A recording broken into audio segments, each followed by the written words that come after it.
Buffer. From Las Vegas, USA, courtesy of the home of champions, Caesar's Palace. The stage is set for one of the greatest events in all of sports. Ladies and gentlemen, it's time for the PBR Bud Light Cup Championship of the World. So for the thousands in attendance and the millions watching around the world on TNN, ladies and gentlemen, let's get ready to rumble!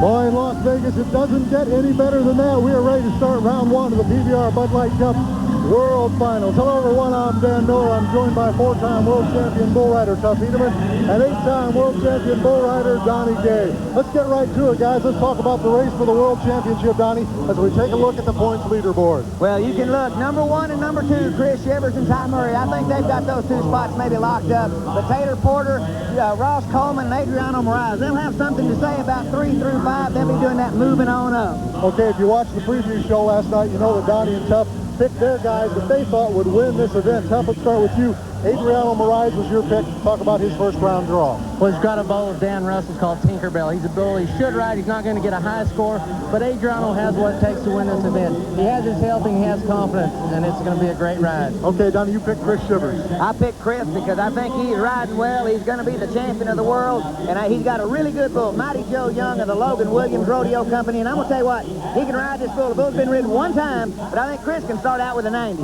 All right, a lot at stake. $1.6 million to be exact. We're ready in the arena. Let's go back behind the chutes. Here's Pam Minnick. Dan, proving that the World Finals is no ordinary bull riding. At Bud Light Cup events throughout the year, the Cowboys are very talkative behind the chutes. But tonight, they are more than focused. They are intense. There is a lot of money on the line. I'll bring you a close-up look at the riders from here behind the chutes, and we are ready right now. So stay tuned. Round 1 of the PBR Bud Light Cup World Finals, live from Las Vegas, begins right after these messages.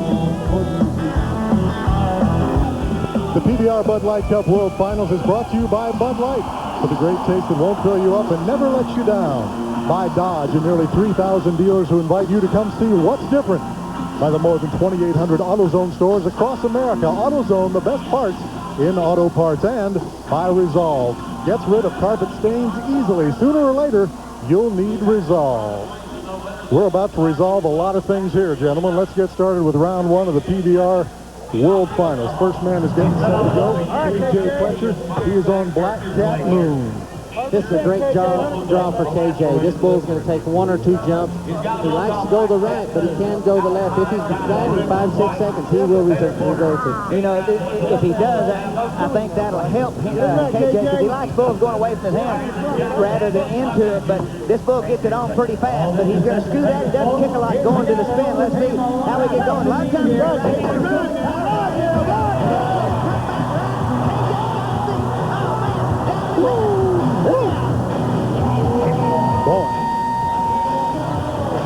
KJ Fletcher right over the dashboard. He let one get away there, Tuff. Well, that was a close call, but, you know, that's a bull that really did fit KJ, and he probably should have ridden him. And, you know, he got a good start on him. You can see here on the replay, like Don said, not a whole lot of kicks enough to keep him up or pulls him down in position, but what happens is he just pulls him right over the front end, pulls him down, his feet whip behind him, no score. You know, and he has to be disappointed, Dan, because that was a rideable bull for KJ. He let one get away. It's kind of like maybe a short putt. Let's take a look at Mike Collins getting set to go to work. The name of the bull is Drill Bit.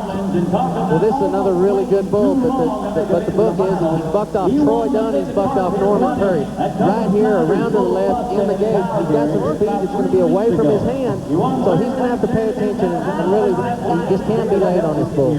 You know, I've seen Mike Collins beat 90 points and get knocked out, completely unconscious, and then come back, get on in the short go and be 85 and win an event over in San Antonio. He qualified through that Copenhagen Tough Company touring pro, and this guy, first World Finals for this Oklahoman. I'm pretty high on him. I know he can ride, and, you know, this is a bull that could get him started, but he just really has to pay attention leaving the chute. He just can't be late. The bull is underwritten at the Bud Light Cup level, so you know he's for real as well. Well, you know, and he's got to be a little bit innocent looking because he's a little black bull. He doesn't have big imposing horns or anything, but he's a little bad in the chute cup, and he's got the truck and trailer wrap. He's intending on staying, but when they're squatting like that, I sure hope he doesn't take him like that because this kid needs a good start out of the game. But he's going. Here we go. Oh, boy, backs out of there. Let's see what happens. Get over there. Just don't get over there. Keep it going. Get over there. Don't quit. Close. I don't know. I don't think so, Donnie. He's looking around. They're looking for the stopwatch, but the way the bull turned out backwards, you know, it's going to be nip and tuck. They're looking at the watch. He's kind of giving out the high fives back behind the chute. Yes, they are going to give him a mark, Donnie. What happens, the back judge, now the timer's blowing the horn. They won't start it until they see some action coming out of the chute. But watch the replay, Tuff, and I think Cody starts his watch right there. Is that not right? As soon as the bull breaks the plane, you know, his hind end broke it first, so that's when the watch started. You know, he didn't let it affect him. I think he just got a little jittery and a little excited and said, hey, you know, I'm making the whistle here at the World Championships, first time. Well, you know, he gets the score in, and good 85 points, Donnie. 85 for Mike Collins. Well, you know, he just needed to get one down, and you know, heck, that's good. That's what it takes. Here comes little Joe Rush, you guys, on Captain Hook. Boy, it's a great drive, man. He just run out off on the end of his arm. There's another one that got away. Joe Rush rode that bull, but he's hurt himself. Yeah, he's hurt. You know, that's a bull that has only been to the events. That's the third trip. He bucked off Chris Shivers, and everybody thought he might be a superstar. He came back the next day, and Tater Porter rode him easily. But the other time he went to the right. This time he goes to the left. Joe Rush is behind him. You're not ever going to catch up when you're that far behind on a bull like that. I mean, you know, he's really good, but maybe too good. You can see Dr. Tandy Freeman tending him. Looked like he got up holding his left shoulder. To me, guys, I don't know if he landed directly on that. Let's move on to Casey Loic, one of the Aussies here with us. He is on Western Wishes. It's a great bull. This is a good kid, I like this Australian. You're fixing this kid. 85 to 9-point ride, because he can ride this bull. He's all the way trying to try. Oh, look at this. He's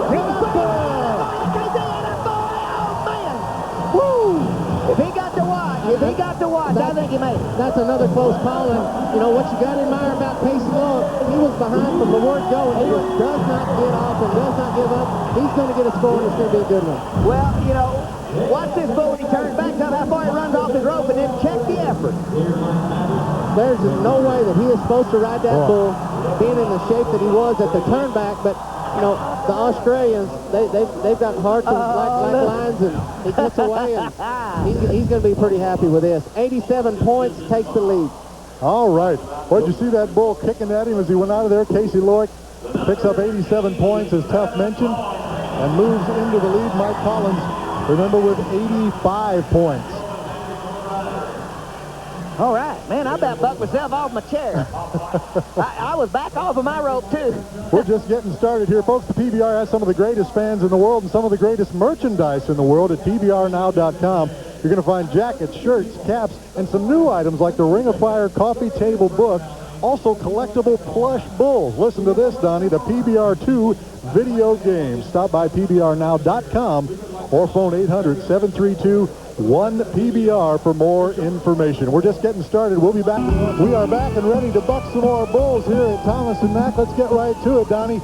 Here's Clinton Cessna on the bomb. Well, it's the HD Page bull in the bomb, and he's got his wrap ready to go, and this bull will spin either way. Tuff, he's going to go to I think to the right He'll go first. to the right first. I think that, you know, jump out, here he comes. Round to the right, tilt. He's got it done. Go ahead, he's got it.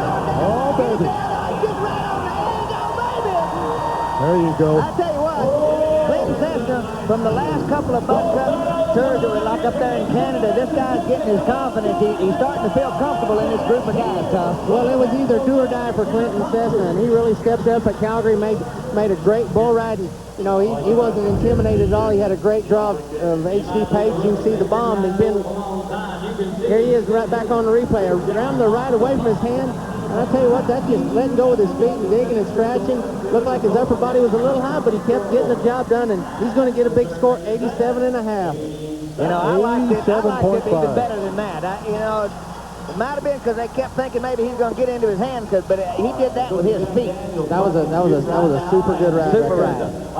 And we can't overemphasize how important it is to get off to a good start as Dustin Hall comes out on the Juice Monkey. The Juice Monkey is Jerry Nelson to the right. Into his hand is Okie can ride. Dustin Hall, he's spurring down the road. Larson got him. I think got down a little early. I do too, Donnie. I mean, he's looking for the watch. He's trying to find Cody Lambert behind the bucking chute.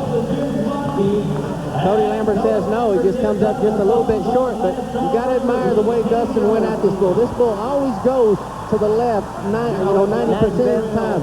This time he goes to right, which is into Dustin's hand, and he doesn't weaken. As soon as the first turn goes, he just opens up with his outside foot and just starts spurring, riding with a lot of aggressiveness. And Juice Monkey just didn't like it. You know, after about 6.5 seconds, he just reversed it and just caught him over into his hand. Remember, 87.5 points so far, leading the way. Clinton Cessna with that. Right behind him was Casey Loic with a score of 87. Michael Collins with an 85. Let's go to Paulo Greenberg. One of the Brazilians here with us. Tuppy's on the Undertaker. This is a real good draw. This bull bucked off Chris Shivers, but he's going to go away from his hand, but it should not be a problem for Paulo. This is a good draw, and Paulo should ride it.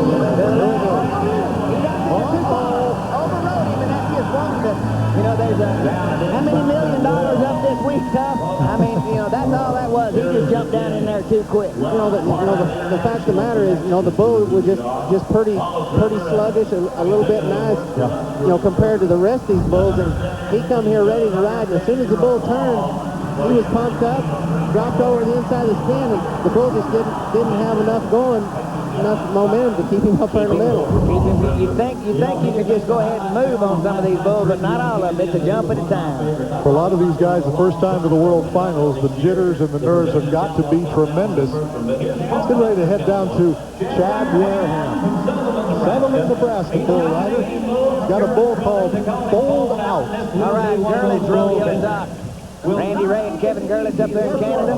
This is a bull that should, hop and skip, turn back to right. Chris Shivers scored 90 on him at Calgary. Would be going into his hand. He should fit this bull. Well, Wareham, from Nebraska came on kind of late in the year, but qualified at number 42, 45. Again, there it is coming left.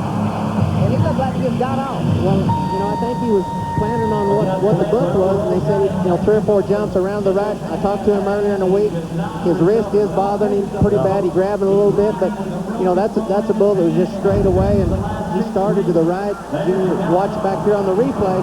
Kind of fakes the right, takes another jump. Acts like he can go back to left. He just tipped into his hand and either jerked the rope out of his hand or his wrist was bothering him too bad. I tell you what, that book on this stuff out here in Las Vegas sometimes will trip you up. I know about that. All right. We're just getting started here, guys. It's been wild already. Round 1 action will continue. We come back to Las Vegas. You're watching TNN.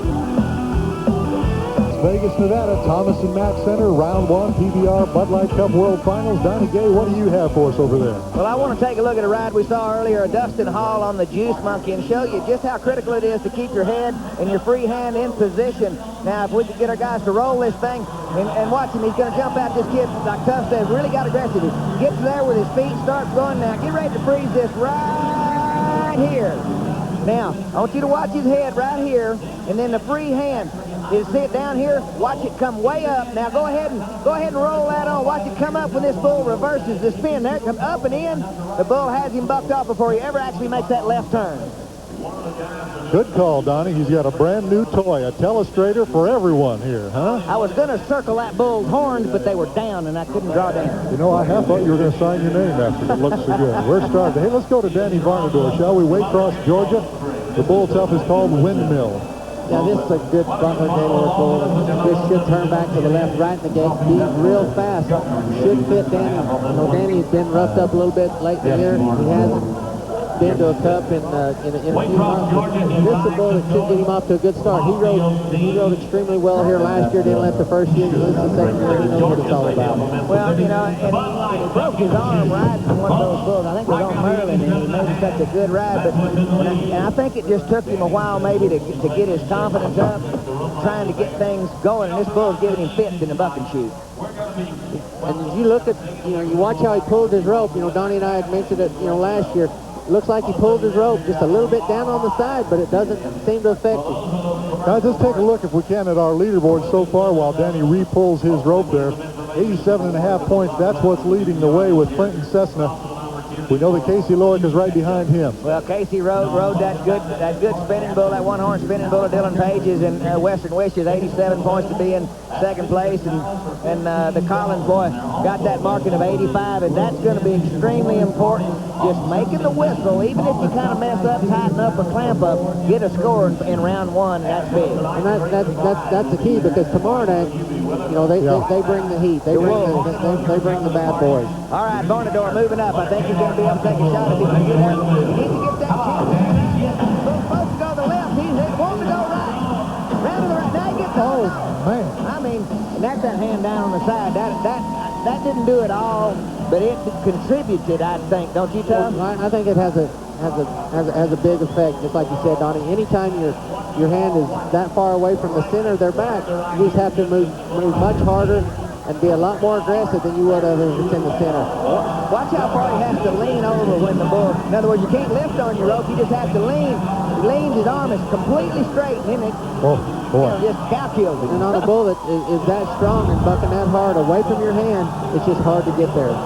He hit a very hard landing, a one-pointer. I will tell you something, too.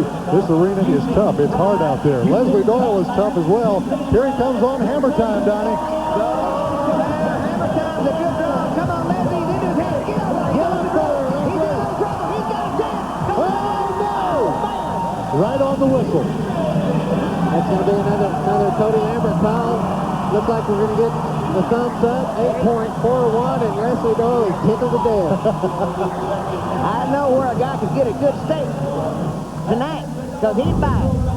Well, look back here on the replay. This bull doesn't leave there clean. This bull likes to go to the left, but he was so close.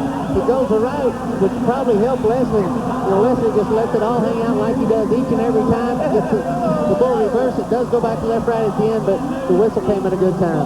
Leslie Doyle, right with broken ribs, Donnie. 84 points, broke ribs and all, but Mr. Doyle, what I like about him, what he lacks in talent, he makes up for it in grit, and I mean, he lands on his back whenever the deal's done if he don't think he's making a whistle. And if you think Leslie Doyle gets pumped up, take a look at this guy, Judd Mortensen. If he makes this right, he may lap the place a couple of times. Donnie, he is on a bull called Zip Code Tough. This is should be a good draw. Bull belongs to Stacy Smith. Bull's supposed to turn back and spin either way. Got a lot of speed. Doesn't appear to be real strong. Gets a good solid draw. Good spinning bull. You talk about one that's real innocent looking. Judd's getting to reach in and take the battle. Just got the left into his hand. Right here.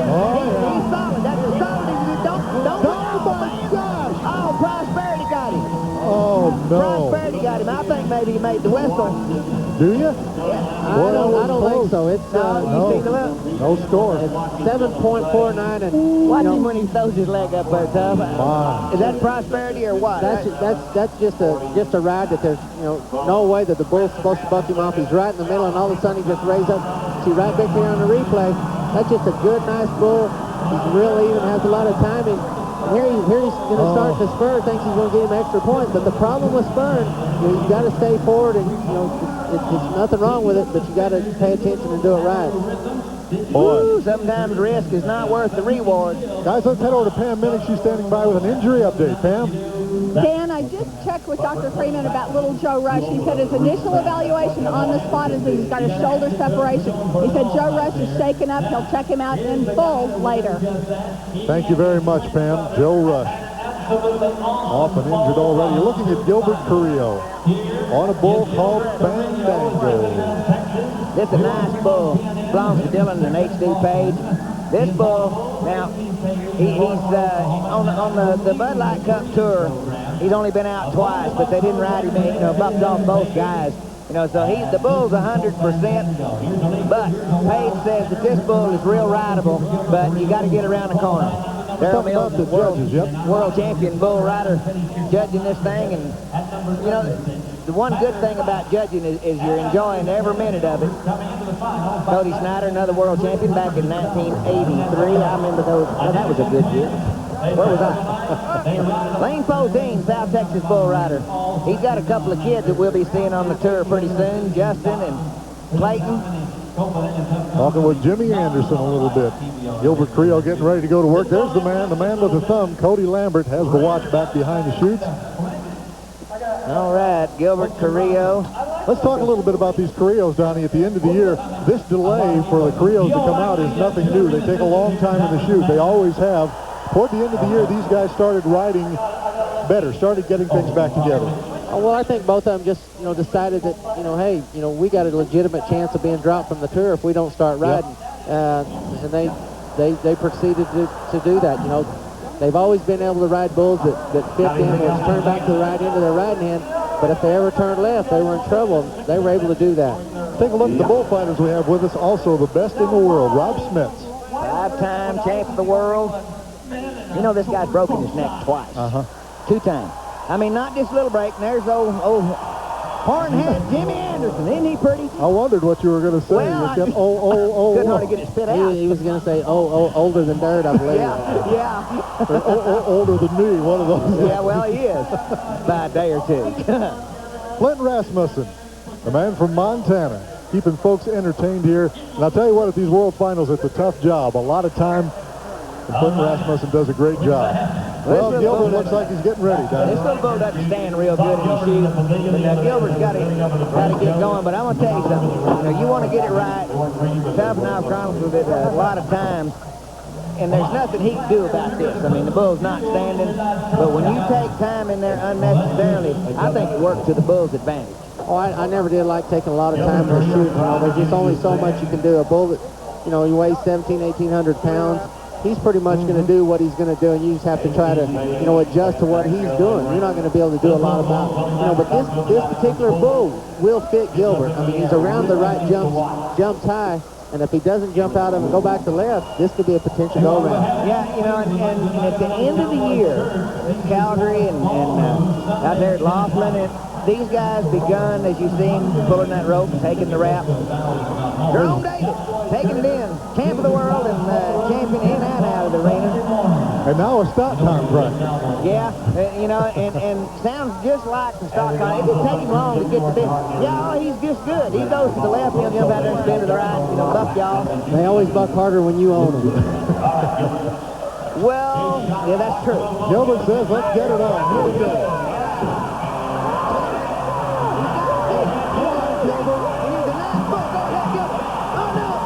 Oh, man. He dropped him down the well. That little bull faded just a little bit. Well, like I said, I knew that was a bull that would fit Gilbert Carrillo around to the right. And, there are not too many bulls here that can buck him off. When they turn back into his hand and he gets around the corner in good position, he's going to ride him all day long. Unless they reverse it and go back to the left. Or, that jump forward usually gets him. But as we look back, everything is just perfect tough until, he's actually got his feet around the corner and he just muscles his way back in. But this bull's fading. Look here, 89 points coming in tough. But that bull fades and gets him down in the hole. And, had a good time. Good time. It doesn't matter if it's 8.1 or 8.001. 8 gets you a score, and the guy's got to be happy. That'll help him for the rest of the week. 89 points for Gilbert Carrillo. He jumps into the lead here. And at a good time, we're just getting started in round number 1. You're watching the PBR on TNN. Round 1 of the PBR World Finals. We'll be back. Back center, PBR World Finals, round 1 action. You haven't missed a thing. Hey, we do want to tell you, we're already looking forward to next year. We talk about 10-10-3-2-1. They present a look at some of the upcoming arena dates on the 2000. Let's get started, shall we?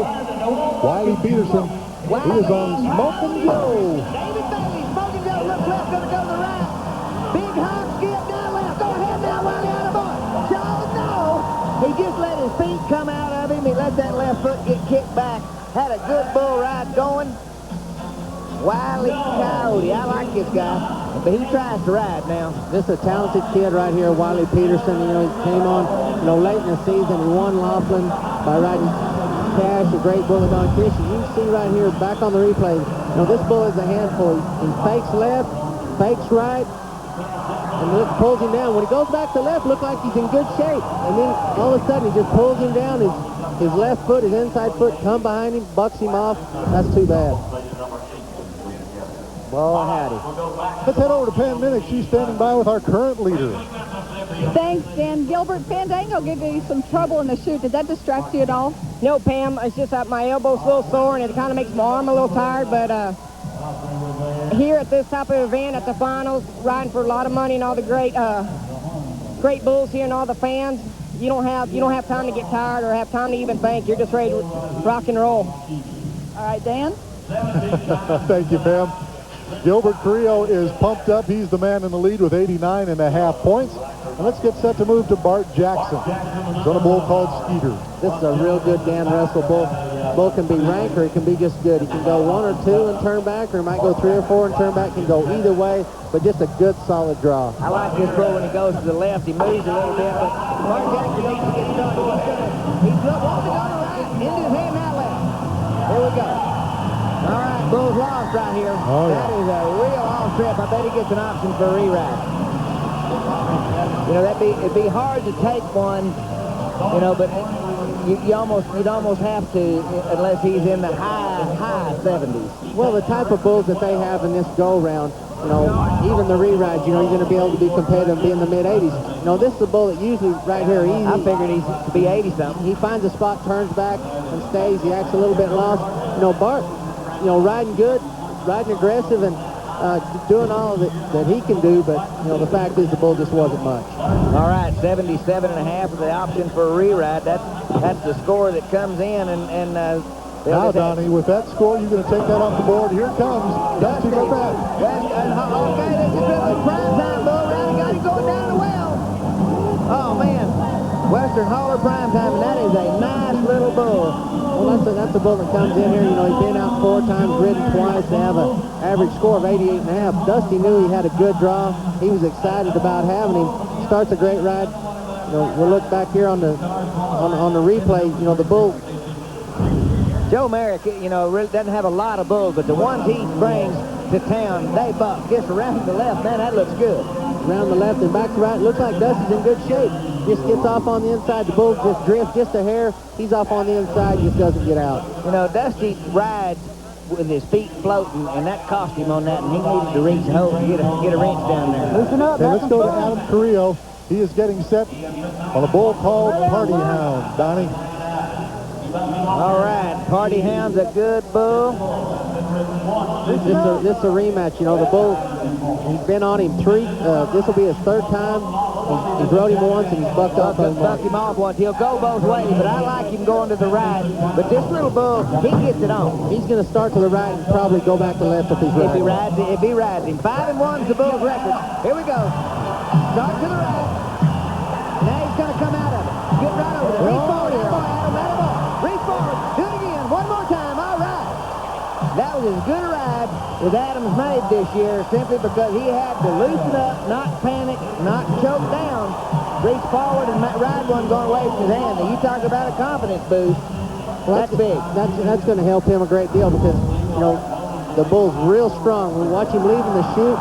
He's kind of a little bit straining a little bit into his hand. But what impressed me about Adam right here is he just loosens up. He reaches up there with his free arm, gets back to the center. That's a good ride on a bull that's hard to ride. Adam Carrillo gets it done. Gets a good score for Adam, 85.5 points. And the Carrillos are in. They've covered their first ones here at the World Finals. A lot more bull riding to come from Thomas and Mack. We'll be back right after this. Well, just before we went to the break, Adam Carrillo got 85.5 points on a bull called the Party Hound. Good score for him. As I mentioned, both Carrillos are in round number 1, covered their bulls. Tough, let's take another look at Adam's ride. Yeah, what I want to show you here, Dan, is, you know, what has made the difference in Adam in the later part of the year than the first of the year is, you know, bulls when they're going back the other way. And we can see as the bull reverse it, you can just stop it right there. And you watch his free arm is right here, and he's keeping it up. You watch his next jump, he moves up forward and keeps his body up forward, keeps his feet down, and that's the reason he's making the whistle. All right, let's roll it ahead and check it out. Body forward, feet down. I mean, you know, the whole key is that you have to do it, and you have to do it right now. take a move now to Cody Hart, world champion Cody Hart. The name of the bull is Outlaw. This is great. A bull that hasn't been ridden at the Bud Light Cup, but you know, Cody Hart has had an awful year by his standards. Yes. He wasn't a world champion because he can't ride these bulls. I look for him to come back, and this will be a good week to do it. You know, this is the yellow bull. There's two of these bulls, M1 and M2, and I believe this is M2. He'll spin either way, likes to go to the left, but he is a good draw, and I look to see him open up at spurt. Come on, Cody. Going to the right. Into his hand. Now loosen up on the right. That way, right. Loosen up, Cody. Pull it out. Everybody, boy, now show me the money. We may have a first down. That's the Cody Hart that we saw last year, and that's the Cody Hart that we want to see. You know, he had a great year last year, but, you know, once he put on the gold buckle, you know, it seemed like, you know, that was it. You look back here on the replay, this bull takes a couple long jumps and around the right, which fits him, but, you know, when Cody Hart wants to ride, there's not a bull here that can buck him off. He's spurring Jerry Nelson's Double J Bad Boy Bull, brings it in. How about 89 points? We got close to it, 89. 89 for Cody Hart, puts him a half a point behind Gilbert Carrillo. Things heating up. Let's move now to Corey Navarre. A good bull right here. Julio Moreno's around the left, and he should Little bitty, he's got it right up to the front. He's doing a great job of that. Just don't quit. There you Right go. aggressive as soon as he left. This boy's been hurt almost not forever. Well, the thing about Corey Navarre is he's got the talent if he's just healthy enough. And, you know, great bull riding is contagious. And you see, you know, each guy sees the guys before him go out and be, you know, 88, 89, 90 points. They know they've got to step up and make a great ride. Looking back here on the replay, Corey's just right in the middle and, you know, just picture perfect. Nice bull ride. Got spur to the outside foot. And, you know, and that's just, that's when you're starting to get confidence. That's great to see. Here's the score coming in. It's 86 points for Corey Navarre. Right where he wants to be, you guys. Right in the mid-80s. Gets his first one covered. You know, we keep saying that, and I don't want to be redundant, but I can tell you the anticipation. We look at Coy Hudson. He's got Merlin. Good Harrington Cattle Company. Both going to harvest it. You just got to push a little. This is one of the few times you push and get over there. That boy, come on, Coy. Lost the rope. He shoved his hand right out of that. Lost the rope, but it's going to be close. They're looking at the watch.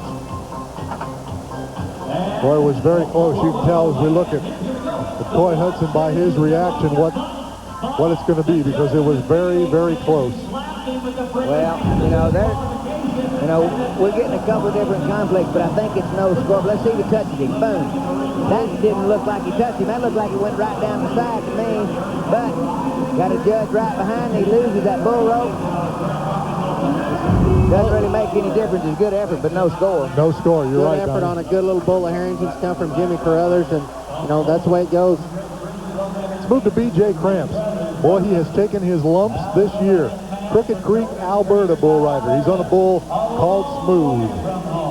This is a bad company bull that should fit BJ. It's a real good draw. I talked to BJ earlier. And, you know, this is a guy that has just a world championship attitude. He's always got a smile on his face, glad to be there. And, you know, he never leaves anything on the table. He lets it all hang out. Doesn't complain, and it doesn't matter if he's been prattled or if he's been fed the big money. I mean, this guy can do something. All right, right hand delivery. Bull's going to turn out there away from his hand. Whoa, Jump kick. Steve holding that gate. That's why you do that. There, all right. Riding school coming up. That's what they got to do. You got to watch yourself. Does he have to repull? I couldn't really tell. No, he's just going to go right. This guy Cowboy's up. 27th on the Bud Light Cup Tour. Canadian friends. There's lots of Canadians come down from the cold country. Just warm. Here we go. Down to the left. No, he's going to go right. Just jump and kick, make the whistle. Yep. Oh, my goodness. Well, the gate man made a huge mistake just then. Well, the bull circled around. They didn't get a shot. Looks like he roughed him up just a little bit, but he's walking out. And, you know, the thing about it is, he's probably going to get another chance to do it again. Get a score with an option, probably. We've gotten one. We haven't got the information whether or not they're going to take that score off the board, but we watch it back. This little bull looks to the right. Supposed to spin right there. Kept wanting to turn back to the left, but he gets in a little bit of trouble. these bulls are hard riding. Watch this gate come in the picture. Oh, boy. The gate man should have had the gate shut. I don't know why he didn't, but get to watching the ride. Bang. Whew. There's some... Of course, the gate man would already know it if I wasn't knocked out if that had been Miller. Ouch. That hurt. Here's the score coming in for BJ. It's 72 points, and you're right, guys. He's going to get an option for a re-ride. It's our second option, and we'll let you know what Well, I hope BJ Cramps decides to do, yeah. didn't look like, you know, it didn't look like, I mean, after the initial blow that he was... Donnie, let me tell you, the PBR fans don't need to ride like a bull rider if you want to look like one. There's 2 new jackets out this year. They're both worn by the stars of the PBR. One now is the traditional varsity-style jacket. The other, soft Italian lambskin. How about that? Both feature the official 2000 PBR World. Better than that, we're going to be back for more bull riding from Las Vegas. Stay with us. How about some more bucking bulls, you guys?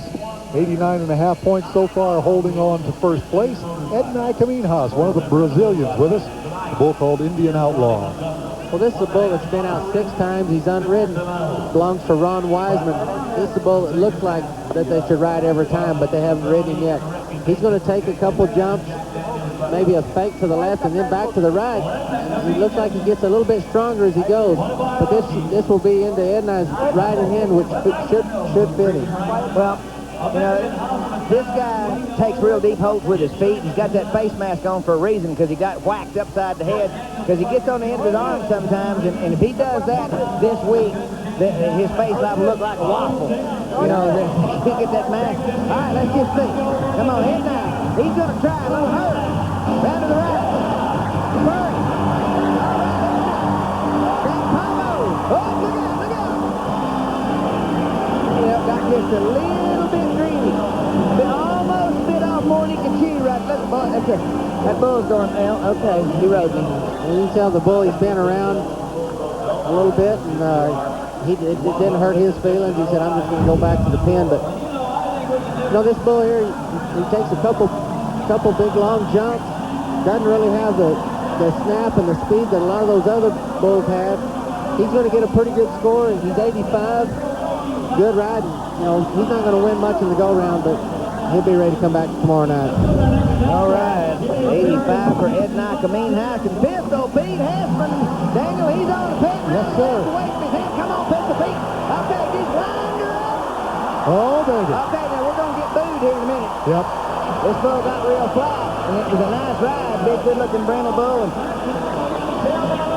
I don't think he's going to take the lead in my mind, and I don't think the people are going to like it. There's a lots of folks here in this Thomas and Mack Center. Well, I know Pete Hessman, he's pretty happy and he likes it.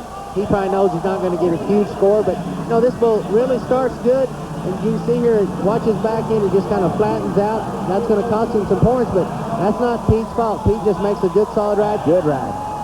Good ride, and score will be coming in, and, you know, Pistol Pete. He's 84 points, and, you know, he would like to be 88, 89, but, you know, 84 for the first night. 584s at this bull riding will win you a lot of money. You're liable to strap on the buckle, but there's James Harper and Robbie Harrington sitting there visiting. I don't know who they're conspiring against there. Here's Mark Ward. Remember, he broke his leg here last year. Here he is on the Assassin. Good bull around to the left, and he's a good Canadian. Come on! Oh, good move right there, Tom. He just down the well, came in, came out. Oh, yes, I boy, Mark Ward. That's a good bull rider right there, Don. You know, That's the best one we've seen in my mind. Well, Mark Ward came into the finals last year, and I believe that he was the guy that had the talent to really step up and do well. He got roughed up a little bit and has struggled a good part of this year, but this guy's got talent and he can ride. All right, B-Wall Cowboy, and I'm telling you, watch this move when this bull comes around. Don't you watch where his butt goes. Right, that's too far. He's in the well. He rides out, turns loose that outside foot. That's the hardest move to make in bull riding in my mind, and he rides and stays close. Excellent bull ride. Score is 87.5, and I think they're light a couple. And I'm going to have to agree with you. As much as I hate to agree with Donnie James, I'm going to have to agree with him. I think he could have been a few more. Oh, wait till dinner tonight. Mark Ward, 87.5 points. Let's take a look. Here's the man, Troy Dunn. Anybody. He's on Little Wasp. Well, this could be the matchup of the night. This is a great little bull. The bull's father was a National Finals bull that I don't know if Donnie got on him, but I got on him about 5 times. You know what? He's getting ready. Let's go Japan Minute. She's standing by with Cody Hart.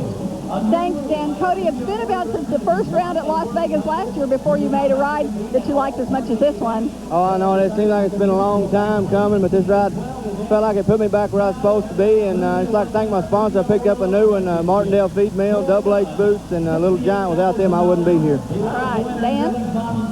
Oh, this is a good match right here, Dan. Troy Dunn and Little Wasp. Now, this little bull right here is rideable, but he is not a day off. He's going to go to the left. That's away from Troy's hand. If he can stay up on his rope, this bull's little. Doesn't weigh about 1,400.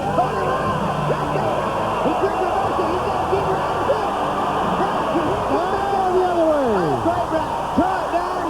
If we don't see our personality tonight, then I don't know what they're looking for. We'll give you the gut. That's it. We'll tell them to give us the pencil. That is the kind of ride that, you know, I knew Troy Dunn was, he's a little bit roughed up coming in here. His back's been bothering him on and off all year. He says he's fine. The doctor says he's probably 85, 90%. But this is a bull that's just outstanding around the right into his hand. And Troy just having to hustle. And what impressed me about him was when he goes back to right, Troy's right in the right spot. Great ride. Going to be a score coming in. Boy, you both are going to be disappointed. 89 points for Troy Dunn. 89. Stay with us, folks. We need a pencil up here. A lot more bull riding yet to go. We're going to get done. PBR Bud Light Cup World Finals is brought to you by Bud Light. For the great taste that won't fill you up and never lets you down. Make it a Bud Light. And we are here with the Bud Light World Finals. Going to start with the Spud Man. Spud Whitman. On a bull we've seen a lot, tough. Moody Blues. Well, this is a rematch. You know, Spud has been on this bull before. He's bucked him off, but he's got to be excited because this bull, he gets ridden a lot, but every time they ride him, they've got an average score of 90.1. Exactly. And you know exactly what he's going to do. He's going to turn back to left, and if he's riding in 5 or 6 seconds, the bull's going to go back to right. But Spud should fit this bull. There's no reason for him to not make the whistle. All right. Dan Robbie Harrington, that is great bull. This bull right here falls in the great category. I mean, he's rideable, but he's a great little bull. Bucks every time. This bull does what we like about bull riders. He comes to the party, doesn't leave anything on the table. Round to the left first, go back to the right. The Spud Man. Hope he gets off to a good start here at the finals. Kansas, where he's from, but you know, moved down there to Pleasant, Texas. Got married. 1945 outstanding. Here we go round the left. Spud Whitman is in trouble. Well, he can't be very happy about that. You know, that's just the kind of bull that you want to draw, especially if you're a left-handed guy. He should fit you to a tee. And he's not going to be very happy, and he's not supposed to be. And looking back here on the replay, bull just around the left. He's just off on the inside a little bit. He's trying to get out, and in the meantime, his feet just whip behind him. Yeah, you know, and shouldn't have been, you know, that's just overriding a bull because he's wanting to win too bad. That's a shame. Jim Sharp is coming up next. Remember last year here at the World Finals, guys, he came here and really put on a show for us, Jim Sharp. Well, he was, you know, 3/10 of a second from winning the championships here last year. And he's got a good bull tonight that is a handful of Julio Moreno's. This bull bucked off Adam, cost Adam a win in Laughlin. Bull turns back to the right, and about 7 seconds reversed and went back to left. If Jim Sharp can get around the corner in good position, you know, this is a potential 90-pointer right here. You know, Jim Sharp has been riding real good. Exactly. And he does one thing now that he used to not do sometimes. Sometimes he'll kind of get a hump in his back and try to lean forward on bulls that go away from his hand instead of get that back up and that elbow and free hand going forward. And when he does that, it is the old razor. I mean, I've seen him make 4 or 5 rides here at the end of the year, but it looked like 1988. And this is a good time to be peaking. It really is. Here's the razor. He's entertained us on more than one occasion. He's going to do her again. Round to the right. He got it in there. Oh, right there. The bull's gone. He's down the bar. Right through there. He's in trouble. Lost the bull. He didn't have the bull rope in his hand. It's going to be a pretty close call, though. He rode him quite a ways, and No, that was a great effort. Oh, man, he made it. 8.9, and He had it. You know, I mean, that was just pure D effort, huh, Tuff? you know, the bull wasn't helping him a lot, and, you know, it seems like they turn on the bright lights in Las Vegas. You know, Razor comes to ride, first guy to ever ride 10 bulls, and bull starts like he's really going to buck. He just gets a little bit flat and a little sluggish, and, you know, like you said, he kind of got a little bit of a hump in his back, but the bottom line was he never gave up. He never gave up, and that's going to pay off. Score coming in of 86 points. You know, that's right where he needs to be if he's not going to win any money in the go-round. You know, get that first one down, and even if it is a little ugly. I've seen you do that before. Here's Dave Sansel, guys. Did it once. And Donnie was there. Here's Whistle Stop. All right. Boy, I love this bull, Tuff. Jerry Nelson round to the left, and this is a great draw right here. This kind of bull that you used to just knock out a daily routine because he kicks good, but he's real strong. A lot of these guys don't seem to like this bull, but man, I do. But he's got big horns, but he kicks and bucks. He got him some timing. I love this bull, man. I think he should fit Dave right here around the left. He's loosened up. Kind of drifting a little bit. Let's Come go on, with his Dave. speed. Come on, good move there. Dave here is trying to make some money. I tell you what, best ride I've seen Dave Sampson make right there. Yeah, throw your hands up. Me too. Yes, sir. Man. All right, Dave Sampson. Stephenville. Well, this, to me, is as good a draw as Moody Blues. He's just around to the left. You know exactly what he's going to do. He's a little bigger, a little stronger, but Dave letting go with his feet, staying forward, got his free arm in a position easy, letting go and kind of spurring around on him. That's a great ride. 89 points again, and we got a log jam at 89. Log jam at 89. Somebody's going to bust it. Somebody's going to bust it. Dave Sampson. Now remember, as good as these bulls are, as good as they are, Jason Bennett, oh boy. Nitro. This bull belongs to Claude Kimberlin, James Harper. Oh yeah, Oh, boy. Look out, Oh, look out. no. Got his head up, arm back, and dusted him. You know, that's, you know, everybody had the question mark on Jason Bennett. You know, how is he going to respond coming into the World Championships? He's made great rides, but he's been injured. He was injured again, even after he came back and won Oklahoma City. Talked to him. He's been on Nitro before, and he bucked him off, but, you know, there's just no way that I see this bull ever bucking him off. There's no way he's supposed to ever buck him off, and just got his feet a little bit out of time. He was in time to begin with, but got out of time and we said it 100 times. You make a mistake at this level, you're coming down. Guys, let's head over to Pam Minnick. She's standing by with Jim Sharp. Thanks, Dan. Jim, great recovery on that bull. Thank you, Pam. I got over a little far, and I just kept moving and got out somehow. All right, Tuff said when the lights are on in Vegas, you come a-riding. Dan? Okay, Pam, thank you very much. As we mentioned, a log jam at 89 points. Jim Sharp with 86. A lot more bull riding to go. Tony Mendez and Norman Curry on tap when we come back. Along with Tuff Edeman, Donnie Gay, and Pam Minnick, round one, PBR Bud Light Cup World Finals. Great crowd on hand here at Thomas and Mack. Ready to head back down to the chutes where Jesse Shellhammer getting set to go to work on Gusto. Well, Jesse's getting on a bull that he's ridden before, and, you know, this bull, they ride him quite a bit, but every time they ride him, they've got an average score of about, you know, 83.9. He's going to turn back to left, go back to right. He's not going to be a bull that you can be in the high 80s. You know, he's not going to be 88, 89, but a good solid draw, and, you know, 5 scores are here to get you a lot. First night, these are the good draws. Jump kick round the left. Shellhammer makes a good move. Don't get too wild on that free hand. Look out. Man, did he touch you? I don't know. But I don't know. You know, I think it's surprising, but, you know, you can get too wild when you get to whipping that arm, get you out of time. Let's see. Again, Donnie, it was very close. Maybe we can see here in the replay. They got him for slapping. They got him for slapping, and that's just a case of maybe just being a little too confident. You know, just not staying focused, kind of revs him back, pulls him over. We didn't get a chance to see on that angle, but you know, it looked like it in real time to me. But Yes, I thought so, too. you have to have the position on the ground floor to be able to make a call like that. But they see him slap him, no score. Jesse Shellhammer got to be disappointed. Let's move to Tony Mendez on juice. Donnie, you think Tony Mendez could come through and have a good finals here? You know, this is a guy that has been real inconsistent over the last 5 years. But of late, this guy has been riding with confidence that he hadn't in a long time. Chalk Donaldson sends the juice in here. And this bull is a good one. Down to the left.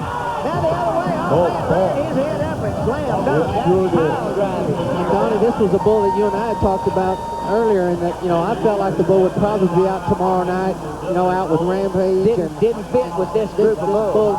He was nice early in the year. Chris was a 90 on him, but, you know, he's a handful. If you look back on the replay, Jinx getting out of the way, big and strong. You see a real strong move to the left, and one big, once you know, goes back to the right, you know, just jerks him right over his head. Man, I mean, it put the quietus on that resistol. Took the words right out of my mouth there. Yeah.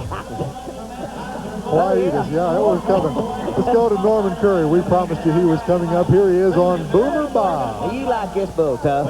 This is a good bull that, you know, one day this bull, you know, looks like a ranked bull, and another day he looks like just a real good bull.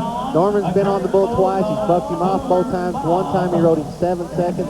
One time he did warm him up. But Norman should ride this bull. 8 times out of 10, the bull's going to go left. He can't go to the right. But look for him to go to the left right here. All right, Logan and Williams sends him in here. Good bull. He's in trouble. Norman just rocked back on his pockets and looked at the ground.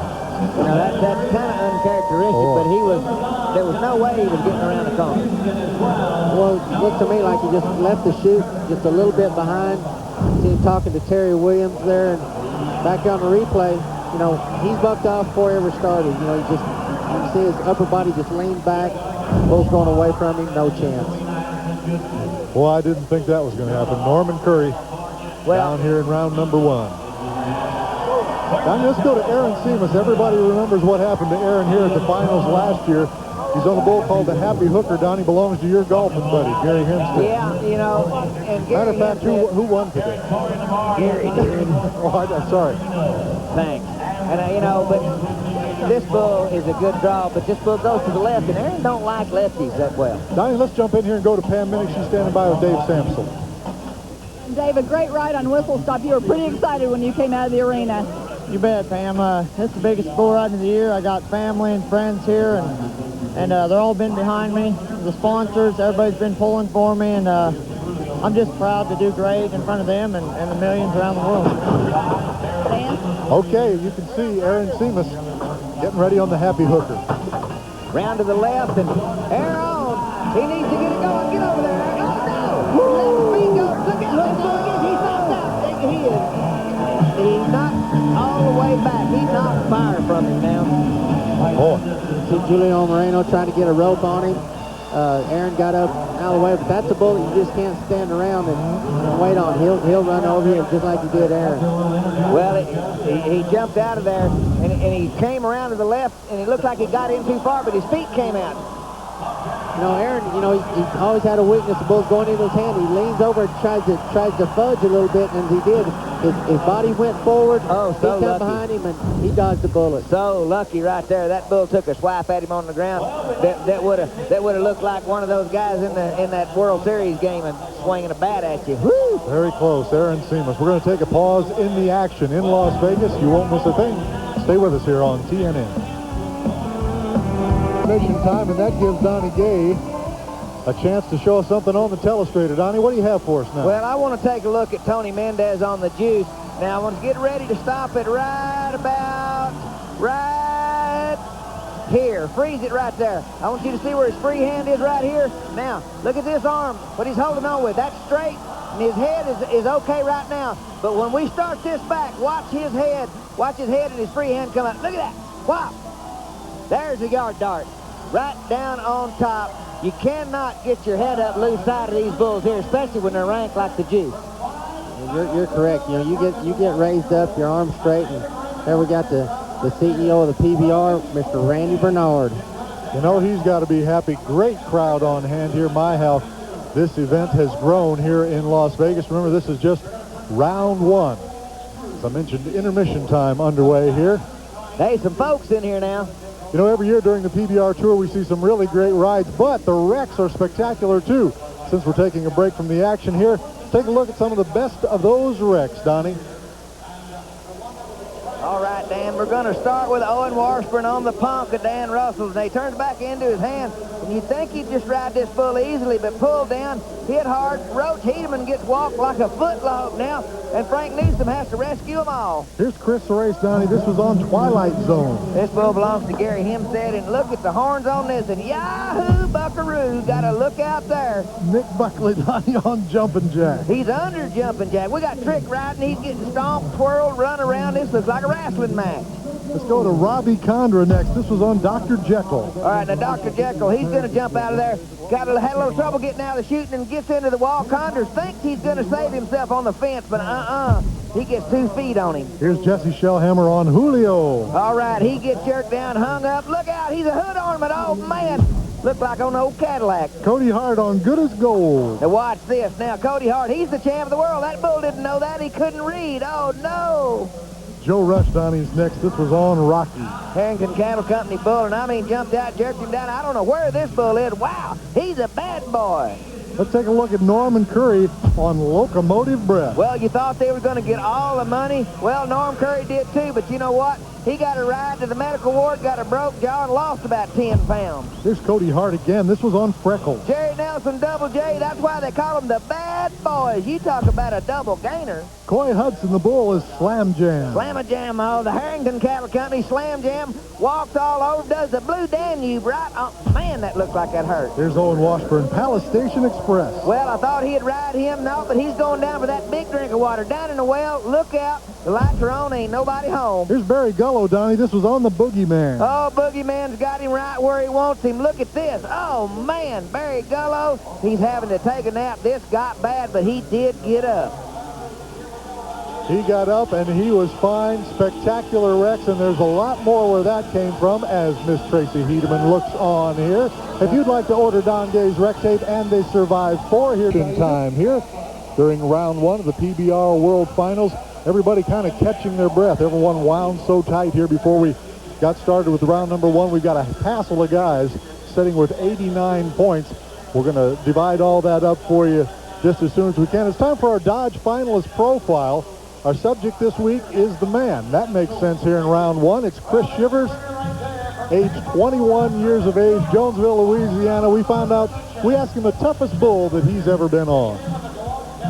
The toughest bull I ever rode would have to be Dillinger. He's a tough bull. I had him at Fort Worth in the Mossy Oak Challenge. Nobody had ever rode the bull, but the bull gave me a good shot, went 2 or 3 jumps out across there and just turned back to the right. We was 96 points and made me real happy.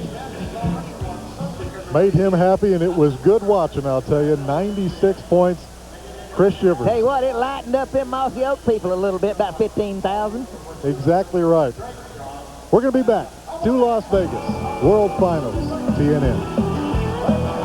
Hedeman, Donnie Gay, and Pam Minnick. Well, you know, Ty Murray has not been on a bull yet here, but trust me, his presence is being felt even as we speak. A little bit earlier, Pam Minnick had a chance to sit down with Ty Murray. Ty Murray seems to get energized here at Thomas and Mack Arena. Last year, he walked away with over $250,000 for 40 seconds work and the World Finals title. You seem to have a lot of confidence here. Well, I love riding in this arena. You know, I've had a lot of luck over the years here, and a lot of the most exciting times of my life have happened in this arena. And, you know, there's just, you got 18, 19,000 people packed in here, and they're the greatest fans in the world, and the electricity that's in the air, it makes you want to ride so good, so bad here. That's what it's all about. You had a different 2000. You didn't spend over 300 days on the road as you have in the past. Talk about the year in review. Well, it's just gotten to the point where scheduling-wise, you can't go to rodeos and the PBR. It's just a nightmare. I tried that last year, and, you know, I felt like I was going into a fight with one arm tied behind my back. And so this year I decided to go just strictly with the PBR. I've really been enjoying myself. A lot more time off at home, and you know, now I'm not so strung out from the road. When I get to an event, I'm excited to be there and I'm ready to ride. You're obviously a favorite to win the finals title again and possibly the World Championship. Talk about this first round bull, Law Dog. Well, I don't know this bull. I don't know either one of my first 2 bulls, but you know, that doesn't matter, and I never do worry about that. You know, I've always tried to ride off reaction, and you know, I want to compensate for what they do as they do it, and I just don't think it makes a difference to know what they're going to do ahead of time. All right, we wish you luck. All right, thanks. Thank you, Pam. Great look at timer. Let's take a look at our leaderboard now, Donnie. Well, Dave Sansel, the 89.5. He got by the log jam. We got Gilbert, Cody Hart, Troy Dunn with 89, Clinton Sesson and Mark Ward with 87.5. But, you know, these guys are going for those $20,000 day monies and in real good shape. But the good news is they got a score, and that is so important. Exactly. They are 1 for 1, have one of them covered here in round number 1 of the World Finals. Remember, we've got a long way to go. A lot of spectacular bulls here, Tough Hedeman. Let's talk about one of them in our Bud Light Bull of the Week. Who do you have for us? Yeah, my Bud Light pick of the night is Party Hound of Don Kish's. This is the bull, as you can see, you know, right here with Jesse Shellhammer in Portland. He's 92 points. The bull can go either way or both ways. We just saw him just a minute ago with Adam Carrillo. You know, Adam had rode him once, he bucked him off once. Now Adam's got him 2 out of 3. Outstanding bull, Bud Light Bull of the Week. Night. He is a good one. Very special lady to Tough Hedeman right there. That's Tracy. We're going to be back. That's his boss. That's my boss, and Jackie Dunn, Troy's boss. So when we come back, guys, we're going to buck some more bulls. Stay with us here. By the more than 2,800 AutoZone stores across America. AutoZone, the best parts in auto parts. We promised you more bull riding. Future bull rider right there, looking on. That Wrangler shirt on, he's ready. He's ready. Right there in the front row, buddy. Yeah, that's Cody Lambert's nephew. That's Casey's youngest boy. Yeah. Here's Terry Don West. We haven't seen him for a while. He always does well here at the finals. He is on freeloader. Well, it's a bull that they've ridden 3 times, but the average score is 89.5. And I talked to Terry Don. He said he felt pretty good. He didn't sound like he was real confident. So, you know, we'll see here in a minute. Well, you know, if you're going to get on, this is the place to do it. If you're going to extend yourself right here, it'll pay good enough. He is. Good little bull. Outline's going to go to the left. He needs a good kick. Right there, the 40 baby. To me, there's no guy that has rode any more ranked bulls than Terry Don West. Absolutely. He can't hardly get up. And that's, everybody knows he can ride. You know, the question is he healthy enough to ride? And it's going to be a long week for him, but you don't make a better ride than he just did, and we just saw our first 90 of the night, and well-deserved. 90 points for Terry Don West, and, you know, I picked him to win the event last year, and he bucked off a couple, won the day money. This guy can ride. No, been never any dispute. As you watch him back ride this bull, this little bull bucked as hard as he can possibly buck, and he just well tried to throw his tail off, though. And I think 90 is a conservative number for that ride. That bull was bucking, and what he did with that bull was just make him look easy. They have been conservative with their points, as you see that 90 on the scoreboard. But, you know, the bad boys are out tomorrow night, so they're worried about it. Corey Turnbow from Fort Worth, ride your person, buddy. Come on. Round of the body, Tricky's the bull. He's in trouble. Oh. You know, that right there is first event straining. Yes. Just tight Yes. to him. You know, he did that song to tighten up. Wow. You know, well, Corey, you know, started off the year with a bang, went to Australia, broke his shoulder, came back and was riding pretty well, but this is his first year. You know, this bull is pretty strong out of there. Just starts around the left, kind of hesitates, and he hesitated, raised his arm up, bucked him off. Yep.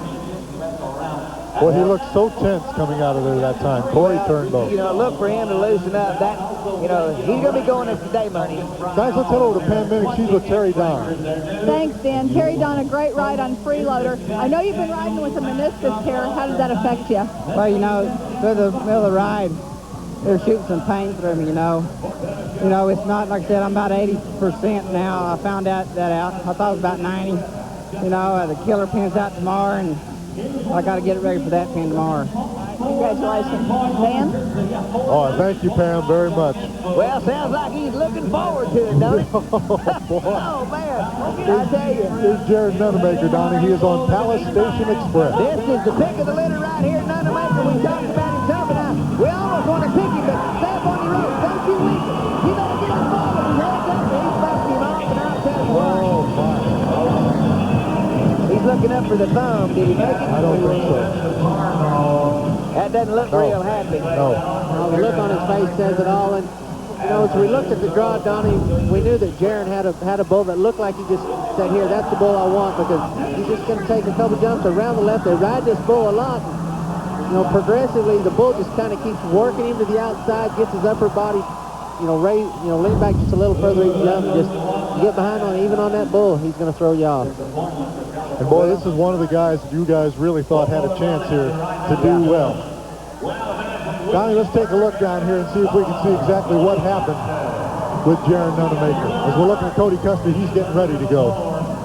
All right, well, you know, I'd like to look back at that and show you a little something, but Cody Custer pulling a bull rope on the Austinator, and you know this bull, he comes from Canada, that Schellenberg and Baird sends this bull up here, and the Austinator is supposed to really be good. Cody Custer, if he's healthy, he can get the money. Well, and this is a bull that should fit him. You know, they haven't seen these bulls a lot, but they did see him in Calgary. You know, he should be to the left, right in the gate.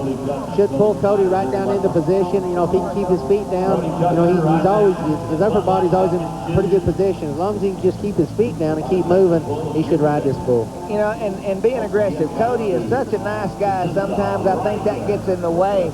It's almost like he doesn't want to offend anybody sometimes about getting their money, but he's done a pretty good job of it for quite a while. But, you know, I think he's over it. He got him a new sponsor and wanting to get everything just right. And every time I think he's done, I think back to the time when he rode Red Wolf here, Dan. Yep. You know, we both back jumped out of the food. The thing about, you know, Cody is he's really had a great year. You know, he comes in here with $96,000 won. You know, he nearly, you know, he won second at Laughlin on one head. But the, you know, the knock is, you know, he just always, you know, continues to be beat up, and he's a lot like, you know, Corey Navarre. He doesn't seem like he's ever 100% healthy. We'd say he's in the twilight of his bull riding career, but let's check it out. Kind of a tough start in his hand. Man, he was so far into it. I mean, the bull really gave him kind of a bad jump out of the gate, and had him tipped into his hand and then just clicked him around to the right. That was Alley Man Rise, a good little bull, but it's got to be right.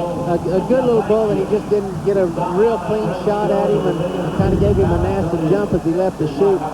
See here, and kind of hesitating, just tips him into his hand, and you know, even the bull that, you know, he's supposed to go to the left, but if they feel you, they're going to go back the other way. Yeah, that's right. No score for Cody Custer. Remember, Terry Down West has registered 90 points here. He's taking the lead. You see that, man? He's getting ready to go. Michael Gaffney will do that after we take this time out. Pumped up Flint Rasmussen doing a little bit of entertaining for about a $20,000 crowd here. All right, got Claude Kimberlin back there and got his bulls out and be flanking them and getting ready to. And had his bodyguard Smoke with him. All right. J.W. Hart, Gainesville, Texas. I wish I'd have had one of them. Dr. I needed one. I did. All right. Beating around, I did have one, but, you know, just J.W. Another brother combination right here at Gainesville, Texas, and he's got one of those Gerlitz rodeo stock bulls, and the Gerlitz family has brought some good bulls to town. And this is a really good bull and a good draw for J.W. You know, Adam was 90 on him there at Calgary. He's a black, pretty good-sized black bull, white face. He looked pretty strong, but you know what J.W. has to do when he leaves the chute, he's got to let go with his feet and be moving. What he can't do is clamp down or he gets bucked off. You know, whenever he clamps, he seems to almost push back on the rope. You know, and you don't want to. We don't want to mislead anybody whenever you're telling him that he's going to need to kick loose with his feet. That would be in time with the bull, and especially if they go away from his hand, because he gets a really deep hold down long with his old long legs. If he gets that right foot out when they go to the left, then he can ride anything. Absolutely. Remember, he was off to a good start here last year. Rio brothers off to a good start. Cody Hart, his brother, has covered. Let's see if J.W. can keep it going. All right, well, he's not thinking about anything except getting up there and riding where he at. I always like his position. He gets squared up. Jumper time. He's ready. Back. Keep that chin down. That's good. Don't tighten up. You're real good. I mean, hard bull to ride. He's not going to be a huge amount of points, but he's really good. The bull's trying to judge him down. He's got to be excited about the way he rode because the bull was trying to pull him down. He's big and strong and hard to ride. You know, he's not going to be, he's not going to be in the high 80s, but he's going to get a pretty good score because the judges, they'll recognize the degree of difficulty. The bull starts back, changes a lot of direction. Really strong, 87 points. Bull riders judging, it makes a lot of difference. You know, the people want him to be more, but you know, I think that was pretty good. I guess we need to agree with him. That's a good score on a bull that's, big, strong, and hard to ride. At least they reward him for it. All right. One of the guys to keep an eye on right here, Justin McBride. He is on the mongoose.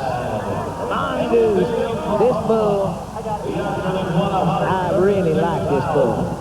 I mean, either way, Jerry Nelson bought this bull. He spins to the left usually. That's his best trip, but he will go to the right. Well, history has proven that Justin McBride can ride any bull in the world. Anytime. It's just a matter of, do I want to ride him today? The only knock I have on Justin is, he gives up a little too early sometimes. Looks like his foot will whip behind him, and if he stays hooked, they're not a bull here that can buck him out. All right, Mongoose, big jump to the right. Come on, Justin. The other way. Oh, yeah. Oh, yeah. Good bull ride right there. Mongoose is where my pants. A good ride on Jerry Nelson has done a world of good for the PBR. Continues to bring great bucking bulls. He goes and buys them. He breeds them. Him and his wife Beverly. This is a bull that takes a couple jumps, turns back into his hand, and finally this bull figures out here in a minute. He said, "Well, this isn't working. I'm going to try to reverse it." And that is an outstanding move that Justin just made. Just made to move his rear end over, and he did it so easy. That's where we think he's got so much talent. Here's the score for Justin McBride. 86.5, and 20,000 people here think it should have been higher, guys. Well, I like the move, but when that bull jumped out of him, he took one jump, he didn't go right back. That wasn't Mongoose's best day, but good ride, good score, and Justin, he's not near as upset as the fans are. Let's go with back-to-back world champions coming at you now. Owen Washburn, he is up on a bull called Sandman. This is a really good draw. This bull's going to turn back to the left right there in the gate. They've got an average score of 90 points. They've ridden him 2 out of 4 times. And, this bull should fit Owen. As long as he doesn't get off on the inside of his skin, he'll ride it. All right, here we go.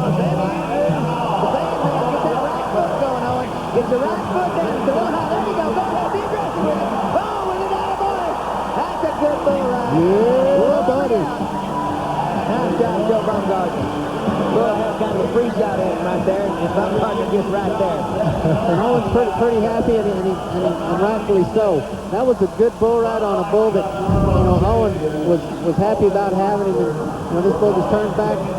He's got to be good to ride. I was a little concerned. He kind of won him off on the inside. He waited just enough. You see his outside go to work, and that's a good bull ride. Well, you said Owen Washburn has been in a huge slump at the end of the year. Gets in here and get a great score, 89 points, and Owen's happy. 89 points puts him right in there with a lot of other guys. He could be a point below that, half point one way or the other. It just gets down to that old which girl's prettiest, depends on who's looking. Yeah, well, maybe he win him enough throw-around money and go take his little boy break and shopping tomorrow, buy him some toys. Right, he didn't see his balance for him and go wild. Here's another world champion for you, Michael Gaffney. He is on Superstar. This is one of them that we talked about. He can be 95 on this bull. Just spin either way. This bull can have some off drift. Jerry Nelson, the bad boy bull. This bull usually goes to right and back to the left, but he wants you down in the well every time. Whichever way he goes, you be spurred or you have a hole with that outside foot. It doesn't make any difference because this bull, he stays high in the front end. And it doesn't make any difference to Michael Gaffney. If he wants to ride this bull, this bull doesn't have a chance. All right, the bull rides good if you don't get off in there, because if you get tipped inside, then he doesn't help you because he's just flat enough, and this sucker is smart. He'll fade away from you, and I tell you what, he'll get you britches too if you're not careful. You don't want to be leading with your rear end because he'll give you a boost. See, just not standing the way Michael would like it. A guy doesn't like to nod when they're squatting down. They don't feel like they can get up close enough to their rope, and he just wants you to stand up just a little bit. I always hated slapping him like that because that'll make him mad. Well, this bull here, he was mad before he got on him. I don't think it's going to matter on this bull, but I don't like sitting there that long because my hand would get, of course, you feel a little nervous. My hand go to sweating in that glove. Makes it a little harder to hold on the rope. the faster you know, the faster they pay you. Here we go, Michael. He's going to go left. Just sit back still. Now back to the right. Sit still. Out that foot. Go ahead. Go on. How about not get out that foot? Oh, no. It's going to be close. Look out, those boys. I'm telling you, this bull is a rodent. I mean, this here, he wants you. Stepped all around him. Thumbs up, he said. Did I make it? Yeah. I'm well if I made it. I tell you what, the whistle cures all ills. And if he's going to get a score, it's going to be a big one. And you know, he walks out of the ring, you can tell he's hurting a little bit, but you know, physically he's a pretty tough guy. After he hits the ground, I want you to watch and see how lucky he is. This is a really good bull ride. I mean, this bull's got him chumped. Now, watch this. He says, all right, I'm going to take it for the money. He takes the whack. Now, watch the back feet. Watch the feet. Look at here. Oh, yeah, how about a new leader? 91 points. Take another look at it here, Donnie. 91. Now, I want you to watch him. Hit him in the back. Flop over. Takes a pretty hard shot. Now, watch his back feet right here. It never hurts to be a little lucky. He stepped on straddle both sides. Missed him right there. When you're hot, baby. Michael Gaffney is hot. 91 points. Doesn't have a bit of pain on his face. That's exactly right. You know, if the bullfighters did that, they'd be getting a raise. Michael takes the lead. We're going to take a break. When we come back, Adriano Moraes, Ross Coleman, Ty Murray, Chris Shivers. Stay with us. Back in Las Vegas, round one. Some heavy hitters coming up for it. Before we do that, Donnie would like to point out something on the telestrator. What do you have, Donnie? Well, let's watch Michael Gaffney and the Superstar at the end of the ride, because it ain't over till it's over. You heard that if you've seen any of the tapes. So let's watch this right both ways, round the left. He gets reared back on the end of his arm. Now, he knows he's going to take a shot. He's going in the well. Now, get ready to freeze this thing right about here. Freeze it right here. See this front leg coming down? It's going to be right here. Now, and then he's going to turn on around, and then these back legs are going to come and step and be right there. Now watch this. Go ahead and roll her on. It never hurts to be a little lucky, and you just keep digging. Don't ever quit. Michael Gaffney's in the lead for the deal right now. 91 points. We're going to start this section with a re-ride. Remember, Bart Jackson earlier decided to take his re-ride. Here he is on a bull called Blue Duck. Well, you don't like to get on two bulls a night, but you don't mind it when you're getting on a bull like Blue Duck. This is a bull that they ride quite a bit, but the average score is 87.4. A great draw. Good draw. This bull is spin either way. Usually about 2 jumps and to the right, but he can go out 3 or 4. Let's see what he does. Look to the left, down to the right there. He's got him in trouble. Oh, boy. He just got him leaned out. That bull backed up. Looks like maybe backed up a little bit, you think? A little bit of backup to him, and that's where you question. Well, that's right. Should I have not taken the points off the board? But when you're riding at this level and you're trying to win first place, I have to take the re-ride and take my chances. That's a bull that he could ride and he should ride. Kind of just a little bit of a backup by that bull, and just his feet whipped behind him, no score. Well, BJ Cramps, you watch Bart Jackson. He's got to be upset, but I'm with you. I'd have took the low 70 off the board and tried again. Of course, it's awful easy to say sitting up here in this comfortable chair, but BJ Cramps, he's going to do her again, and boy, did he pluck one out of here. Yellow one. Well, this is a bull that he was real nice last year, and he's getting a little bit stronger. Every time they ride this bull, they're in the high 80s. He's going to go to the left and probably back to right. And he should fit BJ. As long as BJ can get just a little bit of hold with his feet, which kind of one of his problems, he should ride this bull. The bull's grown up. The first time I saw him be 90 points on him, he probably didn't weigh 1,300 pounds. I bet you this bull is pushing 2,000 right now. So there's plenty of stuff for him to get hold of. Come on, BJ. Sit up, BJ. You got it all right here. Just don't quit. Sit up, push. One more money shot. Good for him. You got to admire the effort by BJ. That bull turned back and he was in great shape, and he probably took a page out of his sister's riding book. He said that his sister was the cow riding champ in Canada for about 2 years. Said he used to whip him in the steer riding every year. And if you look back on the replay, He's got his feet down good. He's taking good hold with his spurs there and nearly pulls him down. He just sits up. Once he sits up, he comes spurring. He likes to spur, and that's a good thing. How about 88 points for our man from Canada, BJ? Congratulations, BJ Krams. Good job. So his re-ride works out for him. Here's Adriano Moraes. We talked about it in the opening. Here he is, tough on Tinkerbell. Well, this is a bull that just doesn't impress me. He's kind of hard to ride. He changes directions, but he's a bull that I don't think that Adriano will have a lot of trouble with. But I don't think he can get a very high score. You know, I think he's going to, be the lower 80s.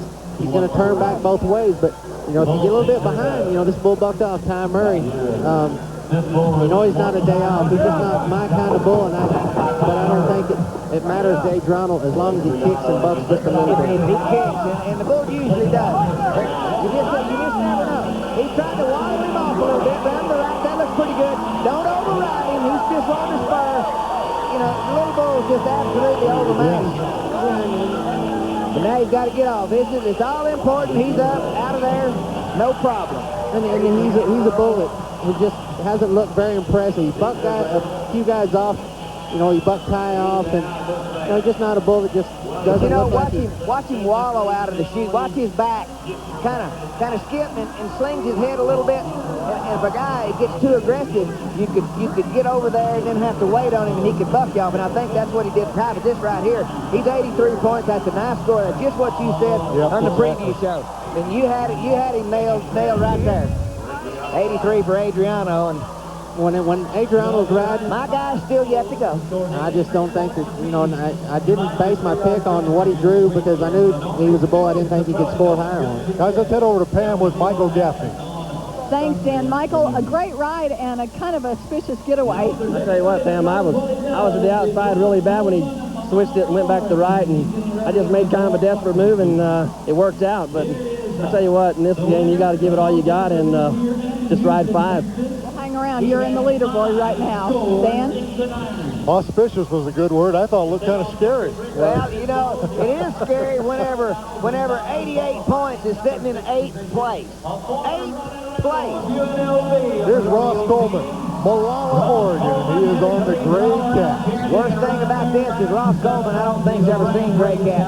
This bull belongs to David Bailey, comes out of Tahlequah, Oklahoma, and he's a rideable bull for Ross Coleman, a jumping time that kicks good. I think he'll get along just fine. Well, it's the first timer, and we'll just see how he responds. Whoa, he's a little trouble. Now he made good move. All right, now he comes.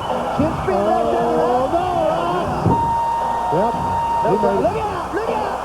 Oh, you talk about roto-rooter. Holy moly.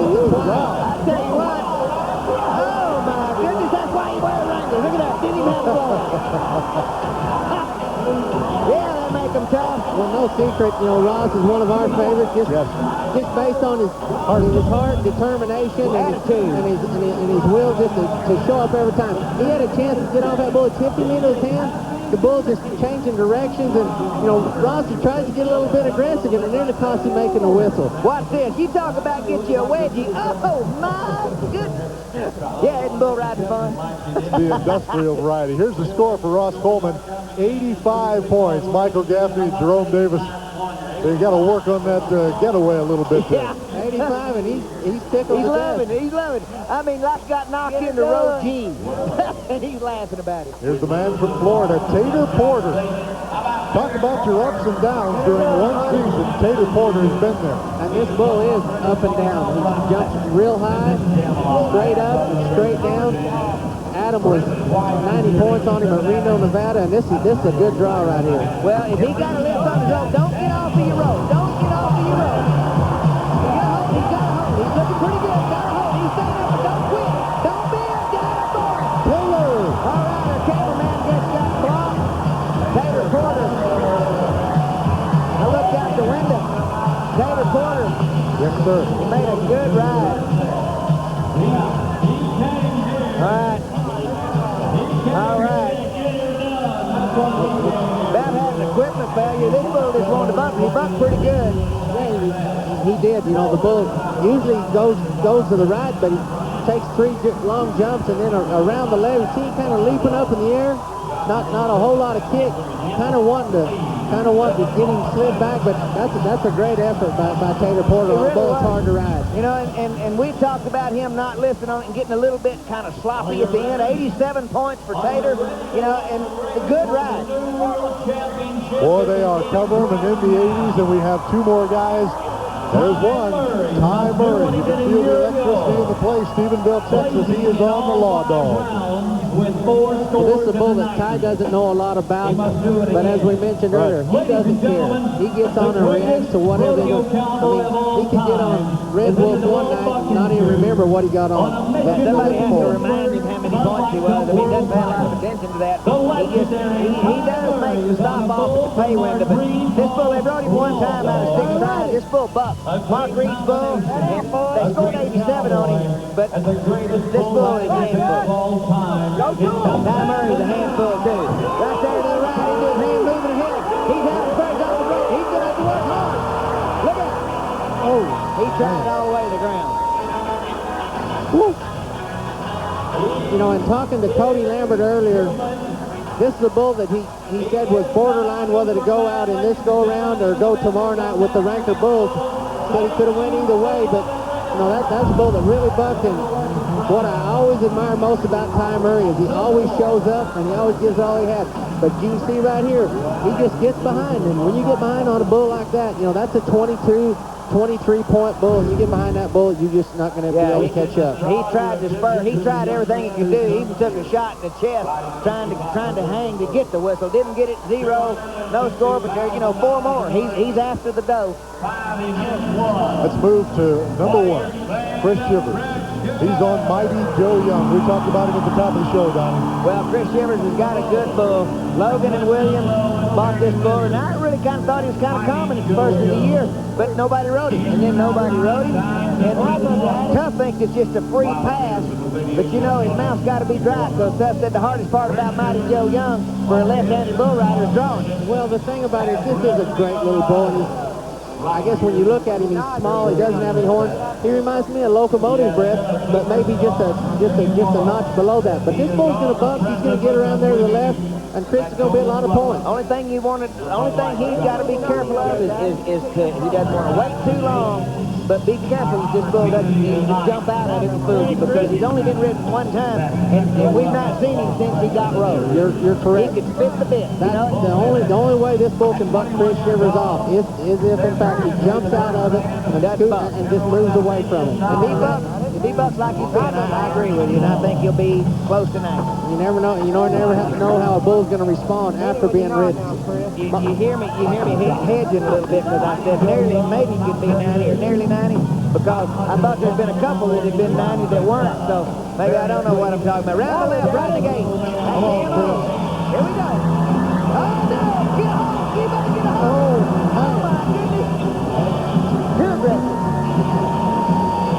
You know, your heart gets to pumping and about to jump out of your chest in a situation like that. You're going for your first world championship. He just too aggressive. You know, that bull turned back and watch his right he just foot. overrode him. Watch his right. He just whipped over there. Watch his right foot. You see it go over that bull's shoulder. It popped out, and he couldn't get it back. And that little bull bucked too good to make a mistake. And the bull just kept drifting and moving. And no score for Chris Shivers. Hey, this is great, guys. Listen to this. Leroy Neiman, one of the most renowned artists in the United States. He's known for his work in the field of sports. He recently completed one of his best works, a painting featuring Ty Murray on Red Wolf. You can find this masterpiece on the official program and the official poster for the 2000 World Championships. Log on to pbrnow.com. You need to check out that website if you haven't done that already. We're going to take a break and be back and catch our breath and recap. Stay with us. Vegas PBR World Finals, round 1 in the books. Chris Shivers, you saw, got bucked off right before we went away. He's with Pam now. Thanks, Dan. Chris, well, it looks like with Ty bucking off, you still won the world, but you're not really that happy about that right now. No, I should have rode that bull. You know, he's just a real nice bull that went out there and spun to the left, and anybody should have rode that bull. And it's just, I guess I was too tense and ready to go and just overdid it. Well, you got 4 more to go. What can we look for? I'm relaxed now. first one down. I'm ready to get it on, I guess. All right. Congratulations on the win anyway. Dan? Okay, Pam, thank you very much. Exactly what you guys said. He overrode that one. Let's take a look now at our leaderboard after round number 1, guys, and we can see there are a lot of guys in the 89 scores and that. We're going to take a look at that in a minute. Donnie, first of all, let's do this. We're going to welcome a new sponsor to the show. Tonight's Rough Ride is presented by Polaris ATVs. Nobody smooths out a rough ride like Polaris. Who'd you pick? All right, well, I picked Michael Gaffney on the Great Bull Superstar Jerry Nelson. Number 1, it was a rough ride all the way to 91 points and a $20,000 win. But, this finish right here, check it out. I mean, feet on one side, lots of feet on the other side, but he's up and all right, cashing a big check. The Rough Ride is presented by Polaris ATVs. You overdosed on civilization, Polaris is the way out. We're going to take a break and be back. Thomas and Mack Center, Las Vegas, right after this. We are back in Las Vegas. PBR Bud Light Cup World Finals, round 1 in the books. A little bit of everything that we've had here. Let's go ahead and take a look at our leaderboard, Tuff Edom, and see how things shake down after round number 1. We've had some great rides. Michael Gaffney in the lead. Well, 91 and a great ride by Jerry. Live from Las Vegas, it's the PBR Bud Light Cup World Finals. The Professional Bull Riders Bud Light Cup Tour is presented by Las Vegas. It's non-stop action around the clock and home of the PBR World Finals. Thomas and Mack Center is filled to the rafters as we get ready for round 2 action. Let's get this started the right way. Here's announcer Michael Buffer. The home of champions, the legendary Caesars Palace. The stage is set for the year 2000 Bud Light Cup Championship of the World. The riders are ready. The bulls are ready. Are you ready? For the sold-out thousands in attendance and the millions watching around the world on TNN. Ladies and gentlemen, let's get ready to rumble!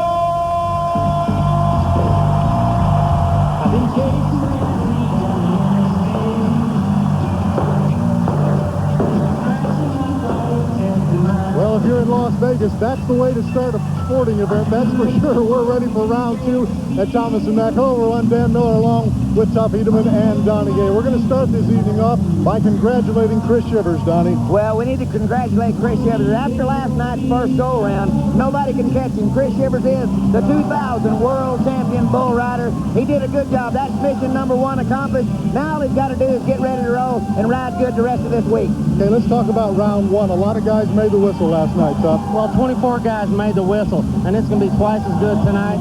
In the leaderboard, it's Michael Gaffney, 91 points, followed closely by Terry Don West, 90, 89 and a half, Dave Samples. Then we got a log jam of 89. A lot of guys registered 89 points last night. We talked about Michael Gaffney. Let's see him at work, Donnie. All right, now Michael Gaffney in round number 1 had a Jerry Nelson bull. We called him Superstar. This bull really tough. Jumped out of the chute, turned back to the left. Now, watch this. He goes back to the right, coming around. Now watch him get off his rope right here. A lot of grit. Everybody really was holding their breath. Gets the money. 91 points. Got walked like a footlog, but hey, he's a cowboy. As Donnie mentioned, he is in the lead. Tuff talked about round number 1. 24 guys made the whistle. It'll be a lot different tonight, Tuff. I'll tell you what, you can probably cut that number in half. The caliber of bulls they've got out tonight is just unbelievable. All the world champion bulls. You've got Promised Land, you've got Panhandle Slim, you got Hollywood, and don't forget Dillinger. Dillinger, and we call Dillinger maybe the king of the bulls. He's the bucket bull of the year. I want you to watch Dillinger in action. He's going to have Casey Gates for breakfast. He wrung him out like a dirty shirt, Dan. In a matter of speaking, yes, the old dirty shirt. We're ready in the arena now for round number 2 to get started. Let's go back behind the chute. Pam Minnick has on a brand new shirt. Pam? Dan, the mood behind the chutes has lightened up just a little since round 1 is behind us. They have no opening night jitters anymore. And last night, even Chris Shivers admitted that he was a little bit uptight. But they cannot relax too soon because, as Tuff mentioned, tonight you'll see the toughest bulls in the world, period. It's going to be exciting, so stay with us. Round 2 from the PBR World Finals, live from Las Vegas, begins right after these messages. Go. with round 2 action from the PBR Bud Light Cup World Finals, Thomas and Mack Center. And we're ready to start bucking some bulls, guys. Let's get started as we look at Mr. Samsel, Dave Samsel. He's on Okeechobee Wipeout. Well, the book on this bull is he is not very smooth. They said he might have a little bit of rampage in him. Extremely difficult to ride. Might swing his head a little bit. You know, the problem for Dave Samsel is he's never seen this bull. He doesn't have any idea what he's going to do. And that makes a lot of difference. I mean, you know, we hear Ty Murray talk about, well, I don't want to know what they do. Well, you'd like to have seen them in action to be able to kind of visualize what it is you're going to do, because you don't want to just go in blind. This bull right here, you see that rope tied across the top of his head? That's to keep him from rearing up over backwards in the chute. And I know he's a big, imposing looking bull, and Samsel's mouth's got to be a little dry right now. Exactly, and you know, in reference to Ty Murray, you know, to me, getting on a bull, here we've got Lane Foltine as one of our judges. He's a former PRCA bull rider, great guy. He's got a good eye for the... Couple of kids coming up being the PBR, and your buddy Cody Lambert, the thumb, we're calling him now. Got that stopwatch. Ring of Honor Cowboy, world champion Daryl Mills, our Canadian friend. We have 2 of those. Cody Snyder, the other one, back behind the bucket chutes on the other end. Samsel looks like he's about set to go, Tom. Yeah, and you know, I just didn't like to get on a bull if I didn't know what he was about. I kind of like a batter, you know, facing Roger Clemens and he's never seen him. You know, it's a little bit scary, but it's time to get it on. Oh, Dave. Look out, he whacked him pretty hard. Man, oh, man. Started out with a no score. Now, we're going to have a lot of no scores tonight. Look at there. There's a little shaving scar for you. And he'll have that Madruga mustache now because he's not going to be able to touch it for a day or 2. Well, and, you know, the bull was just pretty much what the book was on him. Extremely hard to ride. You look at his head come back and pulls Dave down, just hits him in the chin. And, you know, Dave Samsel's doing everything right on that ride. Yeah, he didn't do anything wrong, and that's whenever a bull rider says, hey, it's not if you get hurt, it's just a question of when and how bad. So, bow up, Bubba, it's time to be a cowboy. Remember, Tuff told you during the open, it's going to be a whole different set of pin of bulls here this evening. Norman Curry is up next. He is on Riptide. And this is a bull that, a lot like the last bull, the guys aren't going to like to get on. Not very smooth, real strong, probably doesn't have as much head action as the previous bull, but this is a bull that Norman's going to have a lot of trouble with because the bull likes to go to the left. You know, if Norman leaves there like he did last night, he's not going to have a chance. He's going to have to get aggressive. I don't know why he's doing that. Look how he's doing his shoulder up like that. He did that last night, and I know that I've seen him ride a jillion times. And I think he's just not comfortable. That's not good right now. Let's see if he can get the whistle. He's in trouble last night. Tonight, different story. He's trying hard. His rope has slipped across his back. I mean, he gets the whistle. Well, there is a study in diversity right there. From last night to tonight, that rope slipped across his back. You know he doesn't pull a tight rope. And that's a completely different Norman Curry than it was when he rode 10 bulls. He used to always pull his rope extremely tight. You see the replay. This bull is extremely strong. He starts around to the left. Here he comes back into his hand, which should fit him, but his rope pulls across his back, and he's just upside down away from his hand. And the whistle comes at a good time, and he's lucky he didn't hang up. Right, he's lucky he didn't hang up and get stomped, you know, and it's probably going to reflect in his score. But it is a score. 0 last night, and we'll see what's coming up. Should be coming in pretty quick. We don't have a score on him yet, Donnie. We'll get that to you just as soon as we get that. Let's move along here as we can see that KJ Pletcher is getting set on Little Yellow Jacket. We'll bring that score to you in just a second for Norman. Well, this bull that KJ has got, you know, this is the opposite of the last 2 bulls. This is the bulls that the guys want to get on. He's got an average score of 89. They rode him 2 times on the Bud Light Cup Tour. Norman Curry turns in 82 and a half. You see why it's lower than it would have been had he stayed in the middle. This is going to be a good watching right here. Whoa, man. That Little Yellow Jacket and Nevada Burger is to the left. That bull will go either way.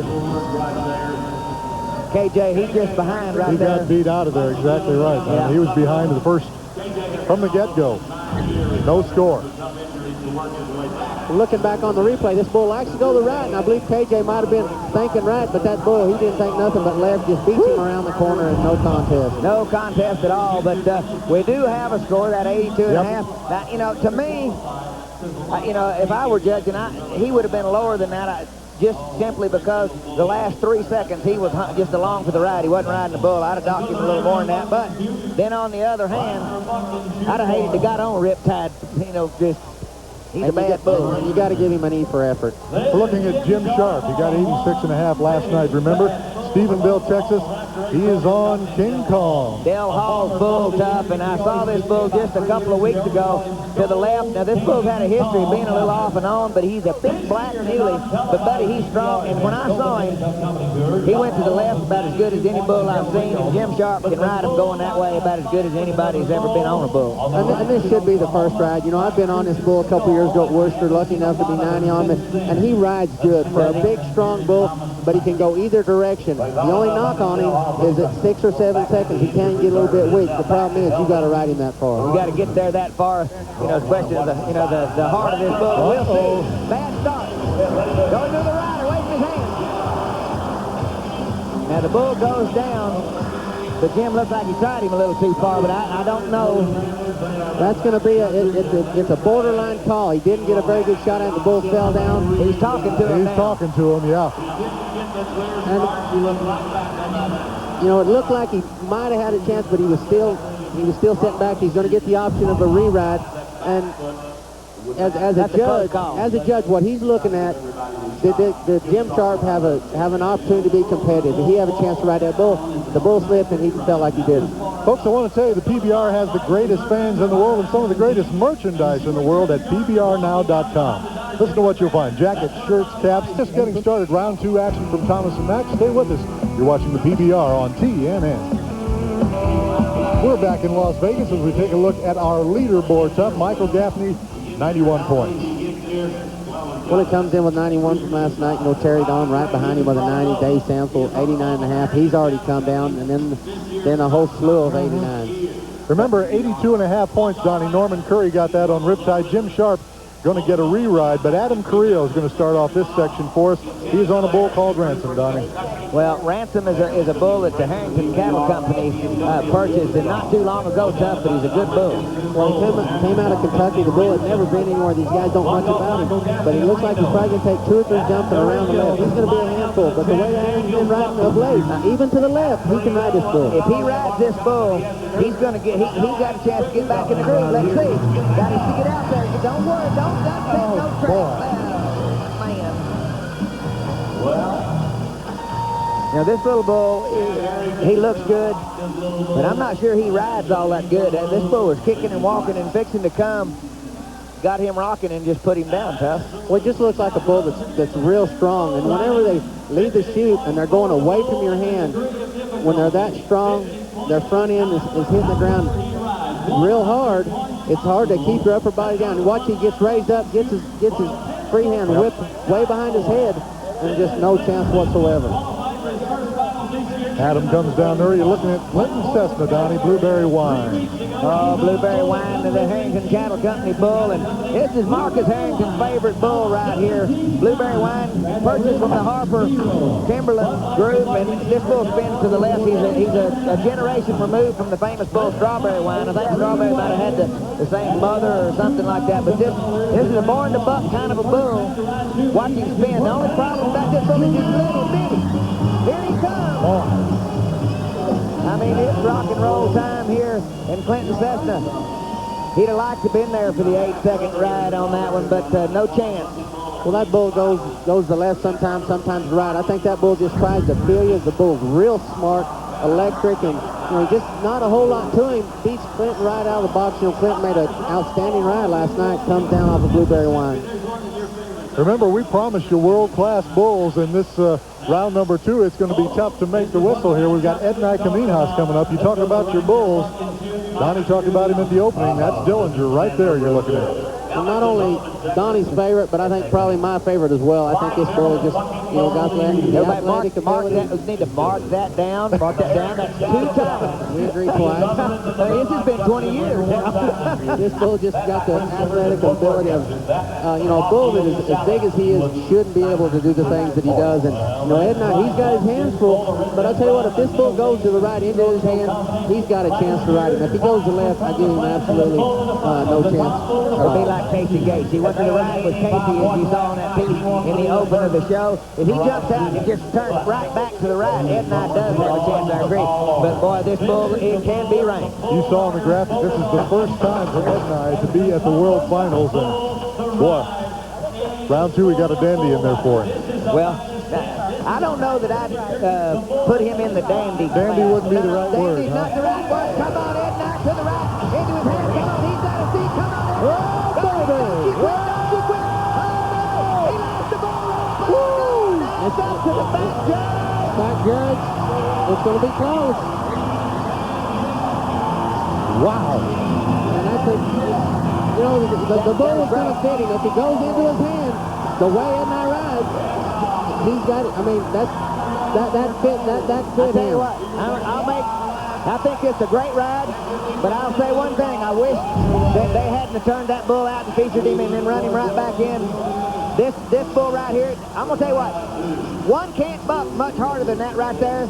Edna Kaminhas has got a hope, and he rides all the way to the ground.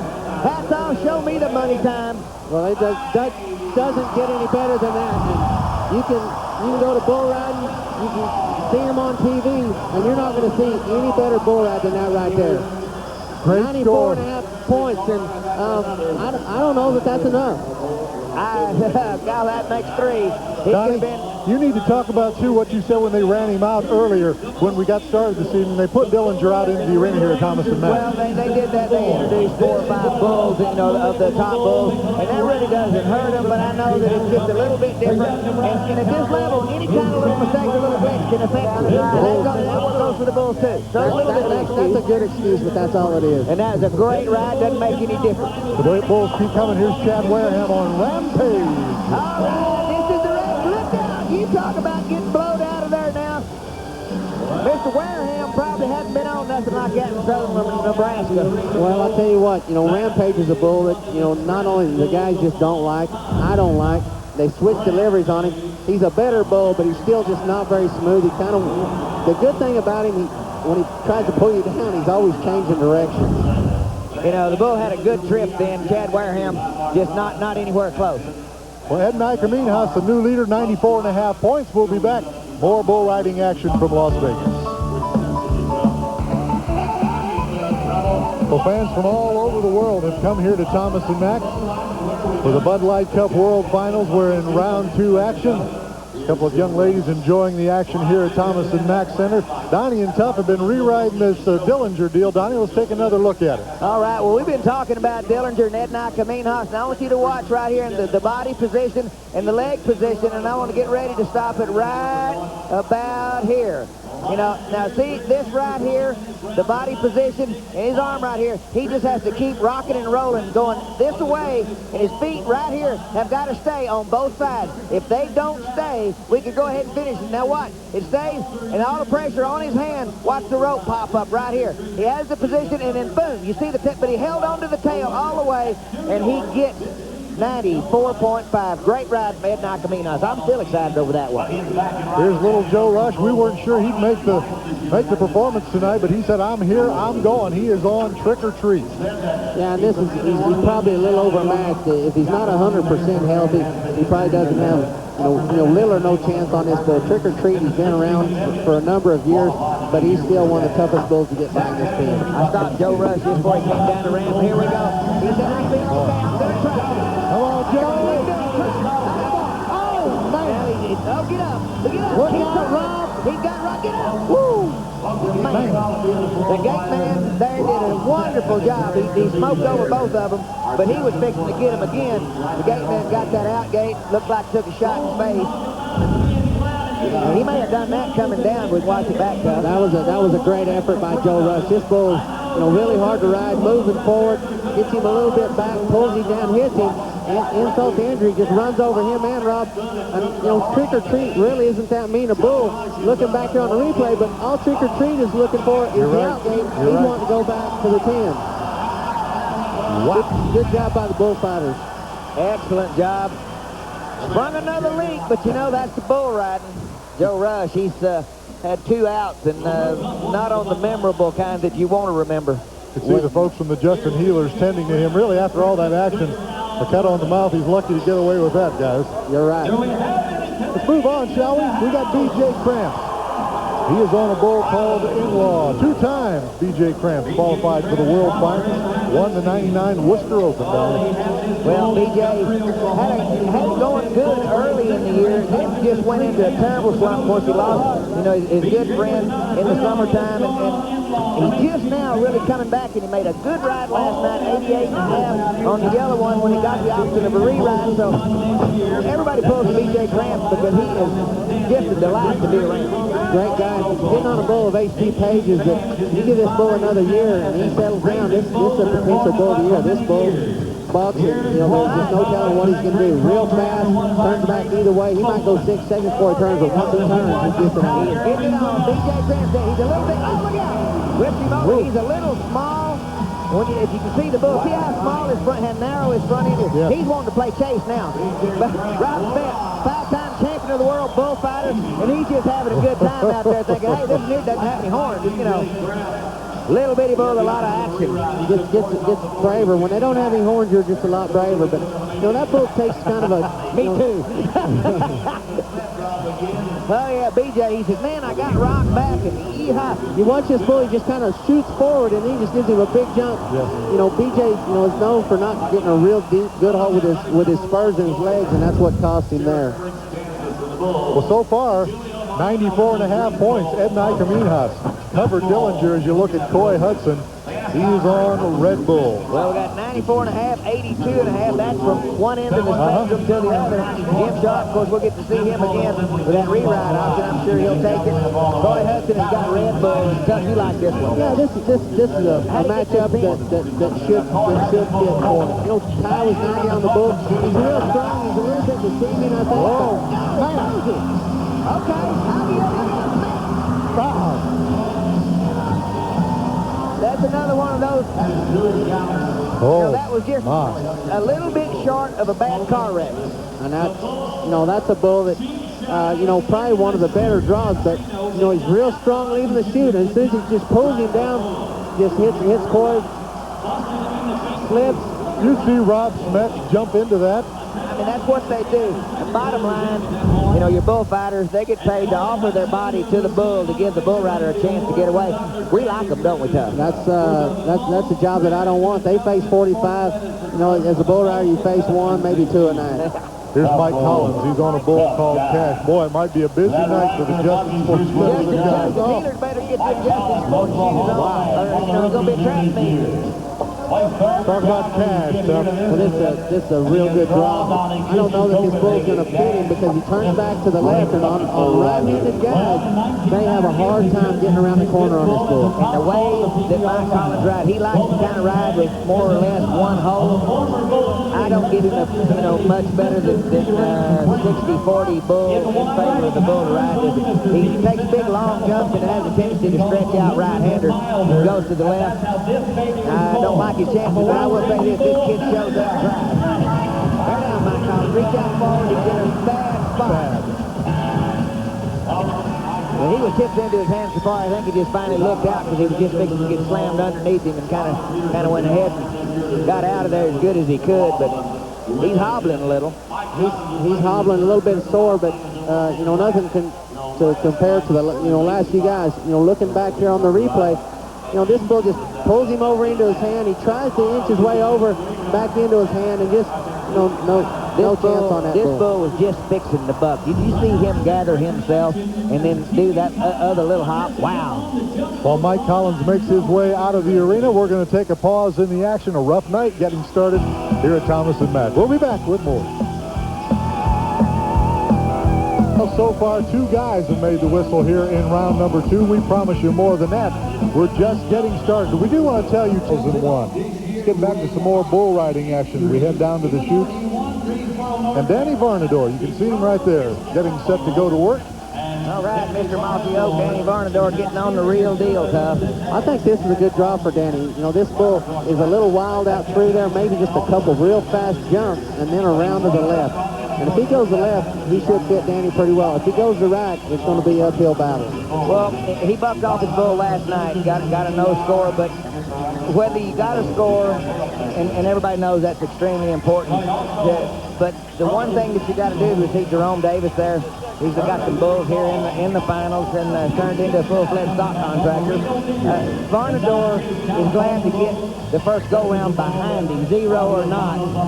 Now I think they can loosen up and try to show what they really can do, how they really got here. Yeah, and you know, I picked this bull as a bull of the week. And, you know, this is another bull kind of reminds me of him. I think he's a little bit young, but give him another year, and you know, he's going to step up there and be in the final 15 every week. You know, be a promised land, be a red wolf type. This is a good-looking bull. Well, you know, people, when you touch on that, you know, they're going to retire the great bull Red Wolf, and this will be his last appearance here in Las Vegas. And you know, there's attrition in bulls just like there is in bull riders. Red to left in his hand, he's got a good ball. Come on, Danny,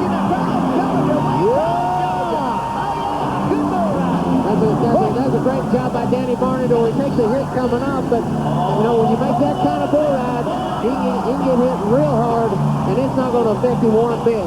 Danny Varnador, as you said, Mossy Oak Cowboy is one happy guy. I tell you what, good guy, good bull rider. It's like last night, you know, well, this kid, he's got a 0 last night. So what? He's fixing to be a bunch tonight, Dan. Tonight's a brand new night, and remember, Donnie, when you're talking about money, the go-round money here, very good as well. Bam, he takes a shot at the end of that. He can work on that get-off somehow tough. Yeah, that doesn't matter to him right now. He's waiting on his score. He knows it's going to be a high one, and you know, when bulls go into Danny Varnador's hand, he's hard to throw off. We're going to get you a score here in just a second as we see Dustin Hall touchdowns on Crazy 8. Crazy 8 and Dustin. He was 86 and a half last night. Oh, no! I think that's down too quick. All right, 86 and a half last night. Looks like 0 tonight. No, that's a real good bull of Jerome Robinson. Looking back on the replay, away from his hand, and I tell you what, this boy is really hustling. That bull's moving ahead, trying to get him to the outside. Finally does work him to the outside. You know, he had a chance to be the first guy to ride 2 bulls. And they come up with an 89 for Danny Varnador, one away from 90, and that's a good job by Danny. Job. Yeah, it was. Danny Varnador picks up a good score as we move to Casey Lloyd. Sydney, Australia bull rider.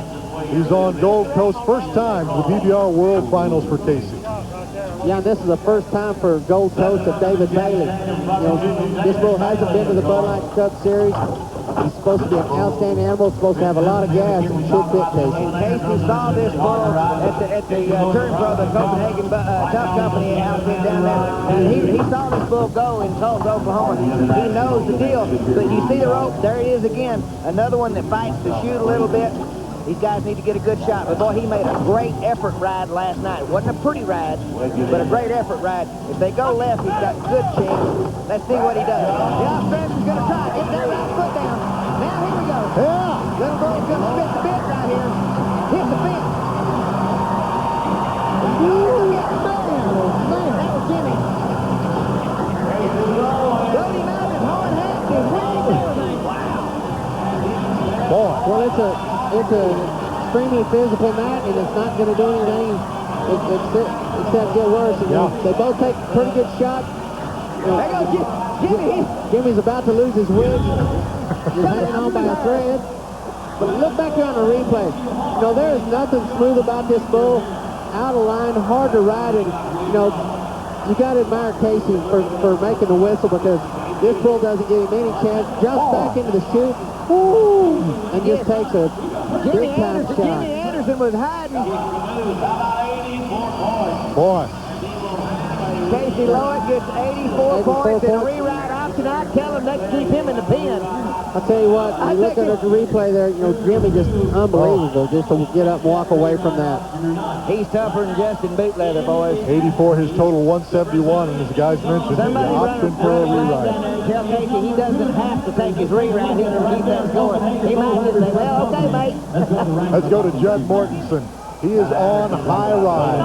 Well, this is a bull that's been to every PBR World Final. This is a bull that the guys have never really liked to get on. Not very smooth, but he's lost a step. This is probably his last year here. Come on, high riders, look out. Oh, no, Judd. Well, Judd fell off that one. I mean, you know, there's just no other. I mean, he just was into his hand right out of the gate. No score, obviously. Yeah, you know, the bull, as he left the chute, looking back here, you know, he just looked a little bit sluggish, and he goes away from his hand, and he just beat out of the chute, and just one jump, and he's out of there. Well, you know, that bull knocked out Cody Hardy's. You know, the bull has a big reputation, you know, and sometimes it just doesn't work. Boy, I got a scoop for you guys.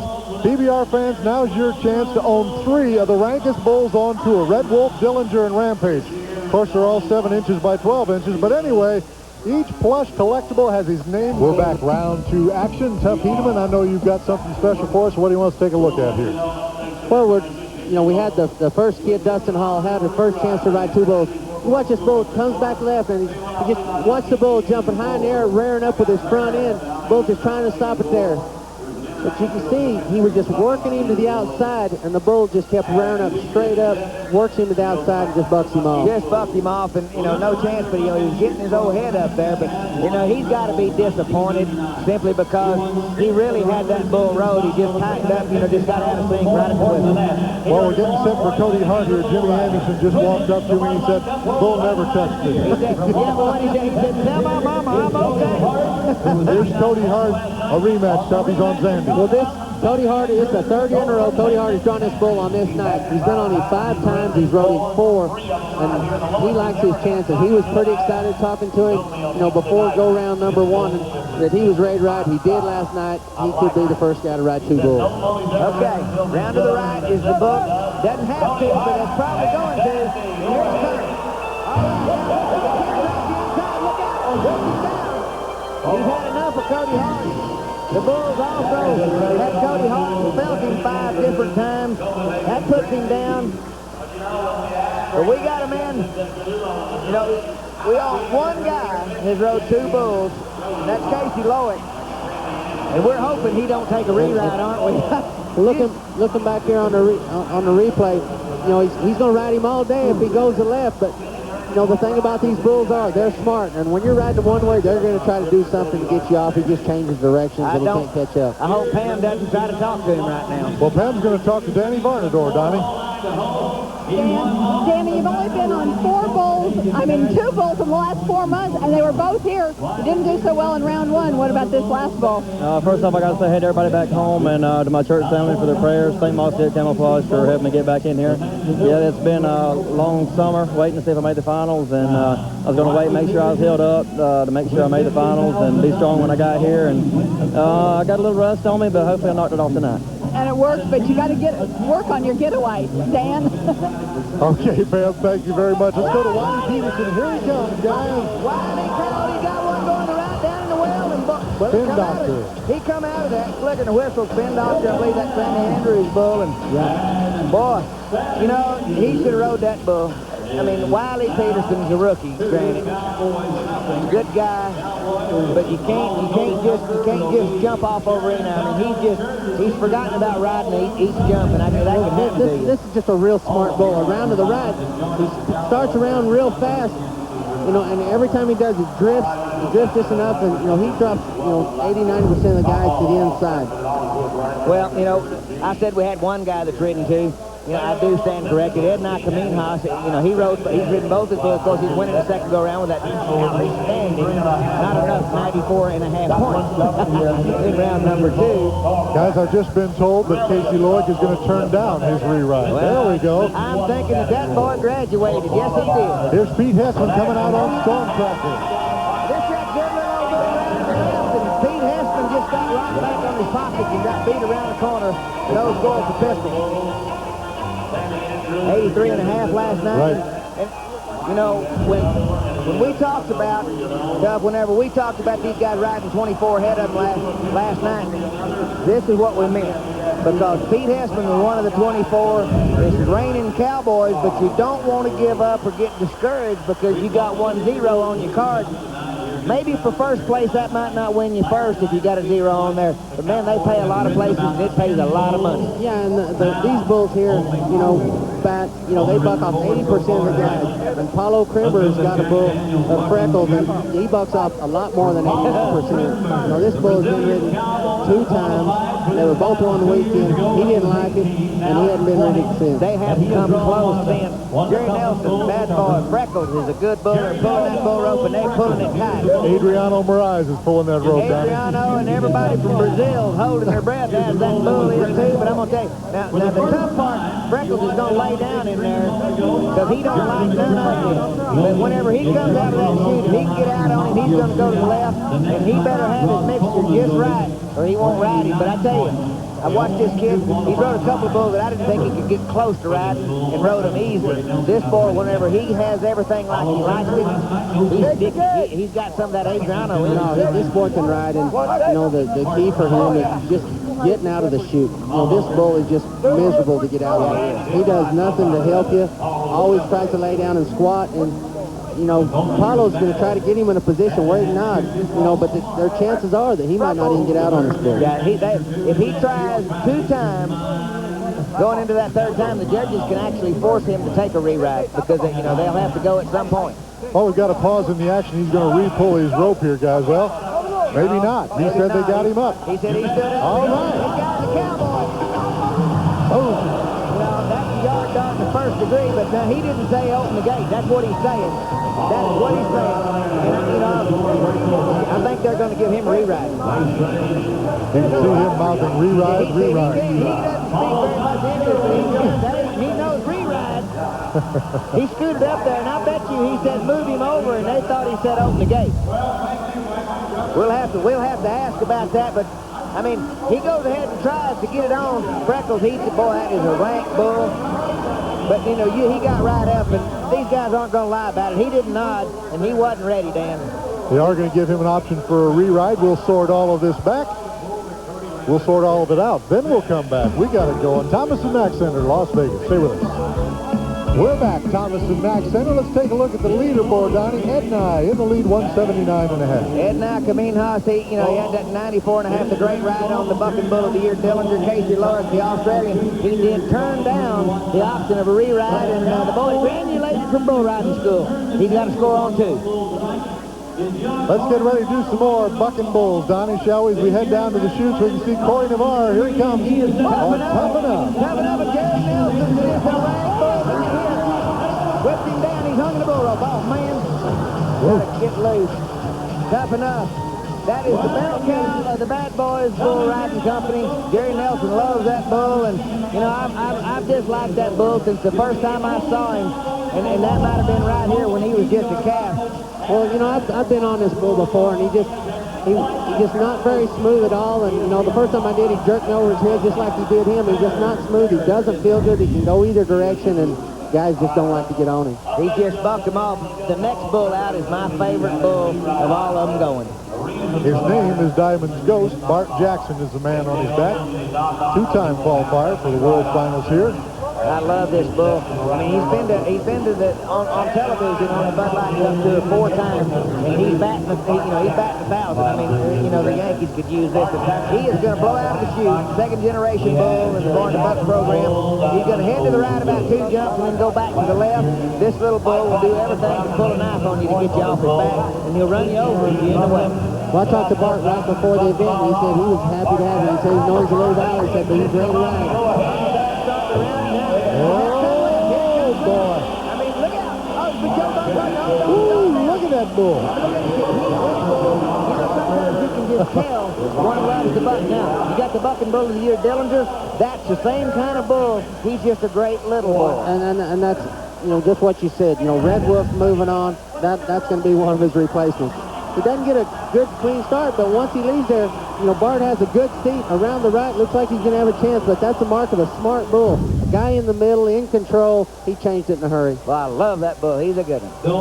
Let's head over to Pam Minnick. She's with Casey Lowick.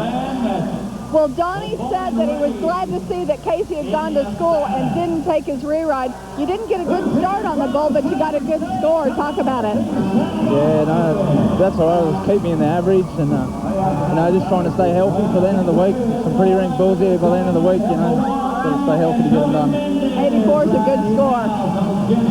Okay, Pam, thank you very much. Yeah, I guess it keeps him in the average. He is in good shape. Casey Lowick. Let's go to Tony Mendez, Jensen, Utah. The name of this bull is Thumper. Gary Hempstead's bull. You know, Mr. Hempstead has sent some bulls over here from Cottonwood, California that buck. We saw one of them buck Aaron Seamus off last night. The Thumper has got a little bit of downdraft, but Gary says, you know, the bull kicks good. Bull rider get tapped off, you can ride this bull. He said he might be one of the better ones in this pen. To make the whistle on what he's talking about. You know, and Tony, it's just a matter of, you know, if he gets tapped off, this guy has got a lot of talent. He can really ride. And later in the year, you know, he was making the whistle. That has to do a lot for his confidence coming into this event. Well, I call him Hot Dog Jensen sometimes from Jensen, Utah. But, you know, he's got to get going. Right there, come on. Just keep going. Let him jump out of it. Oh, yeah. Let's get the whistle. Okay. Boom, boom. Hot Dog coming. It only takes making the whistle. Boy. Hit one good shot and man, it's just your life. I mean, that's all it takes. You know, the look on his face, you know, he's riding with some confidence. Because, you know, that bull is, you know, he didn't look to me like just a nice one to ride. You know, around to the left. Pretty honky there. Bucking pretty hard. He makes one big strong move. The best move right there is he didn't allow him to jerk him over his left shoulder. That's a good bull ride, and he's going to get a good score. Well, a couple of those jumps when he came back around, huge forward jumps, exactly right. You talk about that puts pressure on your hand. Score 87 for Tony Mendez. Good bull ride. And as you say, a real confidence booster for Tony Mendez. No telling, puts his glasses back on, works over. Let's go to Aaron Seamus, the man from California. Hopper 2. This is a grasshopper calf that is real strong. Turned back the other way, not very smooth. Come on, Aaron. Well, he just got him rocking. Just got him rocking. Good job, Dennis Johnson. Little bull got, you know, a little bit hooky.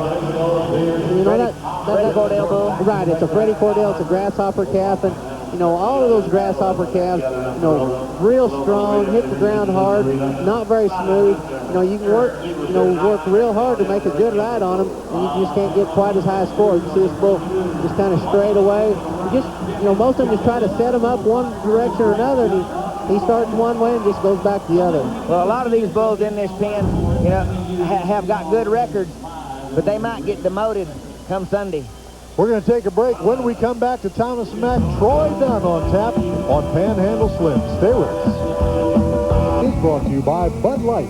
For the great taste that won't fill you up and never let you down, make it a Bud Light. Boy, have we got a pen of bulls coming up this time, fellas. I'm telling you. The hits just keep on coming, and no pun intended. So to speak. Yeah, we're heading down to Jesse Shellhammer, and he is on Promised Land. And you know this bull as well as any of them, guys. Well, last year's bull of the year, you know, this is a bull that if he turns back to the left, I think he's probably 2 points better. If he goes to the right, it could be into Jesse's hand. Jesse'd have a chance of riding this bull. Around the left, I don't give him a big chance. You know, that shot right there, guys, just showed how big this bull is. Yes. Big is, but the other thing is this bull's back is not very long, and if you reach down and get real deep holds with your feet, his front legs will come back and kick him out. Still one of the best riders I've ever seen Bubba Dunn riding this bull, and the only way he did it is because of the ability he has to spur those bulls, and whenever he doesn't panic when his feet get up on those shoulders. This bull is a handful. He's got muscles in his ears. And Jesse, you know, made some real good rides. You know, one Reno, you know, those Candyman turned back in his hand. This bull goes around. He can ride. All right, here we go. Coming left. And that's just you know, power. Look at that back. You know, a right-handed guy, there are very few guys that will ever have a chance on that bull on that particular trip. Well, you know, I've seen Bubba Dunn cut loose with his right foot and bird his way out, and I just don't like it when you land on. If you ain't gonna make the whistle, you shouldn't land on your feet, probably. Bull almost folds himself in half. We're getting ready for Troy Dunn, and if you watch the preview that we did the other night, Tough Edelman, you thought this was going to be one of the biggest challenges for Troy Dunn if he can get by Panhandle Slim. Well, I think this is the matchup of the night. You got two former world champions, and you know, Jackie Dunn, Troy's wife, rode over with us to the event tonight. Troy told her, he said, this is my short go tonight. He said, if I can ride this bull tonight, he said, I think I'll be all right the rest of the week. I thought when we looked and we were trying to pick against the field to win the event, I want to pick Troy Dunn with the exception. We knew he had this bull. See how skinny this bull's back is and where he's trying to put his hand. He's playing him to go to the left right out of the gate, which he almost has to do. This bull's not very big, but he's one of the hardest to ride bulls. And the reason I didn't pick him is because Panhandle Slim is one of the hardest to ride bulls in the pen. But Troy Dunn is, if he's not the hardest guy to bust off, especially at this venue in this event, he's one of the top three. Well, two of the greatest rides that I've ever witnessed were Troy Dunn on Red Wolf and on Pacific Bell. Pacific Bell. We stood right there and watched it. Well, we've got to pause in the action. He's re-pulling his rope. We want to tell you about Team. He's getting ready. And Panhandle Slim has not been ridden for 1 year. He was ridden last year by Ty Murray. He's been 13-0 on the Bud Light Cup Tour this year. And it's not like this bull just gets bucked every now and then. He gets bucked a lot. He faces the best guys every time, and they just can't ride him. Usually in the short go, probably be in the short go here. Got Clint Bronger watching on, walking and talking to Jerome Davis. Clint Bronger here. This guy, I bet he still wishes he was getting on, I think. He's been working a little bit now up there in Montana. Yeah, he's been up there, he's got a little boy and he's got a family and doing well, but, everybody, once they show up to the World Championship, that's when you miss riding. Great crowd on hand here. We got just a pause. I want to tell congratulations to our buddy Garth Brooks, you guys. Remember, last night in Nashville, very big night for Garth, 100 million albums. This girl's just discovering she's on the big screen here at the Thomas & Mack Center. But Garth, we were invited to that. We couldn't make it for obvious reasons, but congratulations to you. And I know you wish you were here at the PBR World Finals. And that's right, Garth Brooks. Great job. Incredible. You'll never meet a nicer guy in the world. All right, Troy Dunn taking the wrap on this bull. 13-0 in the Bud Cup Tour this year. We saw Jaron Nunemaker ride this bull last year. Ty Murray, it's a great bull coming left first. Get there, Troy. Come on, attaboy. Man, look out. Woo. I tell you, that was a match of champions. That was 4 seconds. Just grip. Tell you what, he stunned him. He hit the ground so hard. He hit pretty hard.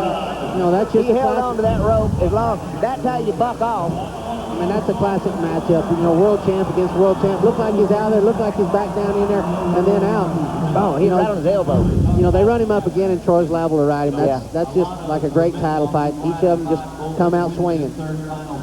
Tough matchup there for Troy Dunn. No score. Contestants and production staff stay at the spectacular Caesars Palace Hotel here in Las Vegas. You talk about Thomas & Mack right now. Round 2 action and another great matchup coming up for you. It's Gilbert Carrillo, guys, and he has another great bull, Jesse James. Jesse James of Logan Williams, and we've seen some graphics that you think this bull's been ridden, but Ross Coleman, I think, scored 93 points on this bull over in Amarillo. Right. This is a rank bull. I've said 100 times, man, I wouldn't want to get on this bull. He goes to the left right there, but I've not seen him get around the corner on him, Tom. He's a rank bull. Gilbert doesn't like lefties. He is rideable, but for a left-handed bull of this caliber with Gilbert, the odds are certainly stacked against him. Well, if the bull jumps out, it makes one round. If Gilbert can get around the corner and this bull jumps out of it, then Gilbert has a better chance. I mean, his odds go way up. Well, I think if Gilbert can get around the corner on him, I think this bull will ride a lot better. But what's going to happen? The first jump and the first turn is critical because that's going to be the hill to climb for Gilbert. You see Gilbert, he's got his arm wrapped and he's just trying to get up there. If his hand doesn't work down to the side, because if he leans left and doesn't stay square on this bull with his free hand going forward, if he leans left, he's going to get slammed and he'll be a yard dog deal. Let's see. He tried to get around the corner in good shape. Now he can stiffen up and got the yard dog, but he made the corner and he was trying to do it right. He reached forward. That bull is just bad to ride. That's bad to ride, especially for a right-handed guy. He couldn't have maybe drawn, there might not have been another bull in this particular pen. Oh, man. That would have been any worse for him to draw, probably. You're right.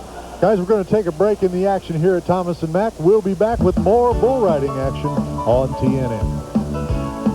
Look at that crowd, will you, at Thomas & Mack Center. Let's go to Donnie Gay. Donnie, what do you have for us on Troy Dunn's ride? I want one more look at Troy Dunn in this matchup on Panhandle Slim. We can roll it here. Watch this bull now. I want to stop it. Get ready right here. Whoa, right there. Freeze it. Well, it's a little bit late, but you saw his back end, Troy's rear end, got to the back side of this. You saw him spend a lot of time trying to get his rope, trying to get his hand right there in the middle. Now you go ahead and roll it, because Troy Dunn tried to make the whistle, but he just didn't get it done. Everything was going left, and Troy's right hand down, and nearly got him a little shot in the shorts to go along with it. That old Panhandle Slim reaching out to touch him. Totally nuts in Nebraska about the PBR. All right. Doesn't get much better than that, does it? Let's go to the Spud man, Spud Whitman. He is on a bull called the Spacewalker, third time in the World Finals for Spud Whitman. This is a bull that is just not going to fit Spud Whitman. He's going to be real strong around the left. You know, my hope is he just doesn't hurt him. Whoa, to the right. Oh, boy. That's that ball-faced bull that has just been wiping everybody out. Well, the bull's been unridden. He made short work of Adriano at Oklahoma City, and I think he hipped himself. Hipped himself and went to the right. That's why he went right. That caused him to go to the right. Re-ride. He's going to get a re-ride. He's going to get a rebuck. And, I've never seen that bull do nothing but at least start to the left. He might not stay there, but he always starts to the left. He hit himself and that's good news. Good news for Spud. Let's go to Jason Bennett, another great bull, Renegade. This is Terry Williams bull, and now Bennett has got his work cut out, but he bucked off. He bucked off the first one. Let's see if he can get the whistle here. This one, we've seen so time hurry off. I mean, a lot of guys on the ground. Here's a guy that's pressing a little bit tough. He's just trying to get around. I think he's trying too hard. Well, I talked to Jason before the event. He was a little disappointed that he got bucked off Nitro. He actually rode this bull at Tampa earlier in the year and was pretty happy with having him. But it looked like he was in good shape, and then he just kind of stiffened up. And the key is here, you're trying hard, but you can't stiffen up. You got to continue to move. And that's what a young guy has got to get over. Let's head over to Pam Minnick. She's standing by with Troy Dunn. Troy, you had a little trouble getting your rope just right in the chute. How did that affect your ride? No, it didn't affect me. Pam, he's got a mongrel little back on him and a sort of slope, so I was trying to get it in the middle, and then when it wouldn't go in the middle, I'd rig around in there, and then I'd wriggle it up, and then it ended up being too far back or one thing or another, but nah, shouldn't have bothered me. He's just a good little bull. I kind of thought he was a lot more than what he was. He felt really good there. I just bugging him up there. I've always had trouble on those fast spinners to the left, so that's the way she goes. Here it comes. Oh, yeah, I got it on, but you know, look out, don't get whipped down. Oh, man. I tried to say don't get whipped down before. Whenever he went to push him back on his arm, he set himself up, Tom. That is a bad little bull right there. Whoa, man. Good to see Dusty LeBev walking off from that, because that's the bull that we saw at Laughlin earlier in the year that jumped higher than the bucking chute. Watching back on replay, this bull is not smooth. This is not a bull a guy would like to get on. This is that one that had the greatest picture, but he was kicking a little better. But now Dusty LeBev got by a bad jump. Now watch him push there and rear back. Got it on time. And this, you talk about KO. Man, that's KO. Get you one look at this there. Holy moly. Okay, here it comes. Now right here, he rocked back on his pockets. Now that bull just comes forward, whips him down, and just flat. Whop over.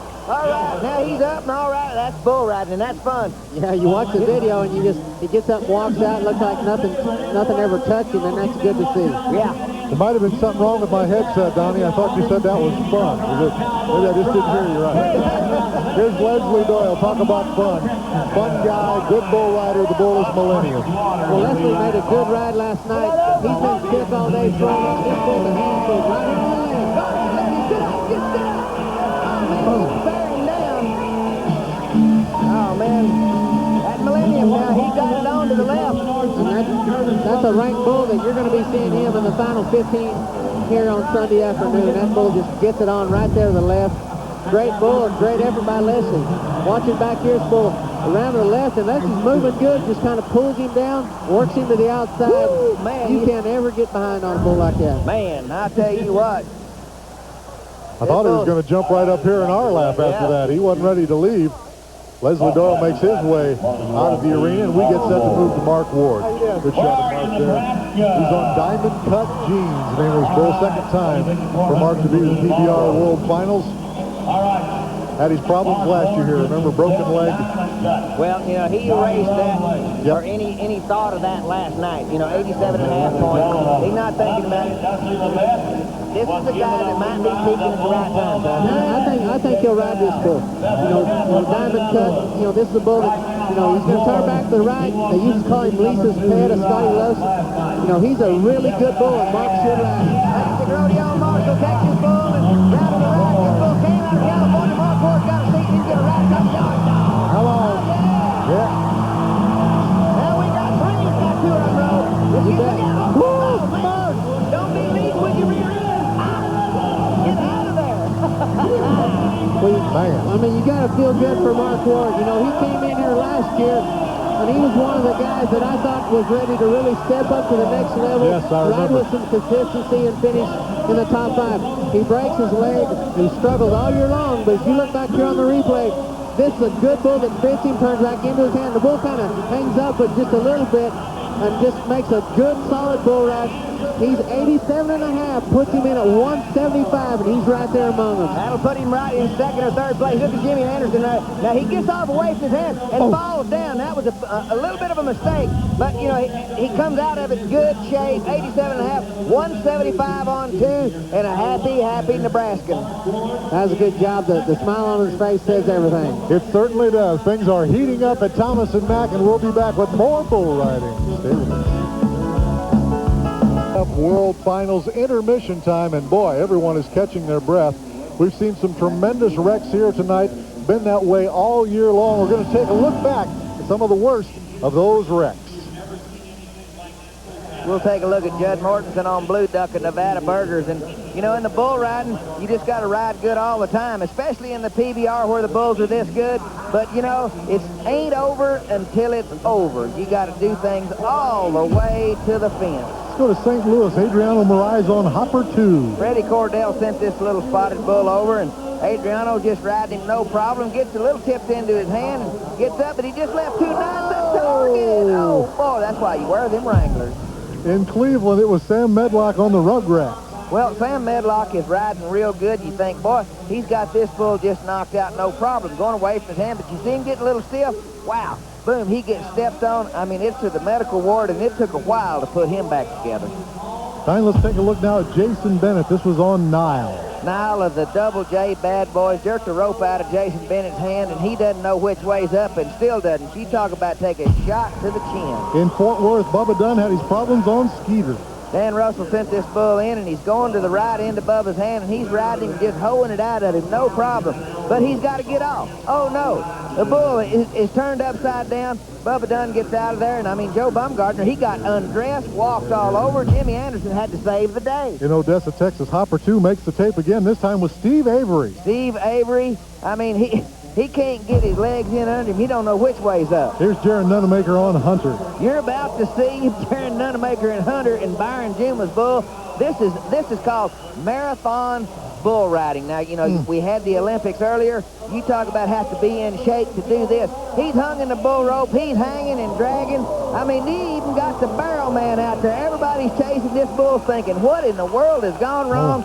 Finally getting a hold of the tail of the rope, get him loose, and everybody's okay, but they're tired. Here's Cody Kester, the match of champions on Thumper. Well, Gary Hempstead's bull Thumper thumped him right upside the gourd, hooked him in the britches, blowed snot all over him. That's a world champion. The bull shouldn't have done that, but hey, he couldn't read.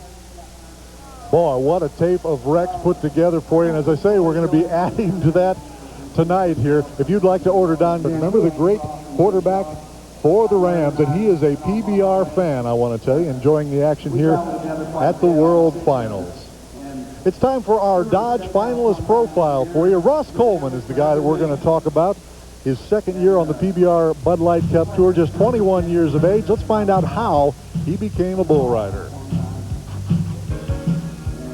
My family always grew up being a ranching family and a rodeo family, and we used to ride calves all the time when we were little, and it was real fun. So got up and rode steers and rode bulls, and that's what I do. That's what he does, and he does it very well. We're going to be back with a lot more bull riding from Las Vegas, Nevada. On TNN. Back in Las Vegas. Look at the crowd. PBR St. Louis, of course, they have their own event there in St. Louis here from the PBR Tour. Intermission time here at the World Finals. While we're doing that, earlier Pam had a chance to sit down and talk with world champion Cody Hart. Cody Hart won 6 Bud Light Cup events last year on his way to the PBR World Championship. But Cody, when 2000 started, your momentum stopped. What happened? I don't know, all my life I had my goal set to win the world, and when I won it seemed like I relaxed and slowed down, and in a game like this, you can't relax because the bulls don't know who you are. They don't know that you're a world champion. They don't know, and they don't care. And I realized that a little late, but at least I did.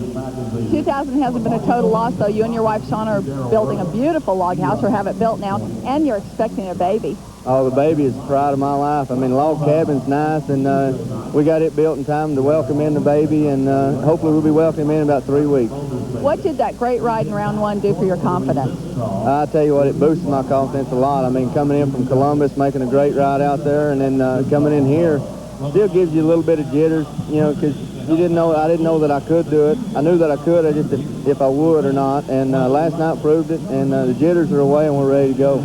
Wish you luck through the rest of the finals. Okay, Pam, thank you very much. There's a young family right there enjoying the World Finals here at Thomas & Mack Center. You know, one of our best features here is the Bud Light Bull of the Week. This time it's Hollywood Tough. Take a look at the Bud Light Bull of the Week. Yeah, it's the Bull of the Night, Hollywood, plus 99 of Harrington Cattle Company. It comes from Terry Williams. You're looking at one of the best rides of the year. J.W. Hart had been on him three times previously, never warmed him up.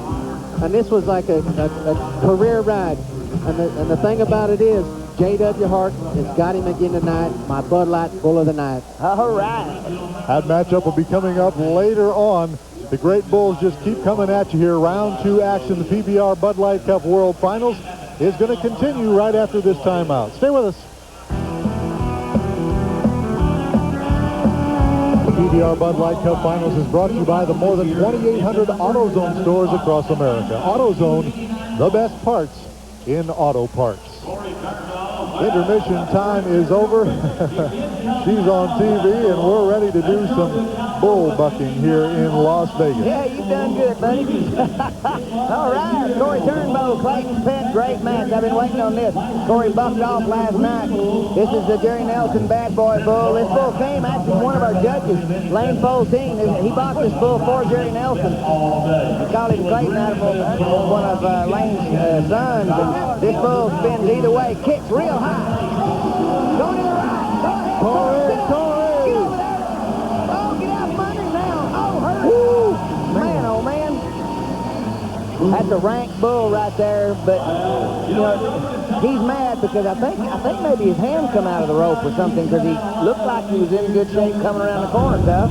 Well, you know, the bull usually goes to the left, and he went to the right, which gives him a better chance to ride. Right there, he's in good shape. And then he just gets back on the end of his arm there a little bit and just pops the rope out of his hand. But anytime you get into a strength match with that bull, you're going to lose. You lose, that's right. Corey Turnbow, one of the great guys. Good young guy. Yep. Getting ready for our next bull rider to come up. But let's go to Pam first. She's with Mark Ward. Dan, this time last year, Mark Ward, they were carrying him out of the arena with a badly broken leg. This year, you're 2 for 2. Yeah, I mean, I feel good. First of all, I'd like to thank DeWalt. I mean, they come in after I broke my leg when I come back, not knowing how I'd do, and pick me up and give me a sponsorship. I mean, I feel great. I'm 2 for 2 and make a 5 for 5. All right, Mark. Let's go to Terry Don West. He is on Durango. Rankest bull maybe going besides Dillon to the Bucket Bull of the Year. This bull, he's not been ridden on the Bud Tour. He's a bounty bull in Mesquite, Texas.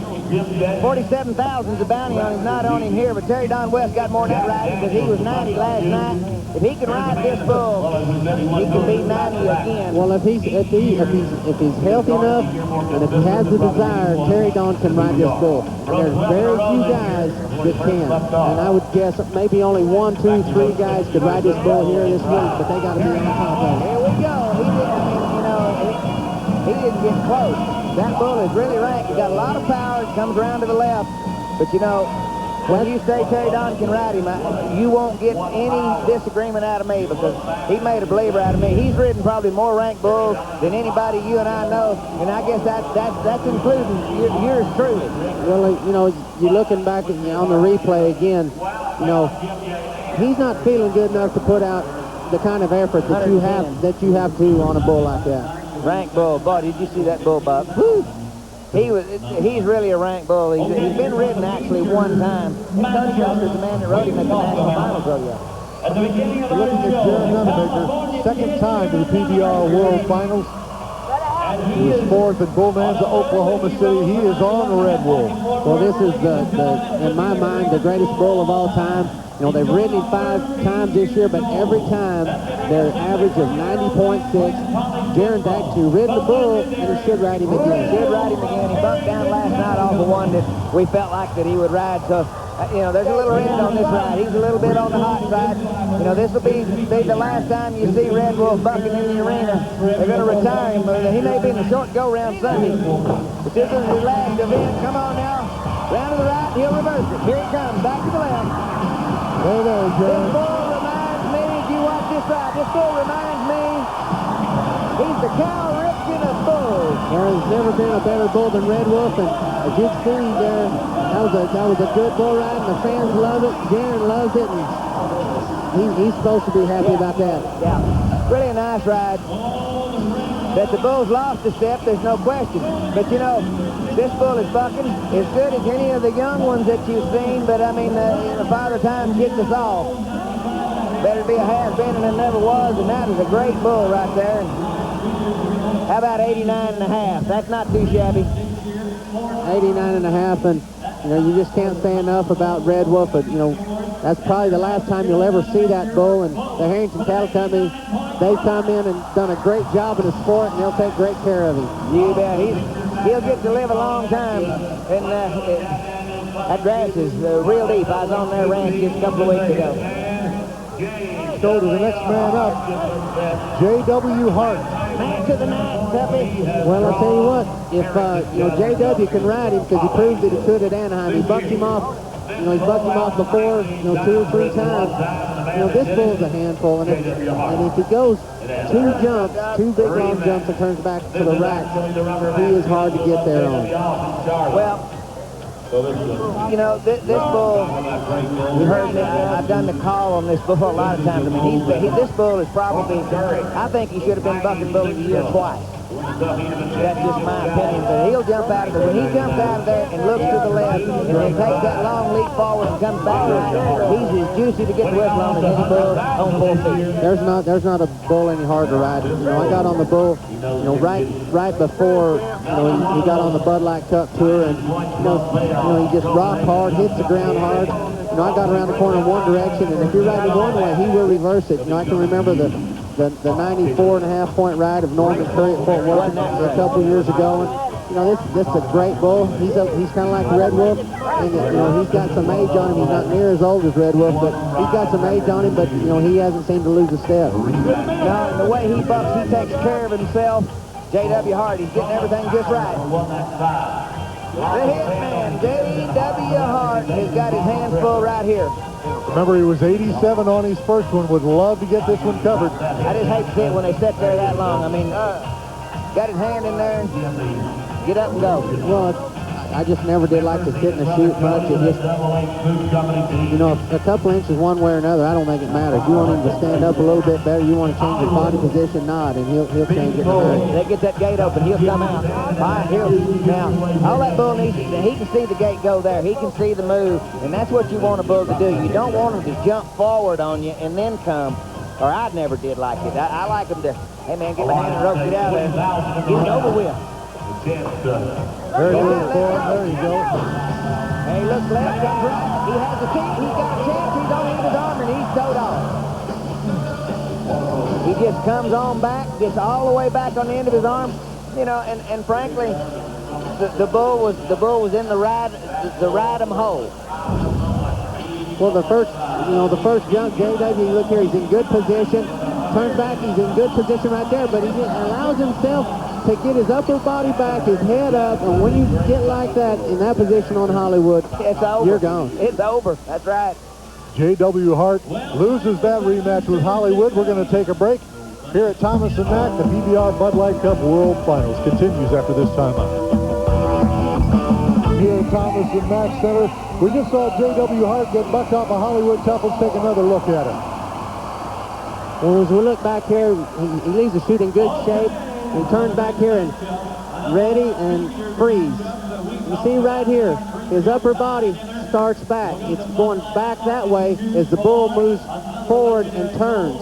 And he gets behind, and the only thing, what he does is put all the strain on his riding hand, and that means that you're at the bull's mercy, and you got absolutely no chance. All right, go ahead and freeze it and watch it. Watch him go on back. Now his hand's coming out. He is toast right there. Boy. Talk about hitting her hard there. All right, Claude Kimberlin, James Harper, and all the boys standing around there going, where's my bull? My bull's better than that. I'm talking about that bull they sold too cheap, Blueberry Wine. Blueberry Wine, that's right, James Harper. He's sitting there going, Mr. Harrington, let's renegotiate. Here's Cody Custer, another great bull, Locomotive Breath. Well, Cody, he got right up there, in his hand, he broke his jaw the last time. Sit down, Cody, sit down, sit down. Oh, man, that's again. Crawl out of there, crawl out of there. Keep going. Bullfighters did a good job because he hit him again right in the chin.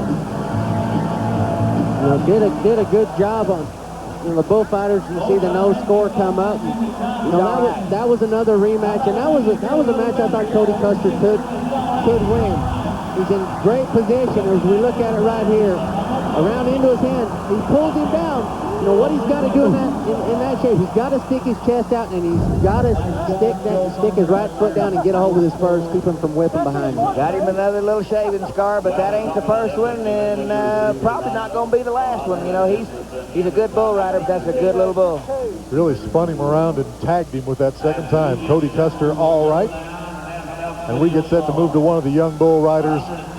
While he's getting ready, you're looking at Justin McBride. Let's go over to Pam Minnick. Pam? Thanks, Dan. Y'all talked about what a great bull Red Wolf was.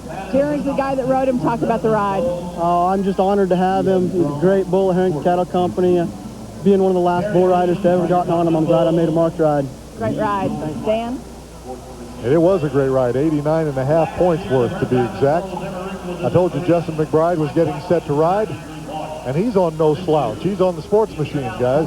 Well, I talked to Justin, and he's pretty happy about having this bull. I said, what do you got? He said, well, I got that little Corinthian, meaning that this bull is real small. It's kind of got the look of a roping steer, and, but you know what this bull doesn't have in size, he makes up in speed and heart.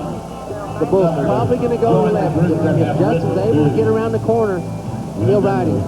What this bull does, he's real fast left, and then he drifts just a little bit. He brings the guys off the inside of the spin, and it's a hard move for a right-handed rider. But the bull can go the right, but 80% of the time he's a lefty. You know, we've seen Mike White ride this bull and score in the 90s on him, and it's a really good bull. But you got to get a hold with your feet, and that's not something Justin does real well. He's got right with a lot of finesse, and I didn't think the bull would fit him, and he didn't. He just, I mean, but this bull, they maybe should have named him Totally Electric because he is totally electric. You know, I think the bull's probably one of the most underrated bulls on tour right now. You know, just very seldom ridden. And like I said, he didn't get a hold of his feet. Just tipped his upper body back, and he's out of there. You know, some of these guys develop styles. Hey, Dr. Freeman. There's the real lifesaver of the PBR. That guy has done more for these guys that if it wasn't for him, there's a lot of them that wouldn't be here tonight. Director of the Justin Sports Healer Program, and a great guy, Dr. Tandy Freeman. We've got a world champion coming up for you. You're looking at Owen Washburn. Another great bull. He's sitting on Baby Hopper. 6 times Owen's been to the PBR World Final. Well, Owen's world champion, and he had world champion form last night. Made a great ride. You know, this bull he's drawn tonight is one of those that he's not very excited about getting on. Most guys aren't. The bull's real strong, a lot like the bull that Aaron had. The bull's going to jump out there, turn back either way, but not very smooth. While he's getting ready, we want to tell you folks, listen, there is a great oversized hardcover coffee table book. Maybe you got him a coffee table book out. All right. All you need now is a coffee table, huh? I got one. All right, Owen Washburn, champ of the world. Come on, Owen. Last night we've only had 5 qualifiers. Jump and a high old Silver around to the left into his hand. Keep it getting over there, and he's walking off now. Look out, he's hung in the rope. Oh, man, get out from under him. And his body's twisted around to where he can't get it He out. can't get up on his feet. He's hung bad. No, it's a lot like the time that I was hung up on Steiner. You watch on the replay as they'll bring it back up, but he's okay. Well, okay is a misnomer here, but he's out from under him. He's walking. His legs ain't broke. That's okay to me. See the zero come up. He's still 89 on 1, but he's feeling it right now, and he's going to be sore the rest of the week. Yeah. Thought he had him knocked. I really did. It's a great jump right there, but he got half straight. His arm got right there. And watch when he comes off. Watch him completely turn over there. Well, I don't guess it looked there. He turned about halfway around. It just turned plumb down, but he can't get to where he can pull because it's down on his fingers, and he couldn't shut his hand to pull himself out from underneath that bull. But for that bullpen, that's about the only time those things are really the best for you. They could have got that because they're trying to run to get a hold of the wrap. But you also got to be able to, he's got to be able to push his hand out of that corner. Right. And you see Joe Baumgartner having a hold to the tail and what eventually got him out. He's going to really be hurting. I mean, he got up and it doesn't look like it's broke, but I'm going to tell you what, sometimes that's just bad because he got stomped. He is being tended to. We just talked about Dr. Sandy Freeman. That's who is with him right now. And you just have to keep on going, keep on clicking. Michael Gaffney, he is up next. Dr. Doolittle of Nevada Burgers, and that's a good little black bull, and the G-Man should ride this bull. I think this is a great draw. I think maybe the pick of, other than Red Wolf, this is probably the bull to have. Michael made just a super effort last night. Wins the go-around. He's in the driver's seat. He's a former world champion. If this guy's got his mind right, he's got a chance to win this again. It's been there, done that. This little bull buck's really good, but he rides good if you're in the right spot. As you said 100 times, Michael Gaffney has so much ability and talent to ride these bulls. All it takes is his focus to get it going. Trying to get that bull. Now that bull is laying on him bad. You can see that in there. There's no way to nod there. Trying for him to get him to jump to the front, but that's also dangerous. Just spotter and make him stand up, and then he's ready to go. This is tough on a guy who had a good score. And by my calculations, I don't know, what have we had? 5 guys ride tonight. We had 24 ride last night. So we knew it would be a different deal. So far, we know what we're talking about, huh? Well, this is just a completely different, caliber of bulls. Last night are the kind of bulls that guys just love to get on. You can make great rides, you get high scores, but they're just not as difficult to ride, not as challenging as this kind of bulls. I mean, these bulls buck off 80% of the guys that get on them, even these caliber of guys. Trying to get that bull to move over. Saw him put that 2-before down in there, try to get that. But it won't help if that bull doesn't ever raise, because I think if he raises up enough to get that 2-before in there, Michael would scoot up and nod. Michael doesn't ever have a history of not getting out of the chute. Some guys take a little longer time, but this bull here just isn't standing up, isn't cooperative, and it looks like we'll probably change the order. He's got to get plumb up. I don't even think he can get his leg out from under there. While we do that, for daily updates, photos, and streamed video clips from right here at the PBR World Finals, log on to TNNonline.com.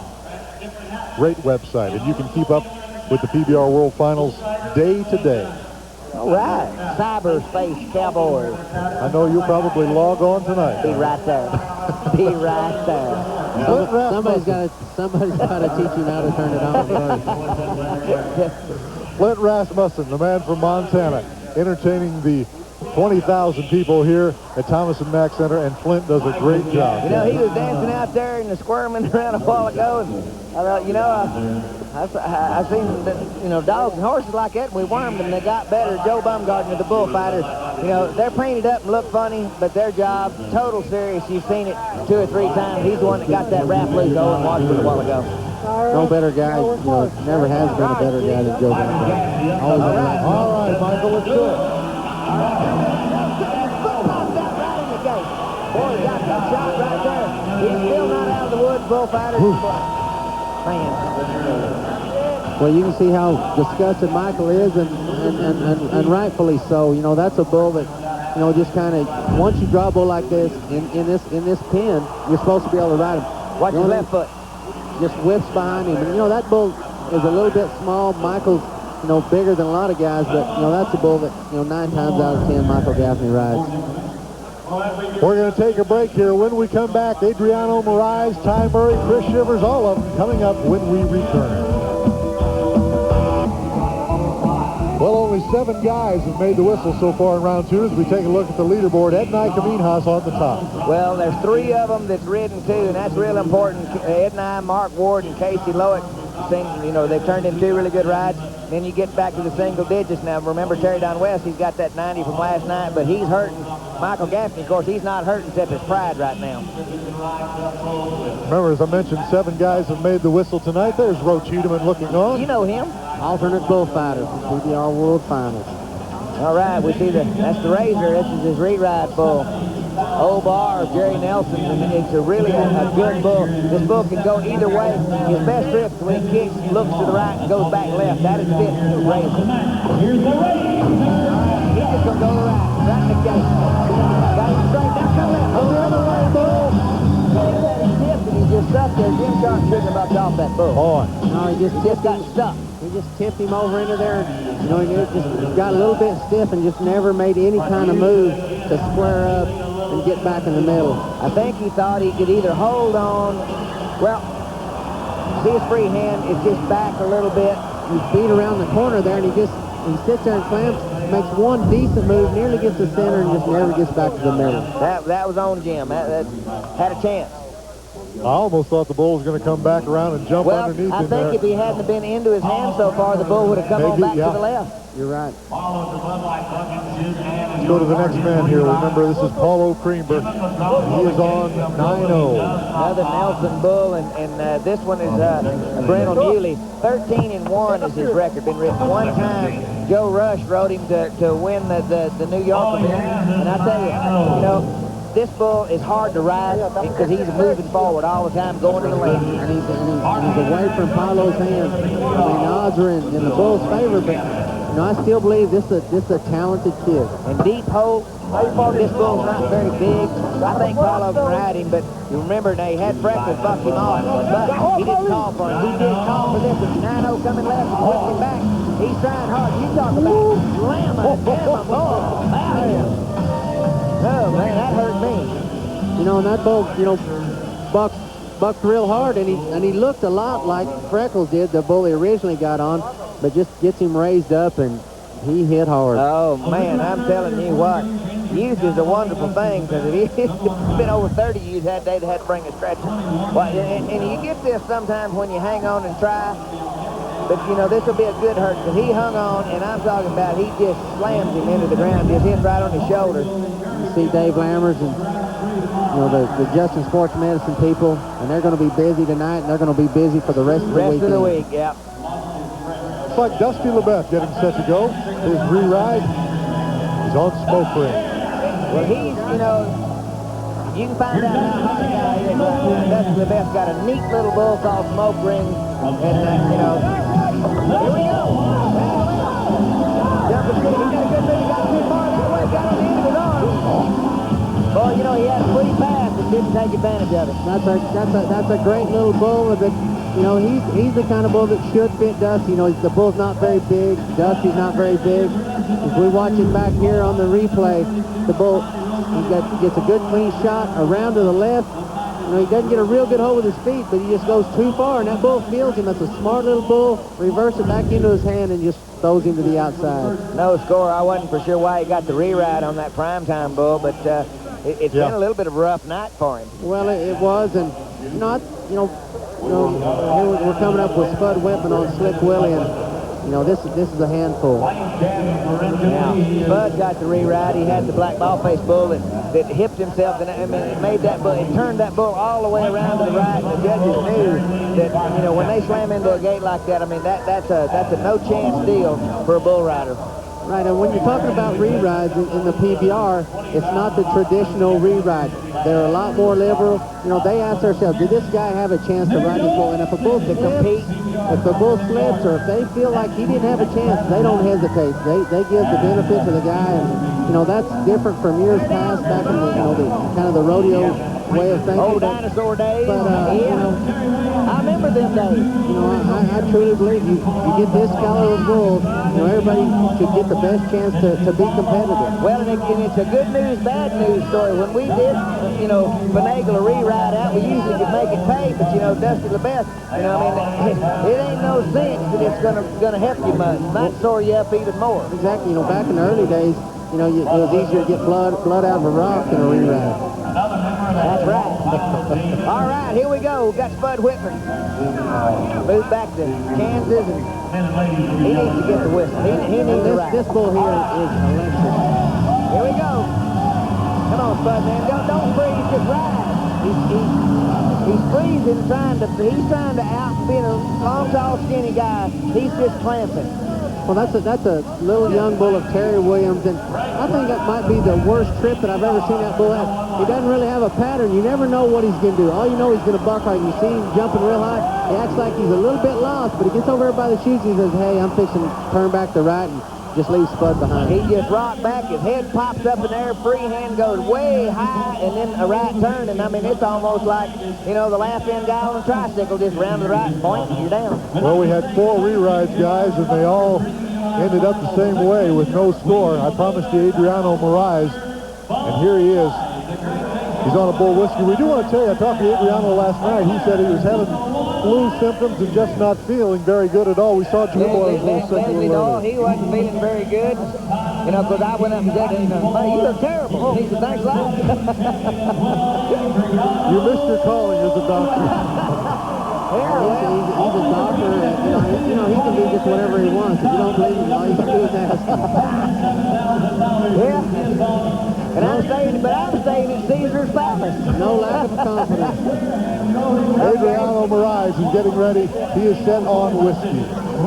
This is a good matchup. This bull's going to try him real hard for the first few jumps. He's going to turn back to the left, but I think once he rides him 2 or 3 jumps and 1 or 2 rounds, the bull's going to even out, and I think Adriano should ride him easy. A lot of guys are scared of this bull because he's jerked down a couple of them. I think he'll get right down there where this bull lives and make him like it, what I think. The bull really bucked. Came out of East Texas and Harrington Cattle Company. They searched far and wide. This bull bucked. He's drawing a buck and bull rider. Trying him right there. Oh, man, he did. Woo! Boy. He really popped. And I've never seen that bull go back to the right like that, but he hurt his arm a little bit. That's his riding arm.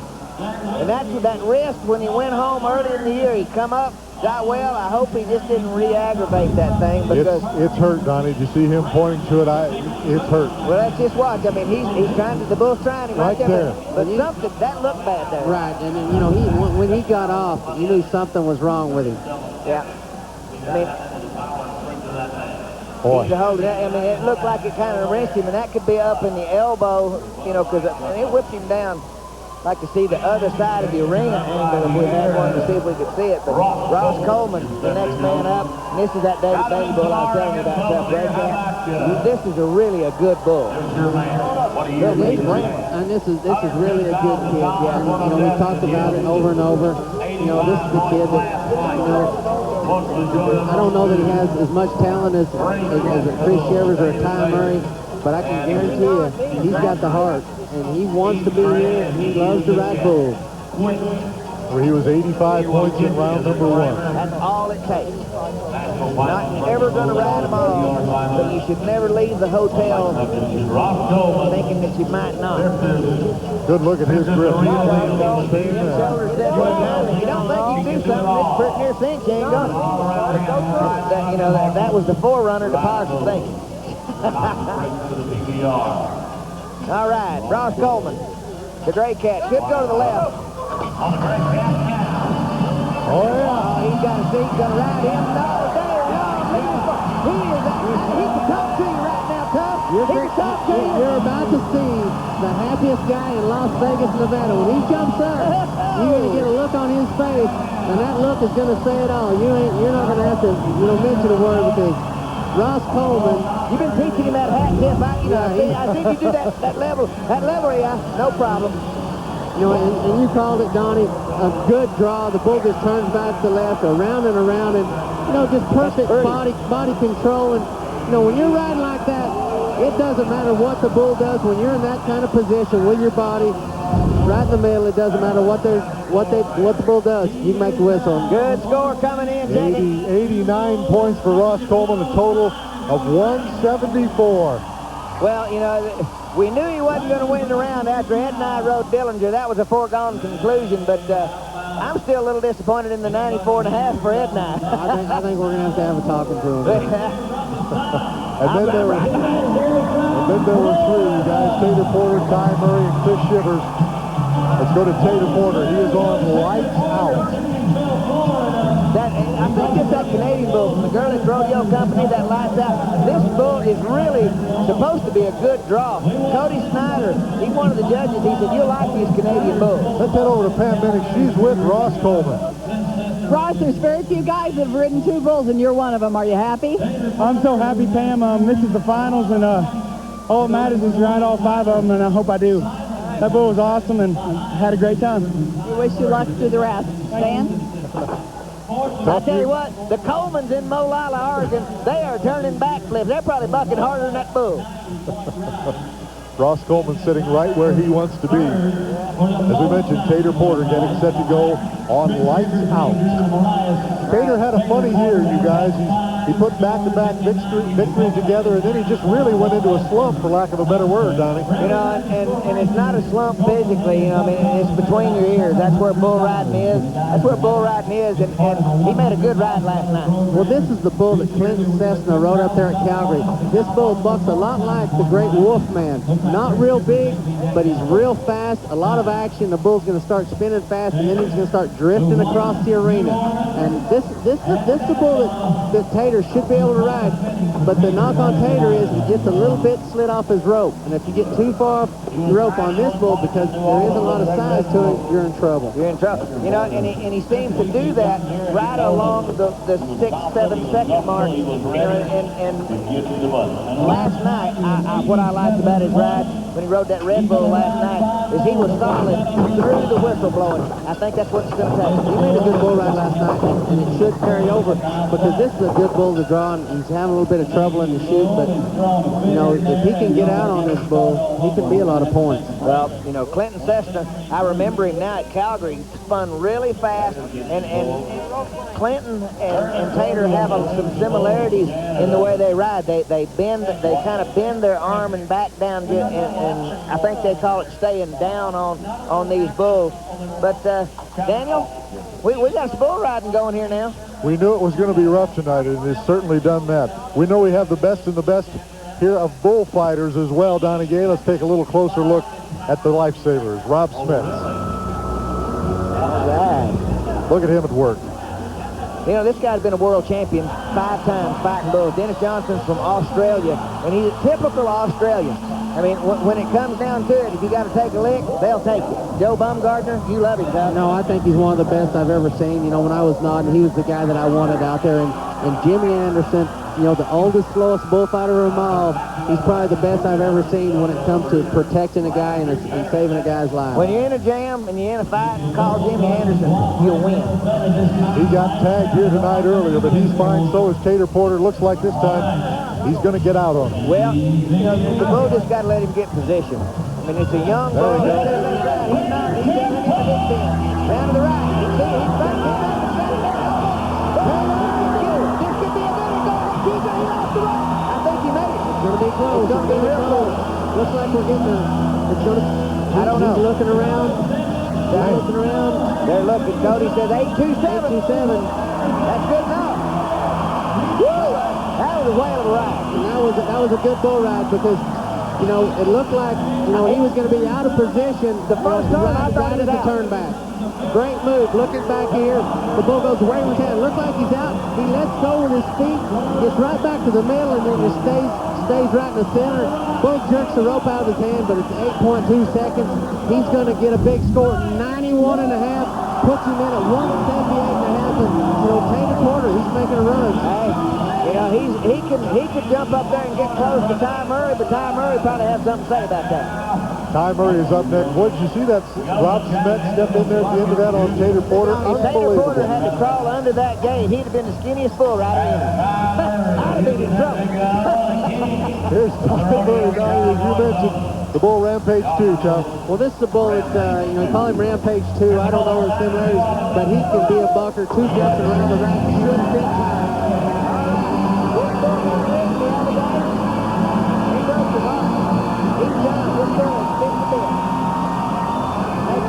He'll get a reride. And that's what's interesting about the bulls. You never know how they will respond to being ridden. You're talking about a bull that was one of the toughest bulls all year long. They rode him late in the year, and here he comes back. After they ride him, he takes off running, and he's done. I mean, he's headed to Tulsa, and that's not good. Spent a lot of money on that bull. I saw him 5 times, and I thought he was as good a bull as is at this bull riding. That was early in the year. They rode him one time, and Bull said, man, I want to go back to be a pasture bull. He's going to get a chance to get on a reride. He's going to be pretty quick, too. He's out of breath, but it won't hurt Ty. There's not a guy in this arena, or probably in Thomas and Mack, that's in any better shape than Ty Murray. That shouldn't be any problem. Let's get set to go to Chris Shivers. He is on Final Answer tonight in round 2. You know, and I think, you know, everybody was just amazed and surprised that Chris Shivers was throwing off his first bull. But the guy knew in the back of his mind, you know, he comes here wanting to ride good. The guy knew that he had the world title all but sold out. He has it sold out now, and, you know, he was just trying and pushing a little too hard to maybe prove a point. You know, and what that is, that's just distraction. And you and I have been there, done that. When he strapped on the buckle, just like Cody Hart, you know, you're going to have a slump. You think it's hard to win one world championship, but when you start trying to win another, and it gets tougher, it's tough. But you can do it. Cody Hart showing that good ride last night. Chris Shivers, I think he has to start tonight. But you got to make it happen. And this bull's a handful. You know, there's no way that bull should have bucked him off last night. This bull, you could run him in 10 times, and they might split at 5 and 5. This bull's a handful, real strong, pretty big, changes a lot of directions. I think Chris Shivers better than this bull. Well, he's a lot better than that. Well, look at this bull. Look at him. Look down. Oh, howdy. He went down.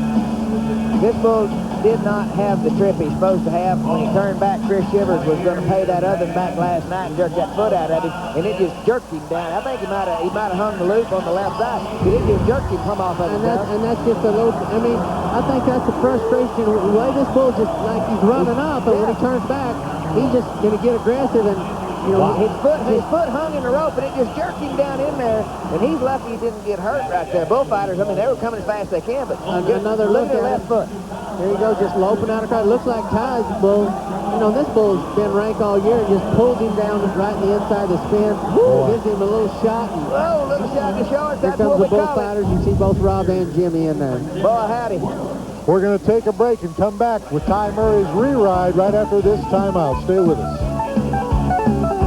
We are back at Thomas and Mack. Take a look at the leaderboard. Ed and I still the man. Yeah, and Taylor Porter making great rides right behind him. Only a point, 178.5. Mark Ward, 175. Ross Coleman, the happiest guy in Vegas, 174. And Casey Loic, 171. G-Man's still in there with a 91, and we've got one left. Yep. And what a one it is. This is where you say last but not least. Ty Murray, ugly buck. Now, this bull's bucked him off already. This is a rematch. It's a rematch, and this bull is going to be around the left, and the bull really rears with his front end. This is a tough bull to ride for a right-handed guy. Get out there, get that right foot going, Ty. Oh, no. Well, now I thought he'd ride him. You thought he'd have way more trouble, and obviously you were right. Well, he was trying. I mean, he kind of did what I thought it would take to ride him. It didn't work. Well, I've seen this bull just a number of times, and I've just seen a lot of right-handed guys. And as we watch it back, you know, Ty Murray gets around the corner, jinks in the weather, but you know, he lets go his outside foot, but he gets his upper body raised up and his free arm behind him and just comes up short. Well, that's too bad, but boy, we did see some good bull rides tonight. Unbelievable action. Let's head over to Pam Minnick. She's standing by with our leader. Well, Dan, Adriano has been helping me with my Portuguese so I can speak to the Brazilian, so here it goes. Edna Dillinger had only been ridden once before. Are you happy to ride him? Eu estou muito feliz de ter parado nesse boi. Eu vim aqui para montar no boi, não no nome do boi. He said he is very happy to ride him. He rode the bull, not the bull's reputation. How was that, Dan? That's pretty darn smooth. I didn't even see Adriano filling in there. That works for a final answer. There's Great group of fans here tonight. Pretty exciting looking ladies here in Vegas. Enjoying this bull riding here, and boy, what a round two it has been. Lots of action. Donnie, it's time for our Rough Ride of the Week. It's a new sponsor for us tonight. Rough Ride is presented by Polaris ATVs. Nobody smooths out a ride like Polaris. Who do you pick, Donnie? Well, my pick tonight's going to be Dusty LeBeth on primetime. He is riding along here, doing pretty good. This bull leads, and I mean, we're talking high-o silver. Watch this. Now, rears him back, and you talk about a rough ride, because splat, whop. You know, that'd work in gymnastics, too. I'd say that qualifies as a rough ride. Polaris ATVs. Overdosed on civilization, Polaris is the way out. And we'll be back to Las Vegas right after this timeout. Take a look at our leaderboard, gentlemen, after 2 rounds completed. All right, Edna Kaminhas, 179.5. Tater Porter moved up to second place. Mark Ward, Ross Coleman, and Casey Lowick. Those are the 5 that have qualified on 2 bulls. Michael Gaffney with a 91. Of course, remember Terry Don comes in has a 90. But these guys in the first 5 slots that have ridden 2 bulls, they are in the driver's seat to get all the money right here this week. Well, it's lived up to what we thought it would, guys. We knew round 2 was going to be rough, very physical. It certainly turned out that way. Don, let's find out who you picked for your AutoZone Ride of the Week. Pretty easy pick. I picked Edna. My pick tonight, Edna Kaminhas, Bucking Bull of the Year, Dillinger. Round to the right, early in the show. Nobody thought he really had a chance, including me. Yeah, okay, I was wrong. Round to the right, great bull ride. This guy rides all the way to the end, loses the bull rope right as the whistle blows. That was 94.5, and Tubb and I have a bone to pick with the judges. Don's favorite ride brought to you by AutoZone, the best parts in auto parts. That's going to do it for the round 2 action here from Thomas and Mack Center in Las Vegas. Be sure to tune in tomorrow night. Remember, round 3, 10 o'clock p.m. Eastern and Pacific time. For Pam Minnick, Don Gay, Tubb Heaton, and myself, Dan Miller, thanks for watching. We'll see you tomorrow right here for round number 3. The PBR...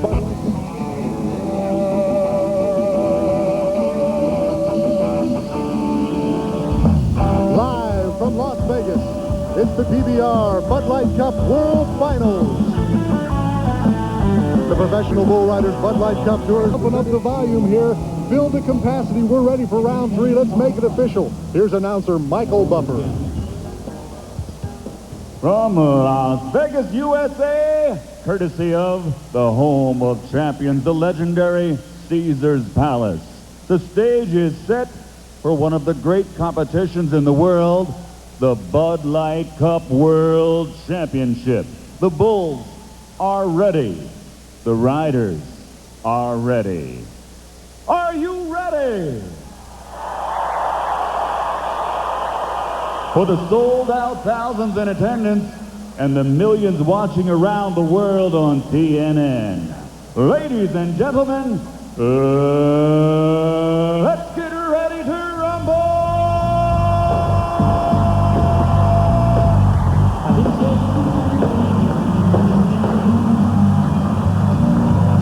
The man knows how to pump up a crowd, doesn't he? We're all set for round 3 action here at Thomas and Mack Center. Hello, everyone. Dan Miller along with Tuff Hedeman and Donnie Gay. And, Donnie, let's get things started by talking about how we stand after round number 2. Well, we can take a look at the leaderboard. There are 5 men out of the 45 that have qualified on 2 bulls so far. Edna Camino rode the Bucking Bull of the Year to lead the way, 179.5 on 2 bulls. Look right down through number 5, Casey Lowick. And then we got the 1 score, the high ride of Michael Daphne's at 91 points. It's a tough riding so far, but it's going to get tougher. We knew it was going to be rough last night, guys. A different pen of bulls tonight. Tuff Hedeman, what can we expect? Well, this is a great pen of bulls. Certainly not the caliber that we had last night, but you're going to see a lot of great rides, a lot more rides. It's going to be a good night. Let's talk about a couple of the matchups that you can watch for. First of all, Donnie Coleman, Ross Coleman, Donnie, has Mohair Sam. Well, he's got a bull out of Oklahoma, Dan, and I'm going to tell you, he's really a good bull. Spins to the right at the end of Ross's hand. He's one of the ones that's ridden, too. He's excited and pumped up. Probably the happiest cowboy in Las Vegas right now. He's got to keep on riding just like he's been doing. Ednai Caminhas, the man in the lead, has Jammin' Jimmy. Well, I'll tell you what, he's got a bull that fits him. J.W. Hart was 91.5. You know, you look for Ednai to go 3 for 3. He's off to a great start. He could win this competition. We are ready for round 3 here in the arena. Let's go back behind the chutes. Here's Pam Bennett. Thanks, Dan. There is so much energy tonight behind the chutes, mainly because with just 5 guys left in the average, the Cowboys feel that the World Finals title is still up for grabs. And the guys that I've talked to are pretty confident about the bulls they've drawn. I'll give you a close-up look from here behind the chutes, so stay with us. Round 3 of the PBR World Finals live from Las Vegas begins right after these messages. Well, folks, we are ready to get it on here at Thomas and Mack Center. Donnie and Tuff, round 3 on tap. Let's get right to it. What a way to start. Cody Hart on No Can Do. Well, he's got the reigning champ of the world here on a bull of Donnie Kish's. This bull is real good. He can go either way. I asked Donnie Kish about him. He thinks he might be his best bull out tonight. He should fit Cody Hart. Well, Cody, you know, he's riding a little bit better. He had all kinds of problems all year long. Of course, made it here. He wants to show people that he's wearing that buckle and it's not a fluke. He's had a bad year, you know, but that's just to a world champion standard. Well, that's, you know, I think it's just been a lack of focus. You know, you finally reach your ultimate goal and you think, well, you're on easy street. Well, you're not. The year starts and you're just another guy, and, you know, his wife is, you know, they're about to have their first child. He built a new house and, you know, business interests, you know, and just lost his focus riding bulls, it looks to me like. You split your time too much. Doesn't matter how good you are. You'll pay for it a little bit. He's gone through that fire, and he's trying to get this bull. He's squatting a little bit, and he doesn't want to go with him. He thinks this bull will get a Sunday at him. Well, this bull, you know, should be right there to the right. You know, he can go back to the left, and he should fit him like a glove. Well, he got position there. Looks like he's in. He says, let's go. All right, let's get it on. Let's ride the first. He's going to go left, right, and a dead gum gate. Look at that. All right, now he comes back. He whipped him down. Everything that can go wrong for Cody has. I mean, the bull has taken bad jumps. Obviously, no score. You know, that's too bad, but he'll get over it, and it'll make him tougher. Oh, he'll come back and be fine. You know, Donnie, as you said, we'll watch it back here on the replay. You know, it gives him a really bad jump, pulls him down. He knew he's disqualified, goes ahead and gets off. But, you know, that's a bull that just doesn't have his day. And, you know, you think it's going to get better for him, but just hasn't. Cody Hart comes down early for no scores. We're just getting started with round 3, and you're looking at the man from California, Aaron Seamus. He is coming up next on Little Warrior. This is a bull that's been unridden at the Bud Light Cup. He's going to be a handful for Aaron. He's going to turn back to right, and he's going to move forward, you know, but nobody rides bulls better away from their hand than Aaron Seamus. That's, you know, what I think. And he was a 91 last year, won a go-round on a bull that went to the right that, you know, very few left-handers would have ever ridden. And, you know, he'd have a chance to ride this bull. Well, he's had some problems and not had the kind of year he wants. I mean, we're down in the 30% bracket, and Seamus rides better now, around to the right, got to reach forward. He's in a little trouble, but he made it by that. Now we don't know what this bull's going to do. Boy, that's back around ugly. to the right. Look, his rope is slipped. Look out. Woo. That's real close. Well, that was a great effort by Aaron Seamus. You know, he had a chance to get bucked off early. Made a great move. The bull kind of cut out. You know, we look back at the replay here. Bull turns back to the right, away from his hand. He looked like he's in trouble because he's kind of a little bit back. Gets back over in the middle. Bull just kind of acts like he's lost, turns back again, and as you see, his rope comes back, 84.5 points. That's a good solid ride for Aaron Seamus. You know, I think I was looking at that, and when that bull jumped out of that spin, there was still some lime in the arena, and I'm not certain that bull didn't startle that bull. Took some nasty steps across there. 84.5 points again, guys, the score for Aaron Seamus. You're looking at Paulo Creamberg. He is on Winchester. Paulo, one of the many Brazilians. Well, this is just a real strong bull. He's been to the PBR World Finals 3 different times. I don't know that the guys like him a lot. He's real strong, and you're not going to see a whole lot of points. Real jerky. You got to get it, but you got to get in time. Look at that jerk. Round the left. It's a good ride. Come on, Paulo. He got that outside foot going. There's a kid that was riding real good. That bull had enough of him. That's a good bull ride. He's got to get off. He's having trouble getting still riding it. But, with the way Paulo hit the ground last night, hit extremely hard. Long time getting up, bounces back. That's a good bull ride. Watch the jerk, Cub, whenever he comes around. Coming back. Wow. Down, got his elbow down on his free arm, going forward. Now watch him with that right foot. J.W. Hart does that well when he's riding good. Worked for him, 87.5 points, 87.5. Paulo Creamberg, good ride. Boy, we've got a couple of them under our belts already. Aaron Seamus with 84.5. Paulo, 87.5 points on Winchester. This is a matchup you talked about, Tough. Ed and I on Jammin' Jimmy. Well, I look for Ed and I to ride this bull. I mean, he's got to have a lot of confidence. Knowing he had just ridden, the bull of the year, Dillinger. But this bull is no day off. When JW was 91, he's going to hop and skip a little bit, turn back to the right, probably back up, should pull him down into position. He should ride him easily. All right, wants to go to the right. That's in his hand. Get that shoulder over, jump down, come back the other way. Bull spit the bit on him, but he's bucking hard. Going to get a good score. He would have rather him spin, but now he's getting into it now. He got that hat and that mask pull off. That looked good. Well, 3 for 3 for Ed and I. The bull started really good and just kind of gave up a little bit. Didn't make him any easier ride. In fact, probably made him a little bit harder. Look back here. Good turn. Good. Right in the middle, and that bull said, I don't like this.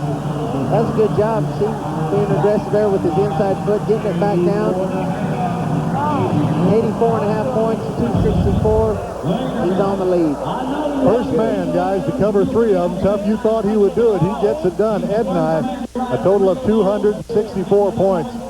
We've got the best fans in the world here. We've known that. We've seen that this week. We also have the greatest merchandise available for you. Just getting started here at Thomas & Mack Center. Round 3 action. Wilkins, round 3 action getting set to continue here. Look at the crowd. Filled to capacity. One of the 20,000 here is Jewel, one of the great vocalists in America right now. Very interested in how Ty Murray is riding, obviously. Donnie, Cody Hart was offered a reride. Let's find out why. Well, let's take a look at Cody Hart. He's got a tough bull coming out of the chute. We'll get ready. Watch this bull buck now. Ready and freeze. Cody Hart in great shape right here. Now, this all looks real good. This is all textbook right here. But I want you to watch when this bull jumps back and comes back the other way. Now, go ahead and roll it and watch him jerk him down. Pulls him all the way down. Disqualified him right there. But judges say he was fouled. He's offered the option of a reride, and I'm sure he'll take it with that outcome. Oh, yeah. Let's head down now. Remember, we've got Ed Nye Camille Haas has covered 3 of them. His total is 264 points. You're looking at Clinton Cessna. He's on a bull called Mighty White. Well, this is a really good draw of Donnie Kish's. Donnie says that on any given day, this is the best bull that he has. He just doesn't have the consistency, say, like a Cash, but real fast, can turn back either way. The guys say moves ahead a little bit in the spin, which makes him a little bit more difficult. He bucked off Gaffney, he bucked off Aaron. This bull's a handful. I saw him get ahead of Gaffney when he threw him off, and actually did it pretty easy. Clinton Cessna, he's got an 87.5 in the books and no score. Got to get her going. I know his cousin Julie in Nashville will be watching this closely. Try to get the whistle going here. And your buddy Donnie, Mr. Fournier, trying to help him get started in there. Oh Lord, he might be forever. All right, here we go. Down the gate a little bit, round to the right. Get over there, Clinton. Boy, I slam dunked him. Rob Smets, wow. Good job, our bullfighter. No score for Clinton Cessna. And boy, Rob Smets was right there and literally grabbed the bull by the horns, Stuff. When you look back here on the replay, this bull is just real strong, fast, and see how he's just moving forward, rocks him back, and just annihilates him. Rob Smets in perfect position takes him away. Wow.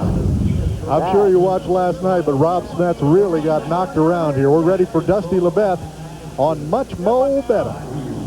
This is a real good draw of Freddie Cordell's going to be right here to the left. Oh, go ahead, Dusty.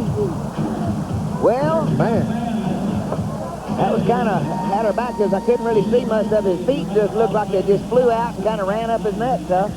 Well, he's pretty disappointed. You know, that was a good draw for this pin. This bull's just always right here to the left. Looks like he's going to be in pretty good position. Kind of gets off in there a little bit, tries to raise up and get out, and just rocks back on his... Fell back on his pockets, maybe, or... That was kind of weird looking. No score. This section we got 2 up and 2 down so far. Maybe Coy Hudson can turn things around for us. Sharon Springs, Kansas bull rider. Ridden 31.5% of these bulls this year, Don. I know one thing. He has taken a pounding, and I'm pulling for this guy to have something good happen to him, Tuff. And I think this is a bull that could happen. This is a bull that he's unridden at the Bud Light Cup so far. You know, he bucked off Adriano at Reno, but this is a really good little bull. Little spotted bull of Freddie Cordell's. He can go either way. If he goes to the right, which what he did when he bucked off Adriano, you know, I think Coyle's sure enough riding. Keeps his hand down on the side, and he rides a little bit stiff. You know, well, it's not really stiff, not really the right word, but it's kind of back. He has a rigid position, but the guy's a cowboy. He can ride, but sometimes he gets in a slump, and it just takes him a while to get out. But he tries so hard, he winds up under a lot of them. And I think he kind of started to relax a little bit more later in the year. Started not riding so wild, and you know, when he settles down and rides, he's going to be a good bull rider. All right, Coy, just stay right. Just out there, got him rocking, set him up, and away from his hand, and that's where these guys in the top 45, Dan, this is where, when they come here, you can find out that you can get overmatched really easy because you can win on nice bulls that jump out and spin real close and you can get tapped. You watch this bull buck. Look at that, Tuff. Just coming straight at you. You know, he just 3 or 4 jumps, kind of found him a spot, felt Coy a little bit into his hand and just went away from it. Smart little bull. Smart bull. No score for Coy Hudson. Big leap out of there. We need to get one covered here, guys. Let's go to Tony Mendez, the man from Utah, the Happy Hopper. Mr. Cordell, he's reaching deep for these names, isn't he? Well, they're all sons of the great Grasshopper, world champion bull, and you know, probably the strongest bull that I'd ever gotten on. And you know, a lot of his calves are the same way. Real strong, real hard to ride. Smart, change direction. Most of the guys don't like these bulls at all. This bull, when he turns back, he likes to go the right, but he can go either. He'll do whatever it takes to get you thrown off. Well, they've ridden him a couple of times, 2 out of 12 to be exact, in the Bud Cup Tours, and their average score is 86.5. Tony Mendez would probably sell out for one of those right about. Well, I don't know. This guy's a hot dog. He likes that. And I talked to him right before the event, and he said, you know, I'm just going to have fun. He said, I'm happy to be here. I feel good. He said, I'm ready to win something. That's the attitude you got to have. Jim Shorter said, try to win first every time. Rest of it, take care of itself. Come on, Mendez. Good move right there. Lost the bull rope. No hands. Boy, he's mad. You know, he's disappointed, and he's supposed to be disappointed. You know, that bull had a day where he was capped off. He's right in the middle. You can see the no score. He's still 87 on 1, but there's no excuse for... Let one get away. There's no excuse for, you know, looking back here. He's in perfect, you know, right in the middle, and, you know, gets a little bit raised up, but you can't ride him if you don't have a hold to your bull rope. That's right. Number one deal is still a no score. Hey, here's something new, guys. The folks at Sierra Sports have created the ultimate video game experience. There's not a seat in the house available here at Thomas & Mack Center. Let's talk about the judges here, Donnie. All right, world champion 1983, Cody Snyder from north of the border up in Canada. Lane 14, that's about as far apart as you can get. He's down there around Beaumont, Texas, down there in the south part of the country. And Cody Lambert, he's just a world traveler. They're all looking at B.J. Cramps. He's going to start things off in this section on Smokin' Smurf. just look for this bull to go to the left right there, and if he's riding in 6 seconds, he can't go back to right. They've only ridden him twice this year, 88 points both times. It's a good bull. BJ needs to get a hold with his feet. Got back, look out. Oh man, that gate popped open. Now that bull, he's a handful, but you know, he's a bull that, you know, BJ should ride. Tuffy did look like he never had his feet into him, Well, you know, sometimes Tuff, watch your back. I think he tries to think about maybe getting hold with his feet and forgets to lift on the rope. His rear end almost came all the way off of that bull. Is that? Yeah, and that, you know, you see that bull just kind of moving ahead. Once he reversed it, you know, he had no chance. Little sloshy. You got to be a little more solid than that. BJ cramped. There's not a better guy entered in the bull riding. We're getting set for the next guy. Another chance for us to get 3 of them covered here. The man from Australia. One more judge we've got with us. First of all, Donnie. Another champion of the world from Canada. Darrell Mills.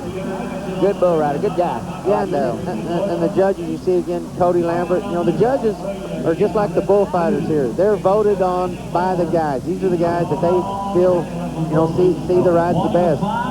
Let's go with Casey Lowick, you guys. Here he comes on Tombstone. Tombstone, it's a rematch. He bucked him off at Laughlin. He needs to ride. He's rode his first two. Come on, Casey. It's an ugly bull, but you got to try hard. You got to keep trying hard. This boy's doing it. Hang on. He held the rope. That's going to be a close one right there. It's going to be close. He held on the rope. I think he's going to get a score. Oh, yeah. 8.39, and that's good. Look at that game. He's going to rival Ross Coleman, maybe the happiest man in the house right now.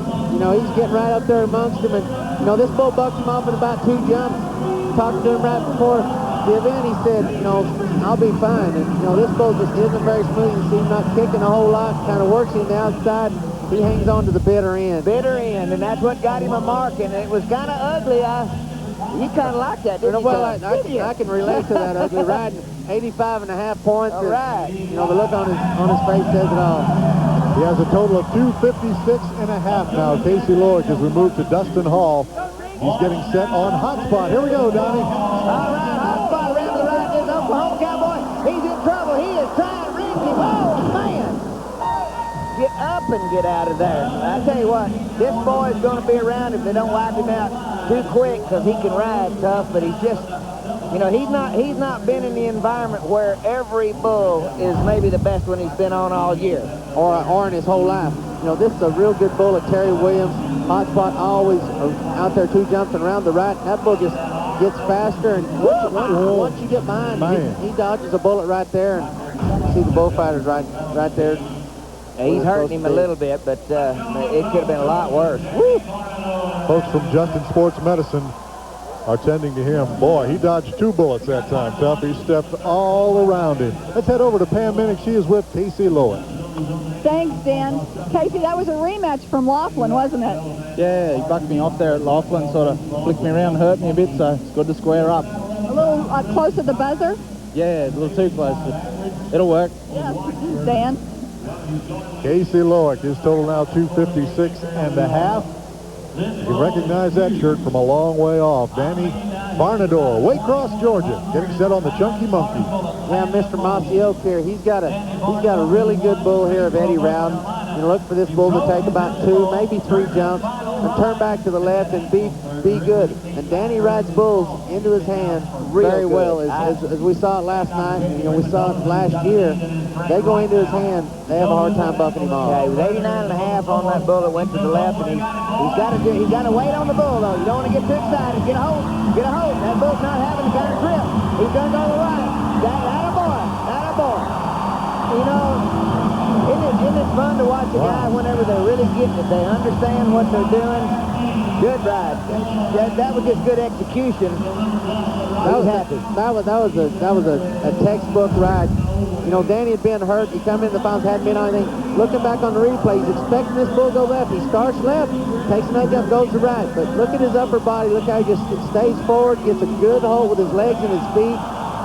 86.5, puts him at 176 on 2. You know, and he's got a chance to be right in the hunt. You know, coming down on 1 could still be okay, because there's a lot of beef, and those bulls that were out last night, they're coming again. Things starting to heat up now at Thomas & Mack Center. Round 3 action, PBR World Finals on TNN. We'll be back. here at Thomas and Mack Center. You haven't missed a thing. We're ready for more bull riding action. We're going to start off with Tough Hedeman first of all, and our Bud Light Bull of the Week. Who's your pick tonight? Well, my pick of the night is Candyman of Harrington Cattle Company. This bull originally came from California. Dan Russell and Harrington's body took him to Texas. You can see right here, Troy Dunn, Fort Worth, Texas. A couple jumps around to the right, straining Troy just a little bit, but it's good enough for 93 points. He's a great bull, and he's my pick of the night. All right, nice bull. And the man tonight, they're going to get on him. We'll do in just a second. There's a young man looking on. Kid, get you some golf clubs. All right, Mike Collins. Speaking of Candyman, that's what Mike Collins is on. He's got 85 points so far, covered 1 of 2, ridden 54.5% of his bulls this year. You know, and he's got a hip pointer. Dr. Freeman said this bull goes to the left. He's history. He said he can't hardly move to the left at all. You know, and I seen Mike, coming down the alley, and he can't hardly walk. He doesn't. He's pretty sore, and he's going to have to hump up right here. All right, goes to the right. Maybe he's got a chance. Come on, Mike. Got a ball. He's got to be hurt. Go on, Mike. Don't float. Don't float. Get a hold of it. He's going to dump it. Good for him. Bang, bang. That'll cure almost anything. He's in a lot of pain, and I didn't give him a very good chance of riding that bull. When I seen him walking in, I walked in the Justin Healer room, and they were working on him. You can tell he's in a lot of pain, but making the whistle will cure a lot of that pain. And this bull turns back to right. Looks like he's going to get him a little bit to the inside, and he just kind of waits on him. The bull's drifting. That's a good bull ride. 88.5 points, 173.5 on 2. Good ride. I just want to read you my notes. The orthopedic surgeon says he's got a right hip pointer, and he might be history, but look here. Here we go. Corey Navarre jumping, and boy, just slam dunked, and he's had tough enough and come right back with another one that's never been ridden. Malpractice of Gidry Rodeo Company, but both bulls out of South Texas, and I said the other night, he's been beat up, seems like forever. Yeah, and I talked to him, and he said he was a little bit sore, and that's exactly what I said. You're always sore. The bull kind of starts around the left, and and boy, he just pirouette around that tail of that rope. That had to hangs his rope around his leg. Might have twisted a knee or something. Might have tore some ligaments right there. That didn't look good. Now, that bull I've seen 20 times, and he just looks ugly. Reminds me of that Rocky. Let's go to Jim Sharp, Donnie, and he is on Cujo. Is this bull going to fit him, Todd, you think? I think he'll fit him if he stays to the left. I just don't like this bull. He's kind of strong around the left. To me, he's a bull that he's going to strain Jim quite a bit. To be, 83, right, 86. I'm kind of with you, but now I've seen this bull go to the right once or twice, but he's just a little bit funky right around the gate. This bull's mean too. Now I think he would fit better for Jim if he would go to the right, but I don't think he will. Coming left. There's a kind of a jerk the rope out of his hand. He just got just enough framer in him to have that drop. We've seen that. It might be a little muggy in here tonight. We've seen 2 or 3 bull ropes jerked out of their hand. That glycerin rosin might be a little slick. And Jim's in good position on this bull. Bull's around to the left, and act like he's maybe going to keep coming and just jerks the rope out of his hand. Popped it out. No score for Jim Sharp. He comes down early. Take a look at that picture right there. That's Juicy Fruit. There's some horns for you. The guy on his back is Mark Ward, and both Tough and Donnie like Mark Ward's ability. I like his ability. I don't like the bull he's getting on. Juicy Fruit, the bull's got real big horns, which are a little intimidating. If this bull's going to turn back to the left right here in the gate, and he kind of wants to throw his head back a little bit, and what it does, it gets guys, they kind of raise their upper body, get away from it, and then he gets busts them off. Never been ridden around to the left, and he's still never ridden. He's not been ridden over 3 seconds. Uh-oh, now he's holding over his 3 seconds, and a guy sometimes, you shouldn't get bucked off that quick, and a guy sometimes gets to trying to set traps and thinking so much. Watch his rear end all the way off. It comes all the way off, and it just kind of folds him up. Wow. Mark Ward hit the ground very hard there tending to him. We want to tell you about 2 new jackets that are available this year, and they're both worn by the stars of the PBR. One's the traditional. You won't miss anything. Stay with us. The PBR on TNN. For me, but not anymore. All right, we got our stock contractors, James Harper and Claude Kimberlin. All right, Claude taking good care of us here in Las Vegas. Norman Curry, DeBerry, Texas, has 82.5 points so far, ridden 37% of his bulls this year, and now he is on Pounder. This is a bull of Scotty Lovelace. He's pretty strong. He's going to take about 2 jumps, turn back to the left. Norman hasn't been on the bull before. He's seen him a lot, and he should ride him. I've seen him a couple times, and I think this bull, if he really has a good trip, I think Norman will ride. If he's slow and got a little drop, he could have a little trouble. Let's see. Norman Curry, storming Norman, round to the left. He's going to ride him easy. Going to ride him easy. Pounder. That's just a good, nice trip for him. Norman gets the whistle. That's the second one covered. 2 out of 3 ain't bad. Yeah, and that's all you can ask for, at this point. This is a bull that, Norman can ride any bull at any time. What determines whether he does or not is how healthy he is and how he feels. But, this bull turns back to the left, away from his right man, just picture perfect in position from the start. He never makes the bobble. 86.5 points, puts him at 169 on 2. Made that one look dead easy, didn't he? Well, yeah, that was nice to watch. It was dead easy for Norman Curry.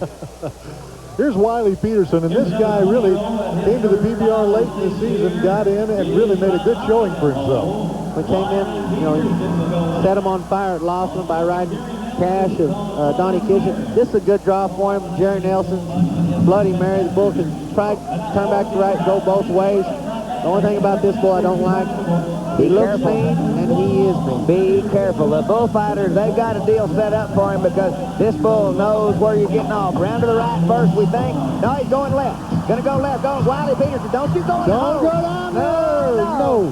Here he comes. I think he'd heard all those stories. He was ready to get gone. Bull went to the left. He should have went to the right first. The next time he's out, he will. That's a smart bull. Bull came out of Florida. See Wiley here in good position. Turn it back into his hand. He just the bull drifts a little bit. He moves a little too hard off the inside. Just a little too aggressive. Wiley Peterson, one of the guys to watch in the future here. About all the 20,000 fans here are members of Team PBR. You can be as well. The phone number is 719. Ready to go to Gilbert Carrillo. Crossroads 2. Gonna go to the left right in the gate, Tough. We don't know how long though. If he's riding him past 1 or 2 rounds, he will reverse it. All right, right out of the gate. Turn right back. Oh, trying to go the other way now. Come on. Oh, that's just jerk back. That's another real smart bull as well. And I think when you see 89 points on one bull, he's disappointed. This is a smart bull. This bull's been around. He goes around the left, and as soon as he feels like he's in the middle, he just immediately reverses it. Gilbert thinks he's fixing to go back into his hand, makes a big move. The bull feels him back to the left, throws him off. When he lets his head come up, it's almost no chance. Let's head over to Pam Minnick. She's with Danny Varnador.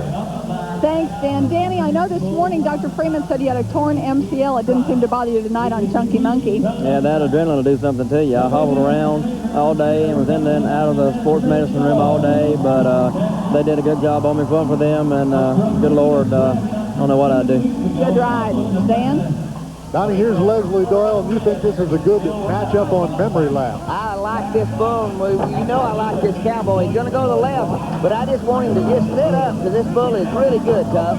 This is a bull that, he can take 3 or 4 long jumps where you don't think he's going to turn back. And once he finds his spot, he's going to get it around. Bull's laying down in the chute there. You can see he's going to have to try to get him up, going to re-pull. You know what they call that when them bulls lay down in the chute? Bulldozing. Well, he's got to re-pull his rope. Let's talk about the bull. Let's just move right along, shall we? Let's talk about the bullfighter stuff. There we got Australian Dennis Johnson, been doing a great job. Rob Smets from Shamrock, Texas. Rob had a rough night last night. Talked to him afterwards. He said he was sore, but boy, the saves he made last night. There's Dennis Johnson. All right, Dennis. They've all been doing a good job. Leslie Doyle got his rope reset. Don't lean overweight on him, Leslie. No, he's coming left. He's coming. Oh, Leslie. You know, he thought that bull might have been going to go back the other way, but Well, I think the bull wanted to turn back a little sooner, but I think, you know, Leslie was leaning off away from his hand. I think the direction that the bull likes to go and wanted to go, so it just takes a couple more jumps for... I think you're absolutely right. Look back here on the replay. Right here, Leslie falls way over there, away from his hand. The bull said, I ain't going there. Gets him straightened up, away from his hand, just whizzing. How many times have we said smart bulls? You know, this is really not anything against the bull riders. Now, you mothers out there, you know, that have sons and grandsons in this bull riding, don't be mad at Tuffino. We're not calling them anything. Did you have another joke for us, Donnie? No, well, that was the only one I do. We're going to take a break and be back here to Las Vegas. Crowd on hand here. Let's take a look at the leaderboard. Ed Nikaminhas in the lead. Well, Casey Loic right in there behind him in second place. They rode 3 bulls, but we still got yet to go. Tater Porter, we saw Danny Varnador and Mark Ward. They've got 2 ridden. Ross Coleman's still yet to go. There's lots of bull riding left. We are in round 3, and contestants and production staff stay at spectacular Caesars Palace in Las Vegas. Beautiful rooms, world-class restaurants, and shopping. Gentlemen, we can get that started. Looks like Dave Samsel to me. Bad Leroy Brown. Ridden 39% of his bulls. Watch these percentages as we go by tonight, because I think Chris Shivers is 65 plus or something like that from the year. This is a good draw for Dave Samsel. This is a bull of bad company. The bull has been to 4 world championships in PBR. And this is a bull that's going to turn back to the right. They've won or placed in the go-round on this bull every year, you know, for the last 4 years. Samsel hopes that keeps up. And Samsel, riding right-handed, this bull should turn back to right. He ought to be a lot of points. All right, he's coming left. Right in the gate. Now he's getting out of the right turn. He's going to, well, that's just spitting the bit right there. Samsel, he got whacked in the face last night. Got some stitches. That's a good ride, but, you know, he's most likely he's going to get another opportunity. You know, that's a bull that, you know, he's been around for quite a while. You see they're giving him an option of the re-ride. You know, the bull starts like he's going to be good. I thought he was just going to come back to ride, but I actually had that bull at Cheyenne, Wyoming, and was 57 points on him. You know, every now and then he just won't buck. It was Monday morning to that bull. They gave him a score of 70.5 points. His total 160, as you mentioned. The option for a re-ride again for Dave Samsel. Well, I suspect he'll probably take it if he's not hurting. I mean, oh, he feels good. I saw him right before the event. He's ready to ride more than win some. Well, he'll be on another then. Here's the Spud man, Spud Whitman. Here's a name for you, Lip Tricks. All right, Corey and Horse, excuse me. This bull, that's a horrible name, but it's a good bull. Right there to the left, now back around the right. There we go. Got around the corner, but he got his head up. Yes, he did. He got his head up, and when his head comes up, his free hand follows it. Going away from him, that is a good-looking bull. That's a really good bull. You know, Tony Mendez rode him early in the year for a 91, and you know, you see the no score, and you know, it looked like Spud was in position to ride this bull. Looking back on the replay, bull starts to the left. Had a little bit of a technical difficulty there. Spud Whitman, no score on Lip Tricks. Remember, he had the re-ride yesterday. Didn't work out for him. Comes up with a 0 here, and you're looking at Pistol Pete Hessman we're talking about. And the bull is called Oreo. Well, this is a real good bull. You know, he goes, you know, a little black. He's got a white ring around him. He's going to jump high, turn back to the left. Fighting to shoot a little bit with him, went kind of down. He didn't re-pull, didn't have to reset right now. Looking pretty good. Pistol rode his first bull, 83.5. Came down on second one. Here we go. Here we go. Down to the left, and he's got his feet on him. He'll ride this one. Keep his feet going. Get too aggressive. He just spun him. And that was from left. Oh, look out. Watch it. Oh, man. My. Never touched him. Yeah. Now it's hurting a little bit. Touched a little bit. Would you believe just a little. Popped up from that, waiting for a score. Now let's take another look at it, Tough. Well, this is a real good little bull. Turns back to the left. You see, he's got a lot of time in it. You know, once you get tapped off like that, I like the way Pete's riding. He's aggressive. You know, letting go with his feet, kind of spurring a little bit. He takes a little bit of a, you know, a little slap up against the fence. But, you know, when you're 86.5 points and 170 on 2, no big deal. No big deal. No problem. Here's Chad Wareham. The bull is called Wimpy. Butler and Gaylord's bull, and there's anything but Wimpy right there to the left, and he's got it. No, don't go too far. I mean, that's a bull right there. Left, jump out, 2 jumps back around to the right, and you better have your motor running. Well, he's just a real smart bull, too. You know, if you're riding him one direction, he's going to change direction. He can go either way. Looked like Chad, you know, had a pretty good seat on him, but when he reversed it. All right, well, pretty good so far. Just still got a lot of gas up. Looks like he's off on the inside of the spin. Bull reversed it. You know, he just had no chance once he jumped out of it. Now, Chad is turning loose. He can't get to trying too hard. We're going to take a break here in Las Vegas. When we come back, Troy Dunn on tap for you. You're watching the PBR. Well, let's take a look at Leslie Doyle. When things go bad, they just sometimes can really get to going downhill. Now, ready and freeze. All right, you see where his arm's at right here? Look at all the space under his rear end right there. He's got great hope with his feet, but that's not all you have to ride with. Now, well, watch what happens. The bull starts to go left, but he feels him hanging over there. Now he tricks him to the right, back around to the left, and he's just not going to make it. You know, that's whenever I think they're trying too hard instead of just riding the bull. Let's go over to Pam. She's with Pistol Pete Hessman. Thanks, Dan. Pete, Oreo seemed to fit you, but I didn't like the way you got off him. No, seemed like just about the time I committed to get off, but he went back toward the chutes, and I was too far gone to stay where I was at, and he just kind of smacked me off in the chutes. Good ride, Dan. It was a good ride. Let's go to Judd Mortensen, Hollywood Square. This bull's supposed to turn back to the left and be real fast. All right, well, he can reduce himself. He's in reverse. Hey, look out, he hung up reverse. Now he's going to go the other way. Judd Mortensen is going to ride this, and I would assume they'll give him an option for a reride, but he's got to get off and get away. He does that well. All right, he was dusted really quick last night, and I know he was disappointed, and it was payback. That bull drew bad. Because he knew he'd come to ride tonight. Watch this bull. Just has a real awkward trip. Just falls down, starts, you know, running backwards. You know, then once he starts around the left, makes it about around, and he just completely gives it up. 77.5 with an option for a re-ride. You know, you got to think, you know, I'm pretty sure he's healthy, and we'll get to see him again. Yeah, Judd Mortensen. Remember, a lot of day money. The go-round money here is very good.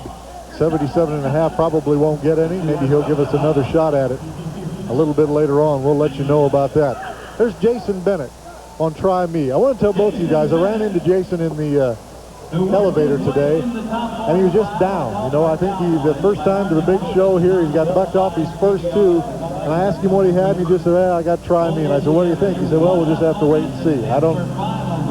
Well, Jason's a low-key kind of guy. He's absolutely total opposite of the way I was. And Tough, you never were real animated or anything about it, but you had a grit and a determination, you know, and looked forward to. He's almost shy about riding bulls.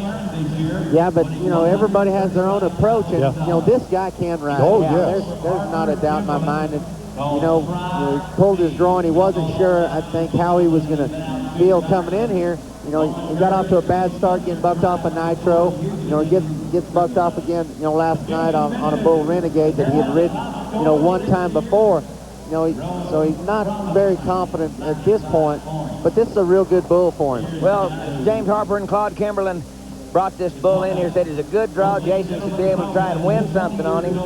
Claude Kimberlin taking good care of us over down there at the Golden Nugget downtown, and this guy, he can do something special if he goes ahead and rides up. He just got to, if he's going to get on, then he's got to be well. You can't get on thinking, well, am I okay? I'm not sure. Yeah. This bull is laying on him. Yeah, there we go.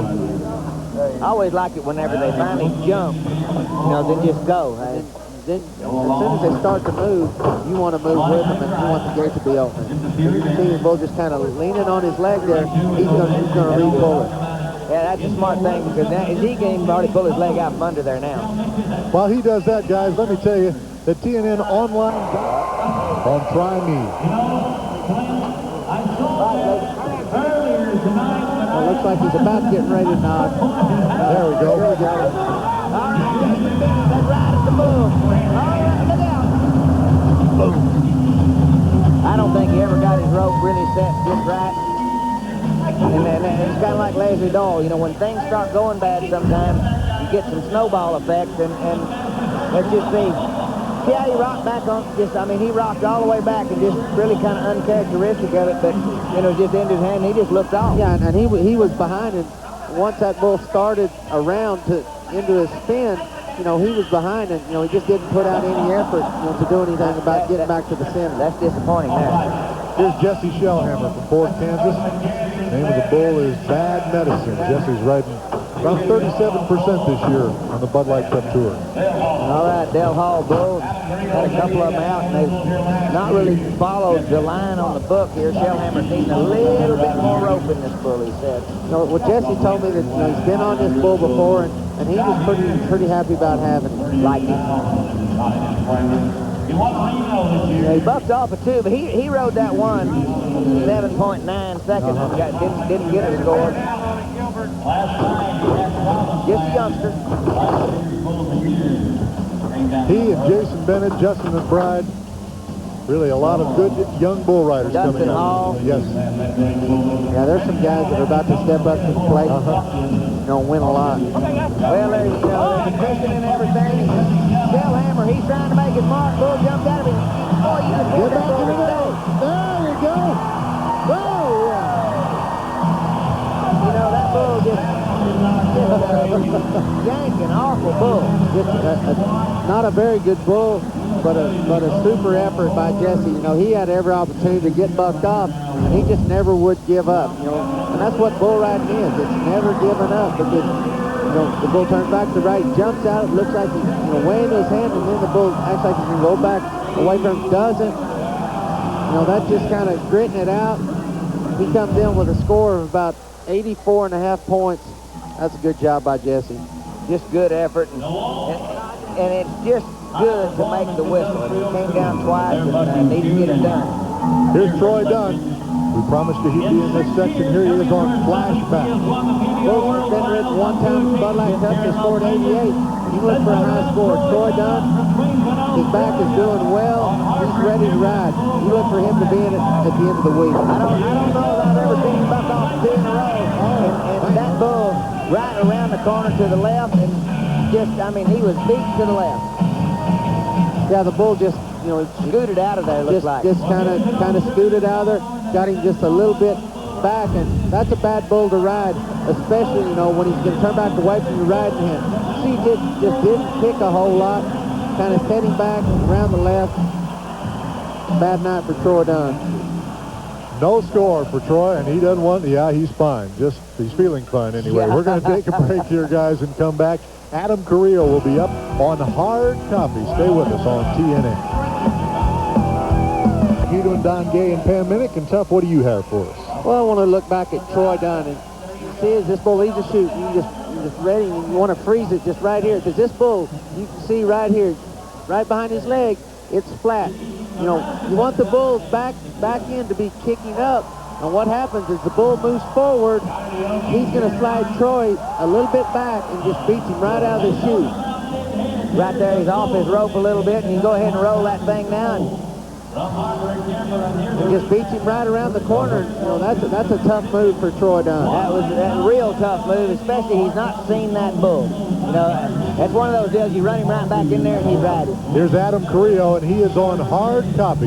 Has he ever had this bull to your knowledge? He actually won the Casino Strip Resorts Tunica, you know, Invitational, and so he's ridden this bull before. I think he can ride him again. This bull's he's real strong out of the chute. One jump, turn back to left. If you ride him, you know, a couple rounds, he's going to jump out of it. But this bull's a handful. They're not a bigger bull out there. Probably weighs 22, 2300 pounds. This one knocked Chris Shivers' teeth out a couple of years ago right here in this arena. And he's been ridden one time this year, scored 93. I love Adam. That'd be, look at the cone head. You know, there's every kind of everybody here just getting close to Howard. We've got to be careful. Look out. Oh, man. Just to the left and just got bucked off. Exactly, and that's just a hard bull to ride. You know, big, strong bull. You know, he's still got 85.5 on one bull. But if we look at it again, this bull is huge. One big, long jump around the left. He just beats him out of the chute. Just overpowered him. He just, I think everyone looking like they were going to show that again. I mean, that was just overpowered. The size of that bull, Adam looked like a bug sitting on his back. Hard copy wins that rematch with Adam Carrillo, no score. See, Bubba Dunn is helping out little Joe Rush. He's down on the gas hall getting ready to go. Yeah, little Joe is beat up. You know, the first night he bruised his shoulder up pretty good, was real sore. Last night he gets walked on by Trick or Treat. You know, he had his big fat lip. You know, I walked in the sports medicine room, you know, in the Justin room, and you know, they had eyes here and eyes there, and you know, stem units on him. And this gas hog isn't the kind of bull that you want to get on when you're not at least 95%, because this bull is a handful. You know, when he first came around, I thought this was a bull that would ride good, be good. But the more he's bucked, the smarter he gets and the harder he is to ride. Ben, either way, you know, I mean, you know, that could bump you in the head, but he's going to go either way, but pretty quick going to the right. Joe Rush is wiped out our bullfighters. Joe Rush is taking off. You know, if you can't put out 100%, you need to let one of the alternates step in and take your place. Playing big gun with a cap pistol will get you hurt bad. You know, and he just, you know, he bailed out.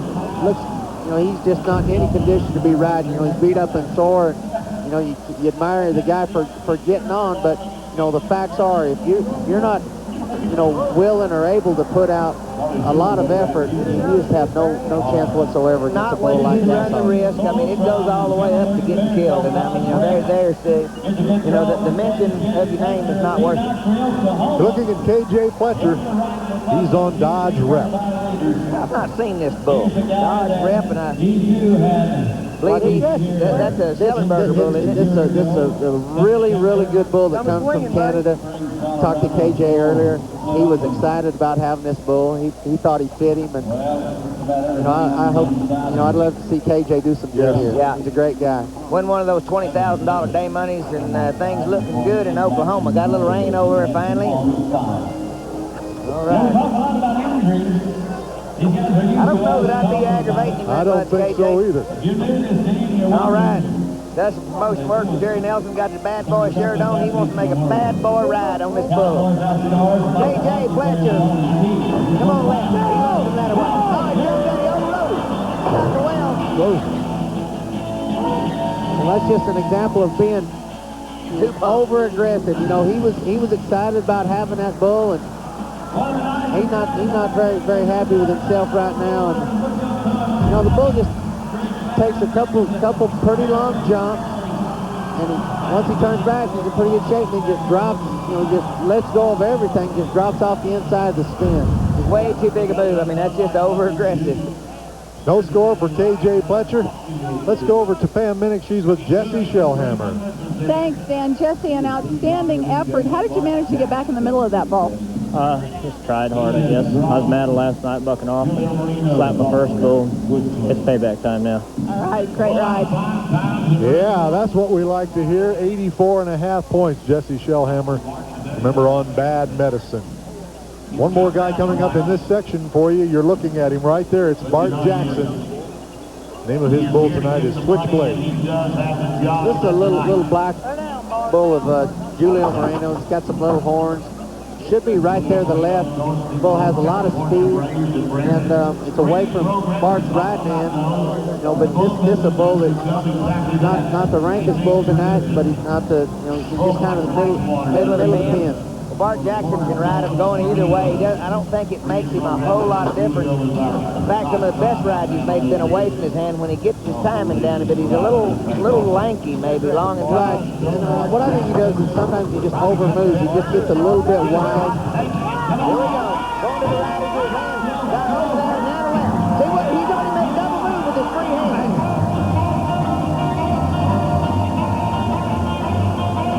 I like it because he puts out 100% when he gets on.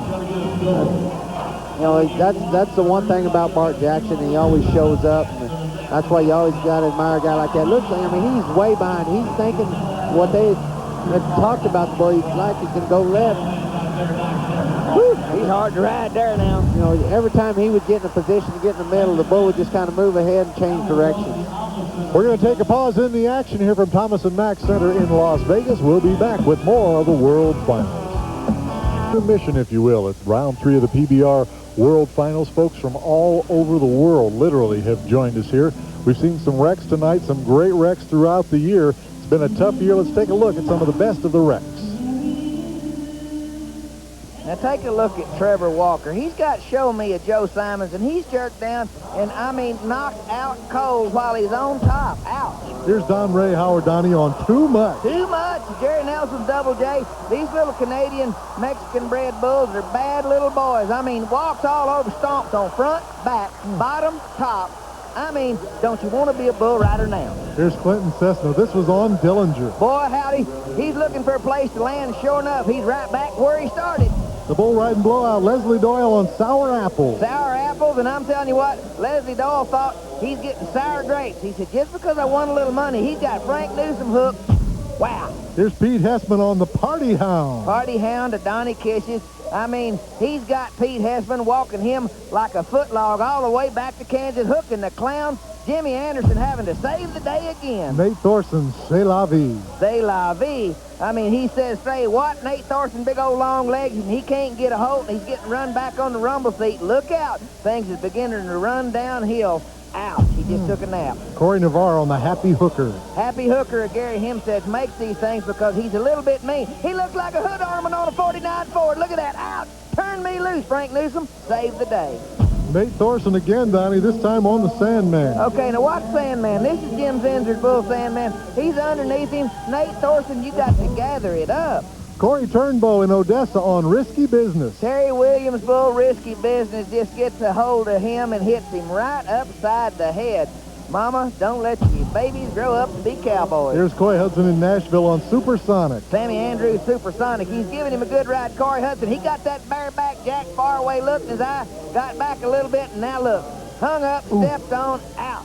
It's tough all over. Here's B.J. Cramps, Donnie. This was on Rocky. All right, a California bull, a Canadian bull rider. There's that hood ornament deal again. Hung up over the head. Look out, sprung a leak. To the medical ward you go. Boy, the good news is everybody was all right after all of that. A great rec tape put together for you. If you would like to order, and the Cowboys Future Bull Riders looking on. Going to talk about Tater Porter. I mentioned in the opening he's got 178.5 points, still yet to ride tonight. But earlier we had a chance to ask him what he likes to do when he's not riding. He's the subject this week of our Dodge Finalist Profile. Let's take a little closer look at Tater Porter. Let's find out what he likes to do when he's not riding bulls. I'm not riding bulls. I like to, just be in the woods, go hog hunting, go down to the lease with Billy Boone, Dave Bertosa, run some dogs, ride my airboat, go four-wheeling with some other buddies, We just have a great time and just like to be outdoors. Tater Porter, the Dodge Finalist Profile here this evening. We're going to take a break and be back with more bull riding action from Thomas & Mack Center in Las Vegas right after this. And there are Cowboys and world champions. That man right there, Jim Shoulders, 16 times world champion cowboy. Jim Shoulders enjoying the PBR World Finals. Donnie, what do you have for us on Telestrator? Well, we're going to take a look at Dustin Hall on Hot Spot, and just to show you just how dangerous bull riding is. He's making a great effort to make a good bull ride, but just can't get it done now. You get ready and freeze it. You check this out right here. Check it out on the other side. One leg, 1 foot right there, just exactly opposite on the other side, and then we watch this thing go on. The bull never touched him, but bull riding is dangerous, and you got to be putting out 100%, and you got to be totally dedicated. to reach this level of bull riding. Exactly right, Donnie. It is a game of inches, and one of the young men that's doing very well here at the World Finals so far is Ross Coleman. He's got 174 points. He's covered his first 2, and earlier today, Pam Minnick had a chance to talk with him. Even though Ross Coleman is from Oregon, he went to school at UNLV and spent a lot of time at this Thomas and Mack campus. Do you have some of your school buddies here cheering you on? Yeah, I looked up there yesterday. My buddy Sean White, he goes to school here still, and he's here. Him and his girlfriend are here, and then there's a bunch of other buddies of his too, and of mine that come and watch me and cheer me on and hang out with me afterwards. What does it mean to you to have so much success here in Las Vegas? Oh, you know, just Las Vegas is always a place to win. This is where they give all the money away, and there's no better place in the world than Vegas. You've got 2 great rides behind you. How high is your confidence right now? Oh, Pam, I feel so good about my riding, and I'm having a great week and a fun time down here, and I just hope it goes good the whole week. Talk about this 3rd round draw, Mohair Sam. Mohair Sam, his bull come from HD Page in Oklahoma, and I've seen him, Justin McBride, he rode him, he's 87 on him, and he's a really electric little bull, and he spins fast, and he's going to be fun. All right, we wish you luck. Thank you. Ross Coleman, one of the guys to keep an eye on here. As we mentioned, he's covered his first 2. Let's take a look at the leaderboard, Tough, so far. Well, Edna Caminas in there with 264. He's got a pretty good lead over Casey Lowe in at 256, right behind Tater Porter on 2 bulls. Danny Varnador, Mark Ward, Ross Coleman. He's yet to go. Tater's yet to go, but that's a good-looking leaderboard right there. Very impressive leaderboard, and we've got some more bull riding action to go for you. When we come back, Terry Don West on tap. He's going to have Fandango. Stay with us.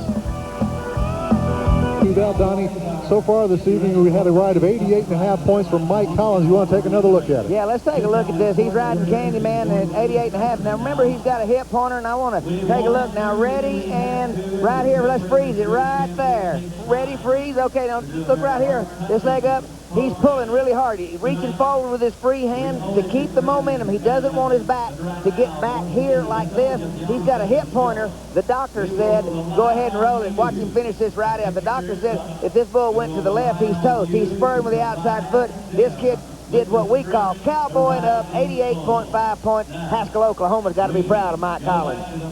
You know, we've talked a lot about the money, $1.6 million available. Let's talk about how they pay it out, Tough. Well, the go-rounds are at $20,000. They drop off to 15 and 10, second and third. You know, even 10th place has about, $1,700, total of a $70,000 each night. What about that average payoff, Donnie? Oh boy, when the average comes up here, you'll just choke. Look at that. $225,000 to win first place in the average. Right now, it still looks like it might take all 5 bulls to win that 225, but you can see they pay more. To win 10th place, $11,700. That would have got you to the national finals 15 years ago. A lot of money at stake here for the PBR World Finals.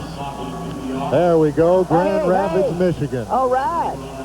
That's pretty clever, huh? I went to a rodeo up there by Grand Rapids one time in Wyoming, Michigan. I like, you talk about tough to find on the map. Find Wyoming and Michigan.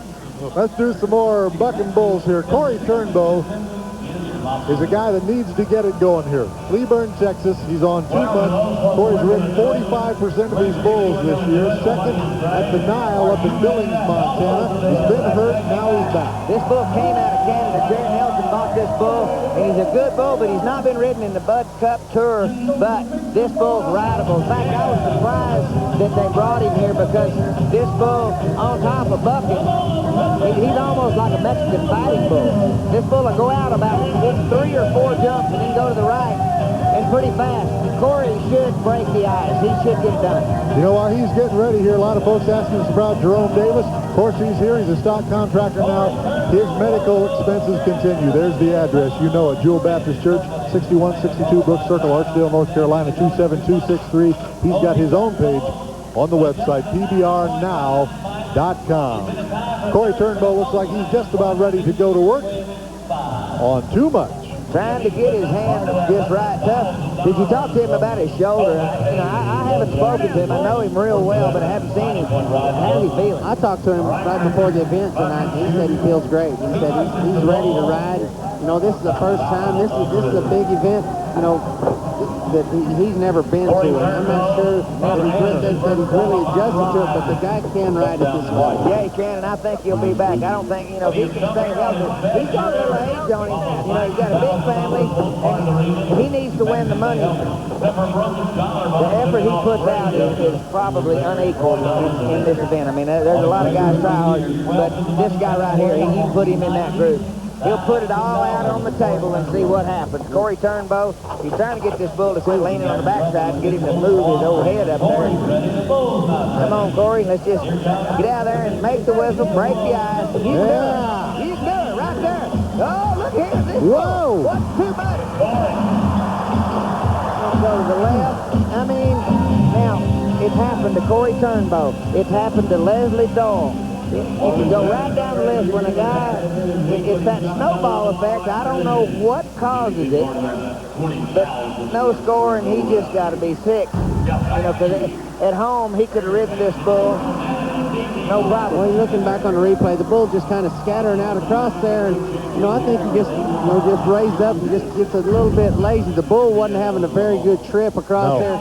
Just kind of snuck out there, found him a spot, turned back, and beat him around the corner. Almost stalled on him when he was out there. You know, Terry Down West, we talk about if Corey is healthy, he is. Terry Down West is not. He has not ridden for a long time. You see that 59.5%, his percentage here, but he's still hurting. Yeah, his knee is bothering him. It is bothering him, but, you know, he's joking with me a little bit before the event tonight that, you know, he thought he heard the whistle a little early last night on Durango, but I don't. That was the guy that was riding before him. I don't think he wanted any part of Durango, but, you know, this little bull of HD's, you know, this is a good bull. It's going to be a high leaper, probably around to the right. He can go both ways, but this bull is kind of like the bull that he rode the first night. Ooh. Oh, look here. Look at how strong he is. You picked him up for one hand. Not exactly. Well, you know, now they'll put the rope across there, but the one thing that you're not going to do to Terry Don West, you're not going to rattle him in the chute. No. There they got, you see the rope tied above the bull. That way, if he does try to jump, at least kind of keep him down a little bit. And once they try that, usually once, they're not going to try it again. Well, Jerome Robinson's got everything under control down there. The bull will stand good this time, and Terry Don, he'll get his wrap and get it on. If he rides like he did in round one, this will be good watching. Okay, he looks like he's just about ready to go. Terry Don West. You know, we talked last night, nobody knows how many more years TD's going to ride, but he's going to go down in history as one of the great bull riders. The guy has covered some tough bulls. No doubt. I mean, yesterday we were taping a segment, you know, on a Bodacious video, which, you know, Bodacious passed away this last summer, and, you know, and he was talking, he said when he was 20, he said he's going to ride till he's 30, and when he said he was when he got to be 30, he said he was going to ride till he's 40. He said he might ride when he's 50. Who knows? It depends on what they'll got to be paid. He's got a lot of in his hand. He almost got in trouble. Yeah. You think maybe he's going to have trouble. I thought he was. You know, right knee or left knee? The whistle cures all ills. And, you know, that is a bull, a lot like he rode in the first go-round, just kind of a high leaper and turned back into his hand. You know, that bull wasn't quite as strong as, you know, the one he rode the first go-round, but that's a good bull ride. You bet it is. And, boy, it's tough. You know, when you hear old guys, 90.5, Dan, you've been pulling for one all night. There it is. Yeah, I have been. I said we needed a 90-pointer, and there we get it, 90.5 points for Terry Don West. When an old guy says, yeah, I can still ride one, that's the kind of bull that they're talking about. And Tuff, you had just talked about the go-round money. Remember, that could be worth $20,000. His wife is sitting up there thinking the Forum and Neiman.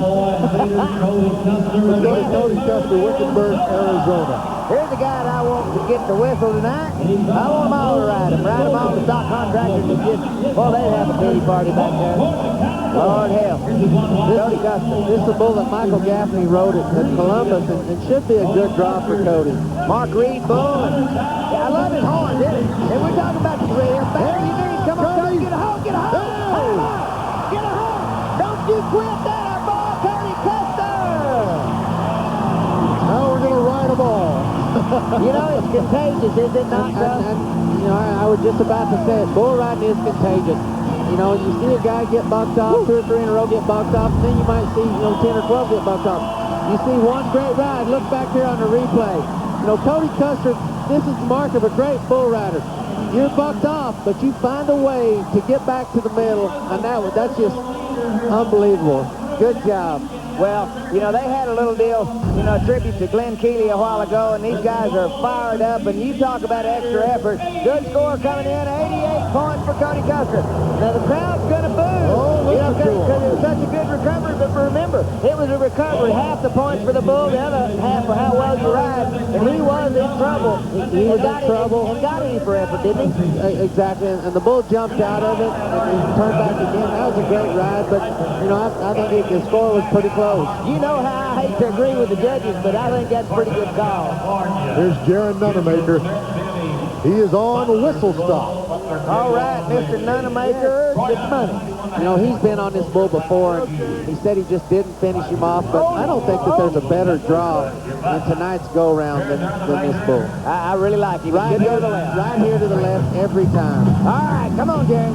Don't quit. Good move right there. Really good move. Really good. He did it again. That's the way he rode last year right here. Shuffle his rear end around with them Wranglers. I tell you what, he had a W on each side. Now we got it going. 3 in a row. 3 in a row. Now I'm glad I don't have a bull rope to drag around. They ride them all. Yeah, Jaron, he just steps up. And, he knows he has the bull that he wants, and just picture perfect. The bull just turns back away from his hand to the left. He's 90 points, puts him at 179.5, but that's a good bull ride. 90 points. Good body movement. Let go of his feet, just shuffling around. Way to go. Congratulations, Yes, Jaron Nunemaker. I remember the first time I saw him, he had that California, that little blonde that dyed the hair up there and everything, and I was hollering, California dreaming. Nunemaker's cowboy. We got it going now. We're going to take a break and be back to Thomas and Mack Center. It's heating up. Boy, you can feel it in the air now. Things are getting exciting, Donnie. Jaron Nunemaker just scored 90 points. You want to take another look at that one? Yes, I do. And I want to show you a position of free hand. Now get ready and freeze it. See where his free hand is right here? Keeping his elbow right there. It's down. His hand is up.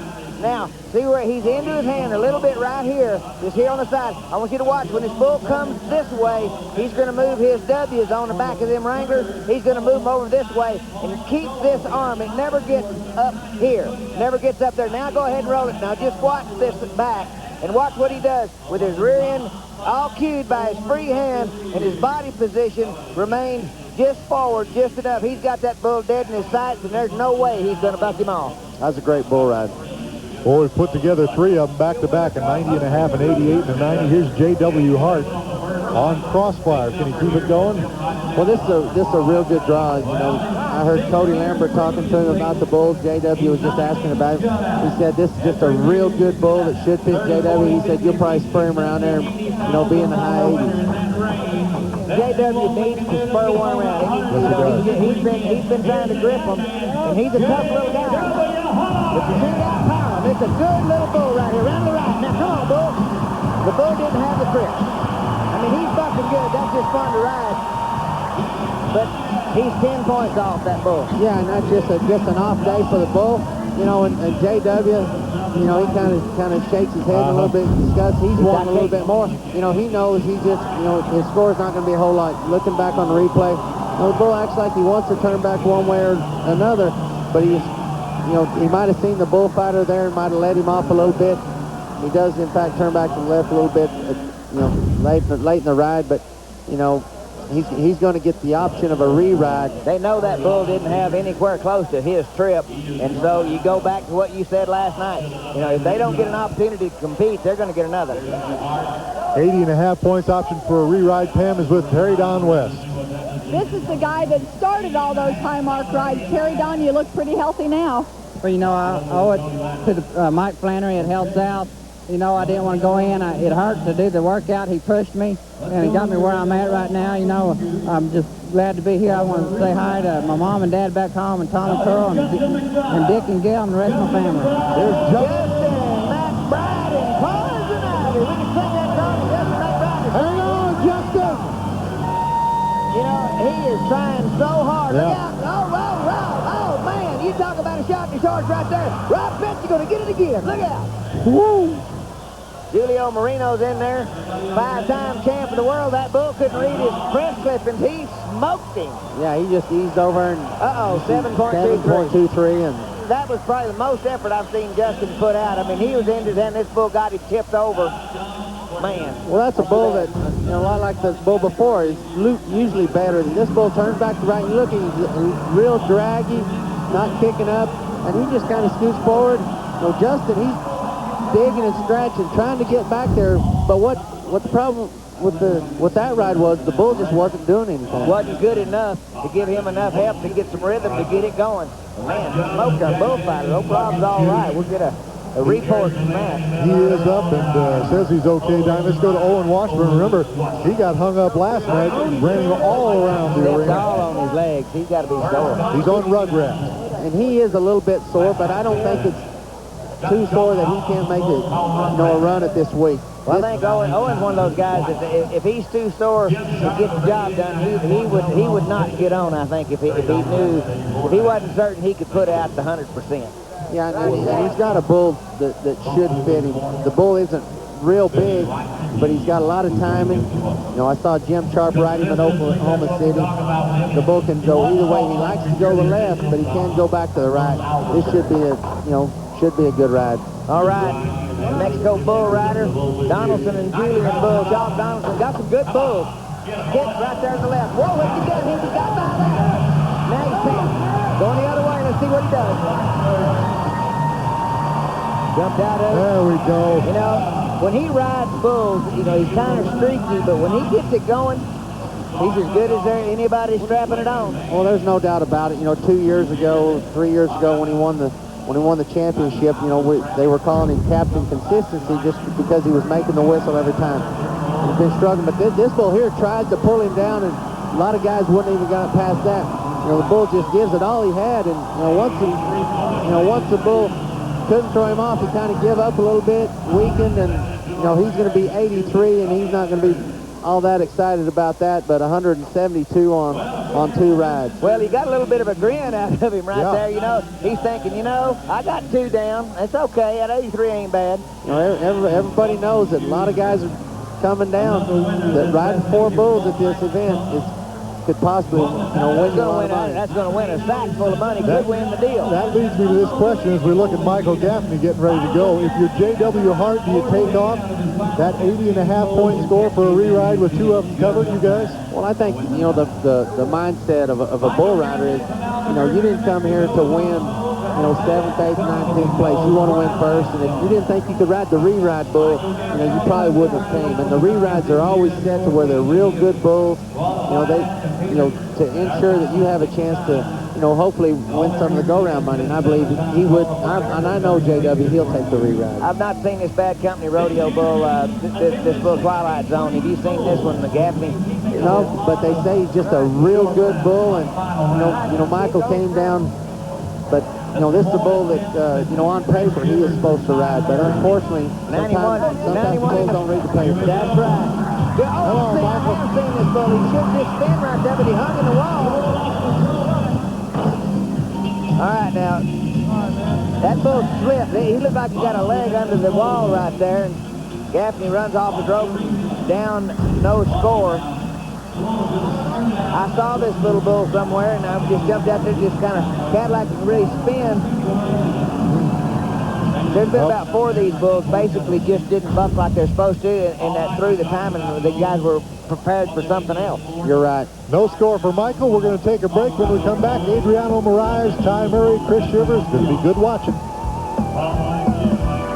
We're in round number 3, and Terry Don West is leading the round so far with 90.5 points, and Tuffat's worth another look. Well, what I want to show you right here is what cost Justin McBride getting bucked off, and you can ready and freeze it right there. What happens here is the bull at this point when he left the chute wasn't bucking at all. It got him sitting back, and you watch here, it gets him out in position. You see his leg coming up here. You see his upper body tipping off to the outside. The bull just goes back away from him. And just what causes him to get bucked off is just the bull simply not bucking. You know, and that's what you call the luck of the draw. That's what it is. All the bulls here are supposed to give you a good opportunity. And bulls are just like people. Sometimes they have their days and sometimes they don't. Here's one of our re-rides. Judd Morrison, he got gusto. He did good. Round to the left, down, back around to the right. That bull bucked off both guys. And you know, and you wouldn't think that.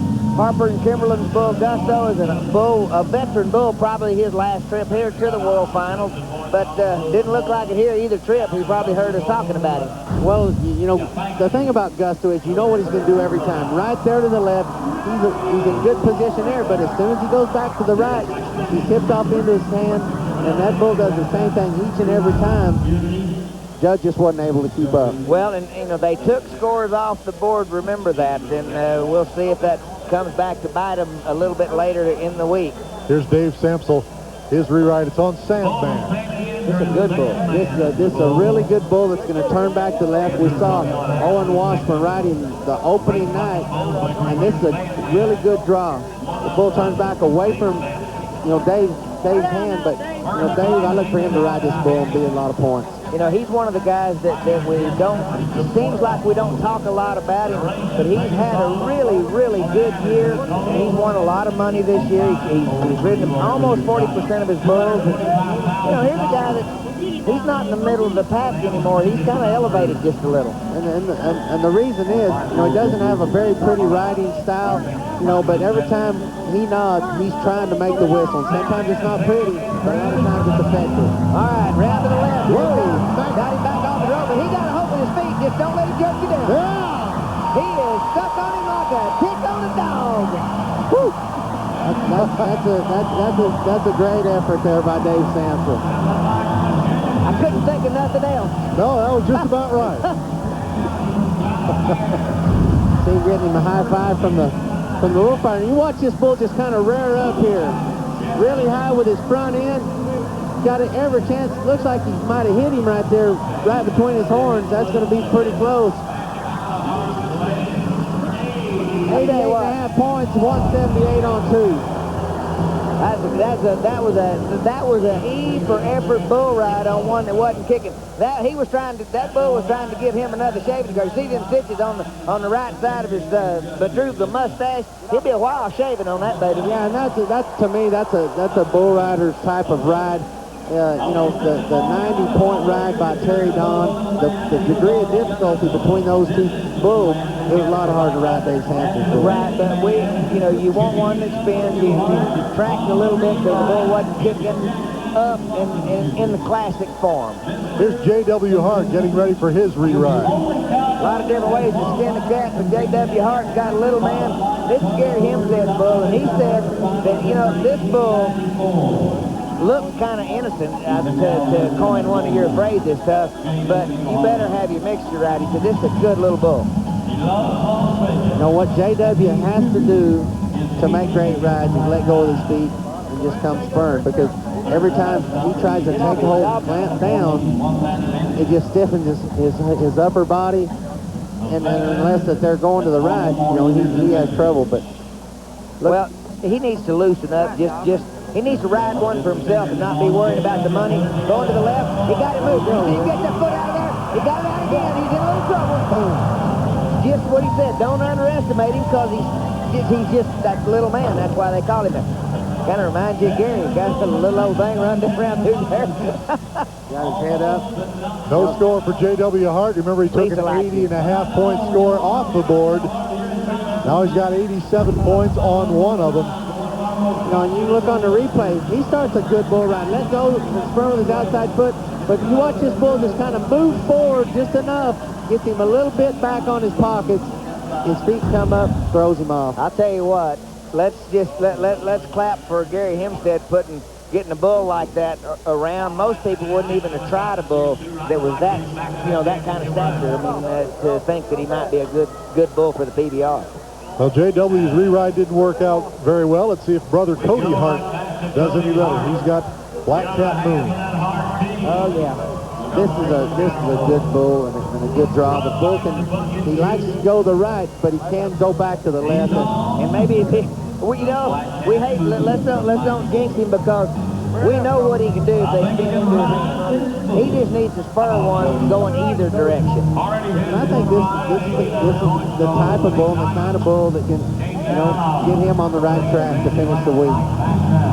We have seen him be over 90 points on this bull, and the only thing that I didn't like about him a lot was he went out about 3 jumps, and he didn't kick very much, kind of a little bit reminiscent of the bull that Troy Dunn had, but he went out a little bit further. He gives you a chance, but he spins real fast. Let's quickly go over to Pam with Cody Custer. Thanks, Dan. Cody, today I saw your wife, and she was selling the new Cody Custer and Tough Hedeman PBR Bears. I told her if Cody'd ride one, I'd talk to him. You bet. Last year I come in here and bucked off my first 2. You can't get down. I left here with 65,000 last year, so here we go again. All right, Dan. Okay, Pam, thank you very much. Looks like Cody Hart is ready to go. Black Cat Moon. How about that fat lip Cody had? Boy, how'd he be whistling Dixie. All right, coming to the race. Okay, gonna jump at him. That was wicked looking. Did he just pop the rope out of his hand? And I don't know how he did it. I think he just got set back on his pockets a little bit, put the pressure and the strain on his right hand and just popped it out. Well, I saw it happen last night to Adriano Moraes, and I found out what happened to him. He just like you said, he just rocked back on his pocket, put pressure on his hand. He just popped the rope out of his hand. He's in good position. The bull going to the right, and the bull says, I don't like this, I'm going to reverse it, and just pops it out of his hand. He looked like he was fixing to slide back to open up going to the right. That was a mistake. No score for Cody. We're going to take a break and be back. Adriano, I promise, when we come back. Matchups coming up for you. Young man there with his flag. Why, that's a TNN flag. Right on cue, huh? Let's get it going with Adriano Moraes. Here he is on the Bone Collector. Well, this should be a good draw for Adriano. The only problem is Adriano's arm is extremely sore. You see, he got it all taped up, bandaged up. What happened last night, the bull hung his horn under his arm while he was still in the rope, and he's lucky he didn't break it. This right here, the only problem with that tape job right there, if it's too short and this bull goes out to the right, he could really have problems. He's hurt, and he just said, Donnie, he said, I'm going to block it. He said, I'm just going to block the pain. Let's see if he can do it. Come on now, round to the left. Got a spur. That's just killing his arm. Just killing his arm. Hang in there, Adriano. Yeah, that's just killing his arm. That hurts, and it hurts a lot. Oh, man, that bull wasn't kicking, coming around. Look at it. That's right there. Talk about a tough man. Well, I can't see it. 8.87. Lots of time. 8.87, no problemo. What an effort. Well, it's no secret that Adriano is one of the best bull riders that there's ever been, and he just proves it tonight on a bull that is hard to ride, not kicking a whole lot. His arm's sore, and he's putting all. That's just all heart right there. Heart. That's it. That's heart right there. 89.5.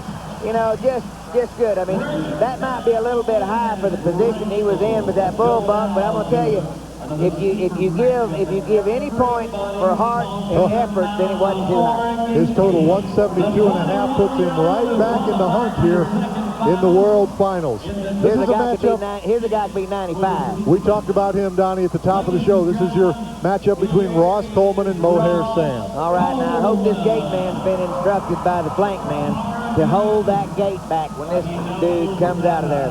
Little rattle around the chute, but the times I saw him, he settled right down. I wish Ross had sit down on him all the way. Let me tell you what, he's getting ready here. We do want to remind you again, the PBR is coming to New York City. Adriano, I know that you're in so much pain. That was an extra effort. Talk about your arm. Okay, Lord put us here to ride. Doesn't matter how sorry we are. As long as we are breathing, we have to get on. And that's what I did. Dan? He's a tough guy. That's an understatement. That's an understatement. Yes, sir. Thank you, Pam. All right, Ross Coleman, if he can keep his body weight on this bull, I think it'll help settle this bull down because there's so much noise in here. He's not used to that. This bull's come out of sticks in Oklahoma. With these bright lights, will probably bother him a little bit. He's paid bull. He's brought us a lot of great buck bulls over the year, but you know they're not house broke. You know they're wild. And they come from the sticks of Oklahoma. There is no telling what they're going to do. Well, that bull, he wants out of that chute and wants Ross Coleman off his back, but he's got his hands full with Ross Coleman. Yeah, he does right now. Now, if Ross's hand will stay up there where he wants it, and he can get set down. Every time that rope touches him, it's just like, let's go, boys. Let's go. Round to the right first. Here we go. Round to the right. Ross has got his feet. Get up on your rope. Get up on your rope. Go on. Uh-oh. Did he make it? I don't know. It's going to be close. It's going to be close. No, he didn't. No, he didn't. Oh, no. 787. 7.87, and that's a heartbreaker for Ross Coleman. And, you know, I believe that, you know, he was, you know, we only had 5 guys coming into the night that had a chance of riding. Remember watching, as we watch it backed up, remember what we said a couple of times? Only way the bulls buck you off is when they quit bucking. Watch this when he jumps out.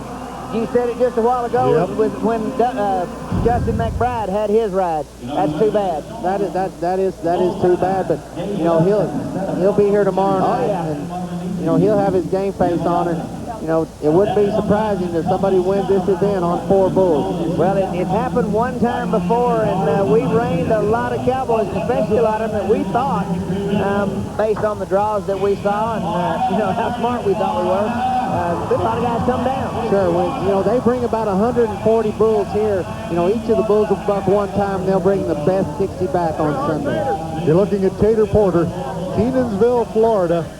He is on the Assassin. It is time to let her rip, Tater Chip. Now, he made a first night was a good effort ride. Last night was a great ride. And he's out of his slump. We won't talk about that anymore.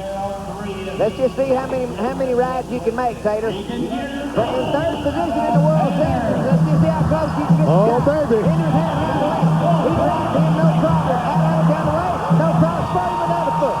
That's a good bull ride, and that's, you know, it's contagious when you see great rides, and it's contagious when you make great rides. You know, he's riding with some confidence. It's not whether, you know, a question mark in his mind right now whether he can ride. He knows he can. He's feeling it. You just feel it. It's not something you really talk about, but just kind of moving. He's waiting on him to do something else. Now watch this with his left foot right there. I like that. He did that. That's a great move, a great ride. 91 points goes to 269.5 on 3 bulls, and there's a guy that could win it all. Moves him ahead of Edna Kaminhoff. Edna, he has 264. Now we have a 269. That'd be 3 guys that have 3 for 3. Don't you know Casey Lowick's back there about this? However high he can get off the ground, he's up there. Keep on coming at you. Here's Ty Murray. This is a bull that I just don't like very good. Beldinger, you know, he looked like he's going to be a ranked bull, but, you know, we saw him with Chris Shivers. He started to buck, and then he just turned out to be just pretty difficult to ride, jumping out and just trying to, not a very nice ride on. All right, looks to got his head up, just slam dunk. You know, and that's just a bull that, you okay, know, Pam, do not interview Ty Murray right now. Woo. Well, you know, that's just a bull that just not very smooth. Watch Ty's head. Kind of, he fakes to the right and gets Ty to somewhat commit, goes back to left and just drills him. Pasted him. He's talking to Jimmy Anderson, and I don't know that we want to eavesdrop on that conversation. Boy. That's 2 veterans, you know, but just because you're the 9-time champion of the world doesn't mean anything. It's one ride at a time. 8 seconds at a time, and they pay well. Let's go to Pam. She's with Tater Porter. Thanks, Dan. Tater, you said you were peaking at the right time, and you are. Talk about it. Oh, Pam, it's a pleasure to be here, you know, in front of all these great fans. And I've drawed 3 just great bulls, you know, and I'm healthy, you know. I got great people behind me. The Sidney St. Cloud folks down there, you know, the Tourist Development Center, Larry the Cable Guy, and, you know, there are a bunch of them here with me. You know, I got all the Florida fans with me. It's just a great feeling to be here and riding good. Congratulations. Dan? How Dan, how can he remember to ride bulls? Oh, howdy, Tater Chip, look at you. Feeling good enough to take care of business. Well, I passed him in the hall, you know, and he was walking on there, and he knew the bull he had, and he was happy to have him. You can see the crowd. They're looking at this young man, Chris Shivers, Jonesville, Louisiana, and he is on rough water. Last man up tonight. Well, this is a bull that, you know, everybody, you know, expected Chris Shivers to come in and, you know, just ride like he has all year. And he just hadn't, you know, he hadn't had to make the whistle here. And, you know, this is a bull that's supposed to just jump high and turn back to the left, which should fit him. But when Chris Shivers is riding good, it really doesn't matter what the bull does, and that's why he is the world champ this year, because it doesn't matter which direction or what they do, he can ride them all. Well, he can, Tough, and the thing that he's done on the 2 previous rounds is he's just tried to ride them too hard, and he got ahead of the first bull, got jerked inside the spin, and then that bull didn't buck for about 5 seconds last night, turned back, and he just opened up and just ducked out from under him. I mean, he's been bucked off once and bucked himself off the first time. Yeah, and to me, that if you're going to fault a guy, which, I mean, you're splitting hairs when you're talking about Chris Shivers, is a guy that, you know, if anything, he's just a little too aggressive or maybe just a touch wild at times that gets him in trouble. But he loves being 90. And there's not a guy that's been 90 more times than Chris Shivers. Here we go. It's a pretty tough little bull right here. Come on, Chris. Come on, Chris. Atta boy. He just got a hold. He's waiting on him there. Now you're riding. Well, we're fixing to get to see Chris Shivers go again because, you know, the bull just did not have any kind of a day, and the Chris gives me shivers. Her boyfriend's saying, put that down, put that down. She's going, you sit down. Chris going to get an option for a re-ride. He's going to be out of breath. He's going to say, run him in, boys. Yeah, he can. You don't really like to get on him back-to-back, but, you know, this is the World Championships, and, you know, you can do things here that you're not used to doing. They won't bother him a bit. I mean, this bull really started to buck, and I think he just lost. This bull's a little bit young, rookie bull coming to the finals. It happened. And that bull's been good all year long. I've seen the bull, and I thought I was looking for a 90. Well, let's go ahead and take a break, and we'll come back for that. Stay with us here on TNN. And we promised you a re-ride coming up with Chris Shivers. You don't see any empty seats out there, do you? Chris is going to give it one more try here. All right, Cody's got this. I don't know, second, third, or fourth in this go-round. He's putting Chris's rope on. Yeah. He's helping him, you know, and liable to help beat him, move him down to another place. You know, he's got kids to feed, and he's going to help him out. Remember, Tater Porter, Donnie, has 91 points. Terry Don West, 90.5 points in this round.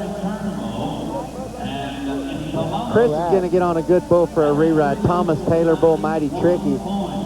He is a good bull. He's got a chance to be 90. Yeah. Donnie, while Chris is getting ready to get on there, let's welcome a new sponsor to the show. Tonight's Rough Ride is presented by Polaris ATVs. Nobody smooths out a rough ride like Polaris. All right, Dustin Hall and Hot Spot, they're started. This looked like it had a chance to be good, but boy, it gets ugly in a hurry. Dustin Hall gets smoked. We had technical difficulties, but he stepped all around the Polaris ATVs. If you're overdosed on it, see Chris Shivers getting his glove ready to go. Some fresh tape, catching his breath a little bit. While he's getting ready, let's go to Pam Minnick. She's with the G-Man. Dan, Michael Gaffney, you won round 1, but what has happened since then? Well, Pam, I mean, we all can make excuses. I drew 2 bulls that definitely a guy should ride, and just didn't set up to do my job. And if you come here and ride halfway, you're not going to get paid. And unfortunately, I fell off 2, and hopefully come back tomorrow and maybe squeeze in on 2 heads. All right, Dan? Boy, he handled that good. Yeah. Kind of half-hearted, I think, is what he's going to say. Half-hearted, you know what I think is a lot about what Cody Custer had said. You know, he came here last year, bucked off his first 2, and left here at 65,000. You know, the main thing a guy has to do, you can't get too excited or too disappointed because it's only 4 days, but it's a long week. Yes, it is. And Sunday, when they come in here and they all get on one, and then they bring back the top 15, they have went through all the 100-plus bulls that are in town this week, the 100 best bulls on paper. They'll have seen them physically, and the ones that like to do the deal in Las Vegas. And, man, they've got to be primed and ready to go. Well, this is a good bull. This is a really good little bull. You know, Adam, I believe, was close to 90 on him the other day at Columbus, and this is going to be the bull that, you know, he's going to be a lot of points on. Well, he's getting ready. Remember, last one up, we do want to remind you, the final round's coming up tomorrow here on TNN. 7 givers ready to go. Spring forward is what that bull fixing to do. Fall back be what I do when he rears back and goes to spur his bull. Get the money, Chris Shivers. Here it goes. Boy. Well, everybody's stunned. Well, that's the thing about it. You know, that Las Vegas is a city of odds, and what are the odds of Chris Shivers and Ty Murray coming into this event 1-2, and out of 6 bulls, they're 0 for 6. Absolutely. You know, you called it the fall back. The bull started out of there, just beat him out of the chute. Beat him out of there, back on his pockets, and down early. We're going to take a break and be back to wrap things up here in Las Vegas. Stay with us. And now it's official, 3 rounds in the books. Tough. Let's take a look at the leaderboard. Tater Porter, the man. Yeah, Tater, he jumps to the front with 269.5. Right behind him is Edna Caminos with 264. Casey Loic, he's got 3 down at 256.5. Right behind them, Terry Don West, Jaron Nunemaker, and Dave Samsel. Impressive leaderboard. Look at those guys that have covered 3, and Tater Porter has things going his way. It's time for Don Gay's favorite ride of the week, and it's brought to you by AutoZone. All right, well, my pick this week, that would be Let Her Rip Tater Chip, Mr. Tater Porter. Keenansville, Florida, he's riding a really good bull called Assassin around to the left. Tater Porter, he has come to Las Vegas to shorten the odds. Making a great ride to the left. Now watch the bull reverse the spin. Back around to the right, just spurs him, going away from his hand the other direction. 91 points, 269.5 on 3 bulls. 3 for 3, got 2 more to go. Tater Porter, you can fill your sack. Donnie's favorite ride of the night brought to you by AutoZone, the best parts in auto parts. Boy, the crowds have been tremendous here. 20,000 packed in here again tonight for the round 3 action. And guys, as we get ready to head in tomorrow, final round action coming up. You got to like Tater Porter's chances. Well, he's just riding with confidence. You know, he's drawn bulls, you know, that have fit him, but he has made great use of them. Well, you know, I'm excited for the youngster, Casey Loic. He's got 3 down. If he can ride 1 more, you know, it's going to assure him, going into the short go-round. He's only made 1 of those Western Union money rounds right there where all the money's at. And you know, to see a young guy blast in here with the veterans, that'd be great. The efforts that we've seen here tonight, you got to talk about Adriano Moraes. He told everybody in between rounds, you saw how taped up he was, how sore he was. What an effort by him. Well, that was just all heart. You know, Adriano, a great champion, world champion. You know, I picked him to win this event. He kind of had a fluke last night. You know, hopefully he can finish the week. Dan, I hope that when he said, if you can breathe, you can get on and get the money, he just blocked out the pain and got the job done. Okay, let's head over to Pam Minnick. She's standing by with Tater Porter. Well, he is our leader, Tater. We talked about you peaking at this time, but tell me why that you've done so much better here in Las Vegas than you had through the latter part of the year. I really couldn't tell you. You know, I was just trying to ride hard. You know, I was in a little, not slump maybe. I was wasn't getting by the good bulls, you know, here about a month ago, and I don't know, it just started coming together again, you know, and I kind of focused. I've never done well at the finals, never even made it to short round in 4 years, so I got my game on, and hopefully I can make it there this year, and you know, we'll just make the best we can. What about Sunday? I plan on being there. All right, Dan. Making it tough on them, boy. That's a shocker. Yeah, he is going to be here. The other thing is Tater Porter's picked up another $20,000 that he has put in his pocket. And we've talked about the money, you guys. It's very, very impressive here in Las Vegas, Donnie. $35,000 is what he's put in his jeans already. But they're not thinking about money. They are trying to ride these bulls, aren't they, Tuck? And that's what I was about to say. You know, the money is great, but, you know, the feeling that, you know, riding at the top of your game at the World Championships against the best guys and the best bulls in the world, that's what it's all about. Let's talk about the bulls for just a second. What bulls are we going to see tomorrow? Well, what you're going to see tomorrow is just the best 60 bulls in the world. You know, they brought about 140 here. Every one of those have been bucked. They'll bring back the best 60, and so it'll be a great round. We're going to see Dillinger again. Dillinger, Dodge, Durango, those two will be headliners in the short go-round, the top 15 on, well, we hope somebody rides 5, but 5, 4, even 3 maybe. All righty, that's going to do it for round 3 action. For Pam Minnick, for Don Gay, Tough Eaton, and myself, Dan Miller, thank you for watching. Join us tomorrow for the final rounds of the Bud Light Cup World Finals. Goodbye, everybody. And getting ready for round 4 action at Thomas and Mack Center in Las Vegas. Let's head over to Jewel with our national anthem.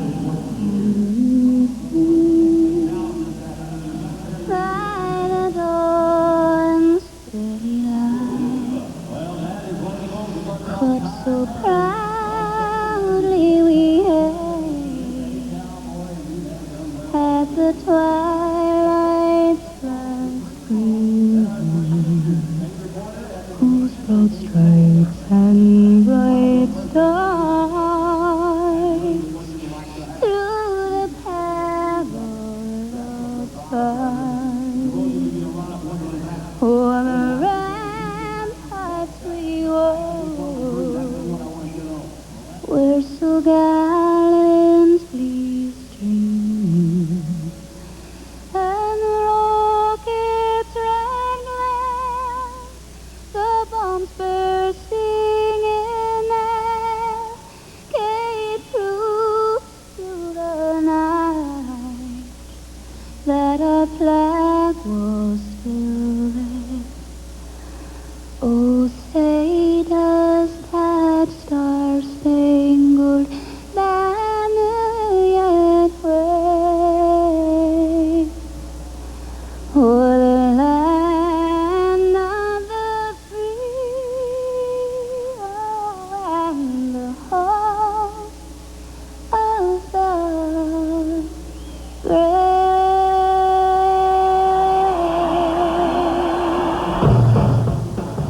Boy, it doesn't get much better than that, huh? She has them pumped up and ready to go here for round 4 action. Let's take a look at our leaderboard after 3 rounds completed in the books. I told you about the top 3 guys. Terry Don West in 4th, Jaron Nunemaker, and Dave Samsel as we get ready for round 4 action to begin here at Thomas and Mack.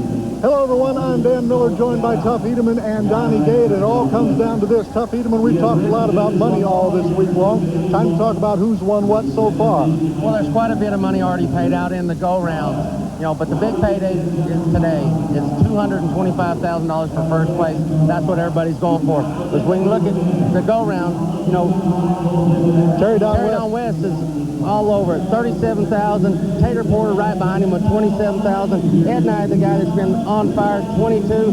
On down through Michael Gaffney, Jaron Nunemaker, and Dave Samsel. Okay, now we've talked all week. It's a lot of money, but it really doesn't mean anything to these guys, Donnie. We're talking about bull riding and world titles. Well, you know, this is a great day for bull riding, and we've got a lot of it for you. We're going to have all 45 guys get on round number 4. Now, these guys, a lot of them are real sore, and then the top 15 scores go into the Western Union money round for the World Finals Championship. Now, this is going to be a great day for bull riding, so get your ropes tight, boys. It's going to be good. All right, we're all set here in the arena. Let's go back behind the chutes. Here's Pam Minnick. And it is crunch time. The Cowboys are very serious here behind the chutes. They know it'll come down to the last bull to buck to see who leaves Las Vegas with the lion's share of over $1.2 million. And as always, I'll give you a look from here behind the scenes, so stay with us. The PBR World Finals, live from Las Vegas, begins right after these messages.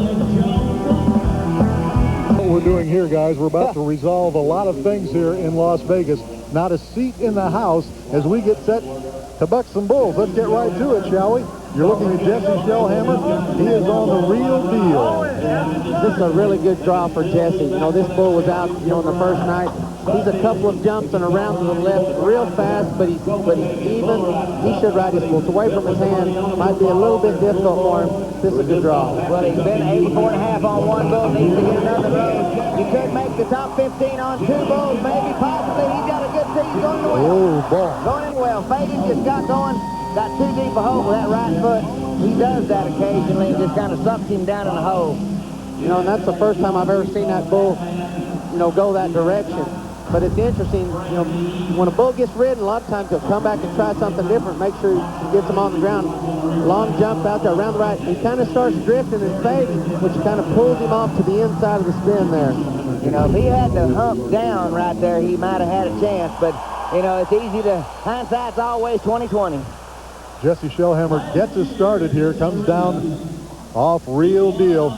Let's take a look at the judges. Very important guys that we have with us here tonight in Las Vegas. We're going to do that in just a second because I believe Ty Murray is getting set to go here. Ty Murray is 0 for 3. He could have broke the bank. Boy. You know, for me.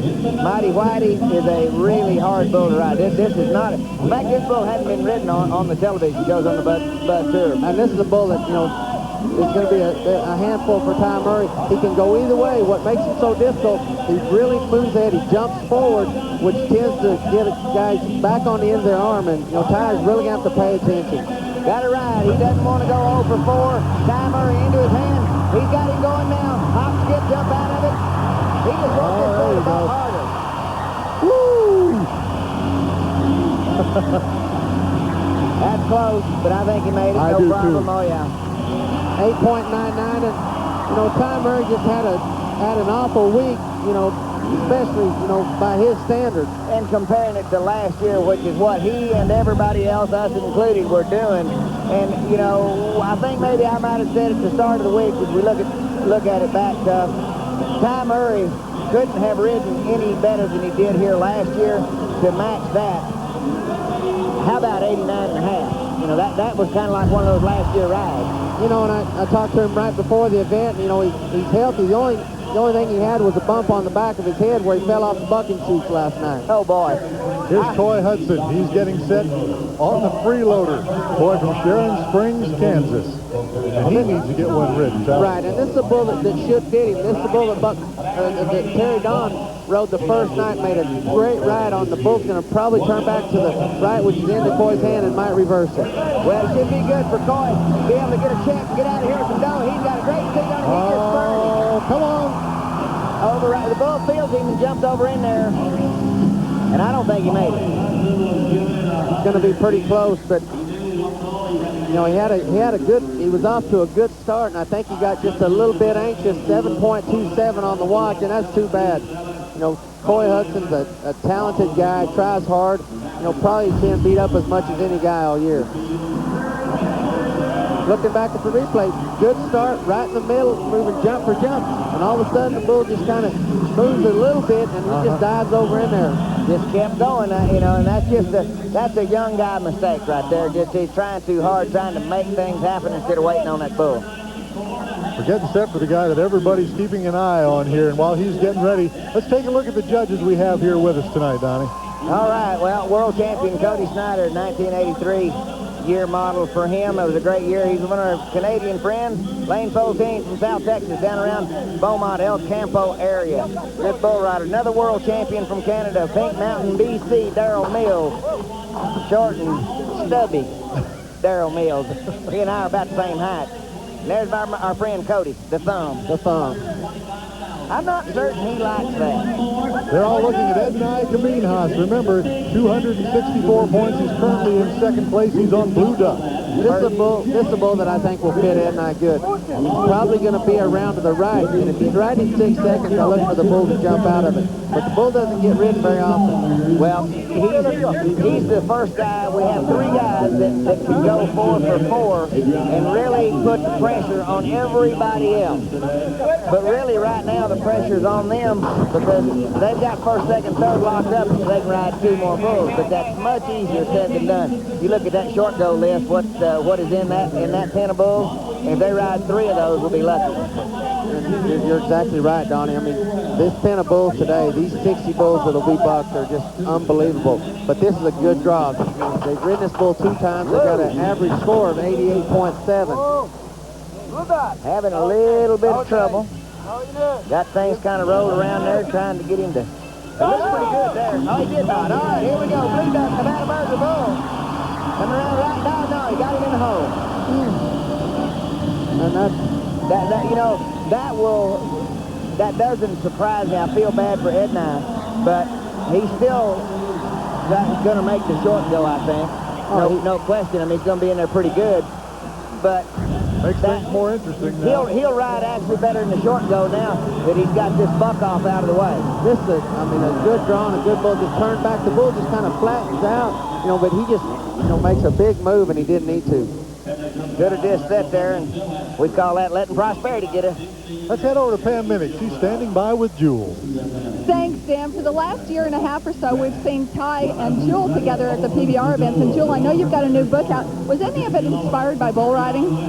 There are some bull riding stories in it about Ty and I bucking some bulls at his house, or roping and branding with Cody Lambert and Jim Sharp and Chris Shivers and things like that. There's a little bit in there. I bet Ty's glad that you sang the national anthem tonight. It certainly inspired him to ride better. Oh, I doubt that's what did it. Dan? Great to have Jewel with us here, Pam. I want to tell everybody, and you know this by now, there are great merchandise available from the PBR at PBRnow.com. Getting started. Stay with us here. The PBR on TNN, round 4. We'll be back. Let's get right to it. Cody Hart getting set to go to work. He's on Dr. Doolittle.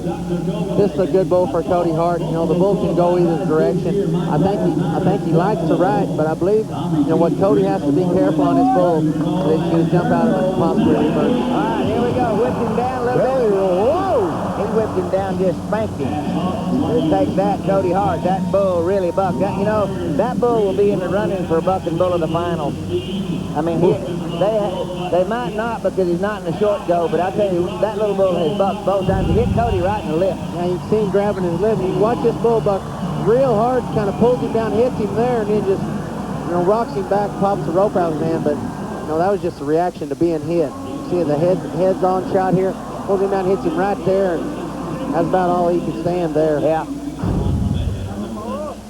And Cody, the world champion, has just had heck here all week long. Started off with an 89, then couldn't put a ride together. After that was through the Paulo Creamer. He was 87.5 in round number 3. Here he is on drill bit. Eddie Rowden's bull, and I don't remember who had him in the earlier go-round, but this bull is really a good one. He bucks hard. Paulo Creamer, 87.5, and if a guy gets another 87, 88, yeah, 2 rides will get you in the top 15, and we're talking $60,000, $70,000 win. He's late. You just see him get tipped out over that bull's shoulder and just not able to get back. Just a little bit behind him. You know, that's a really good bull, a real good draw away from his right hand, which is a little more difficult, but when they turn back like that, you know, that bull's got a lot of time. It looks like he's a little bit late from the get-go. He just never is able to catch up. Tries to put that arm and lean, and that just doesn't work on these better bulls. The better quality bulls can't make those kind of mistakes. Well, so far, Ty Murray, the only man to break through with his score here in round number 4. He's got an 89.5. Getting set to head back down to the chutes. Our next bull rider is getting set to come up there. All right, looks like Mark Ward pulling the rope on Little Yellow Jacket, Dan, and this bull, quick little story, belongs to Nevada Burger, and they were offered $120,000 for this bull. I believe he'd have had to left my ranch. This is a really good, he's a great little bull. Right, and Mark Ward, he's excited to have him. He had a little bit of a hip pointer, but this bull can go either way. All right, Hopkins going to the left. Mark Ward's got a seat. He's got a seat. He's got to keep riding. He's a little old man. Well, Mark Ward gave it a good effort, but that bull was in the ride me hole tonight, and he let one get away there. He should have rode that bull. Yeah, you know, he started off, you know, he's 175 on 2, and this just is a good little bull. Just a hop, skip around the left, starts drifting. Looks like he's going to be in pretty good shape. Just works his hips to the outside, gets behind, and that's a great bull. Just you know, good bull. He's just young, and that just says it all. Mark Ward is not a happy camper right now. No, he put a couple of 87.5 scores together in round 1 and 2. Still has 175 points, so he's still very much in this to pick up a lot of money as you're looking at Spud Whitman, who is on Juicy Fruit. And Donnie, he's an over going here. Well, so is this bull. This bull, Eddie Rowden's, has never been ridden. He's never been ridden over 3 seconds. We saw this bull out earlier and turned back to the left and back bucked off Mark Ward. This bull is, he's pretty juicy for 3 seconds, looks like, and he's got some real big clown stabbers. Boy, these horns look like the Sequoia Creek drum. Well, not that big, but he turns back to the left. Spud's got a seat. Come on, Spud, man. Let's see what he's going to do around this bull. Yeah. Turns out he's a money bull. How about it? All right, Eddie Rowden is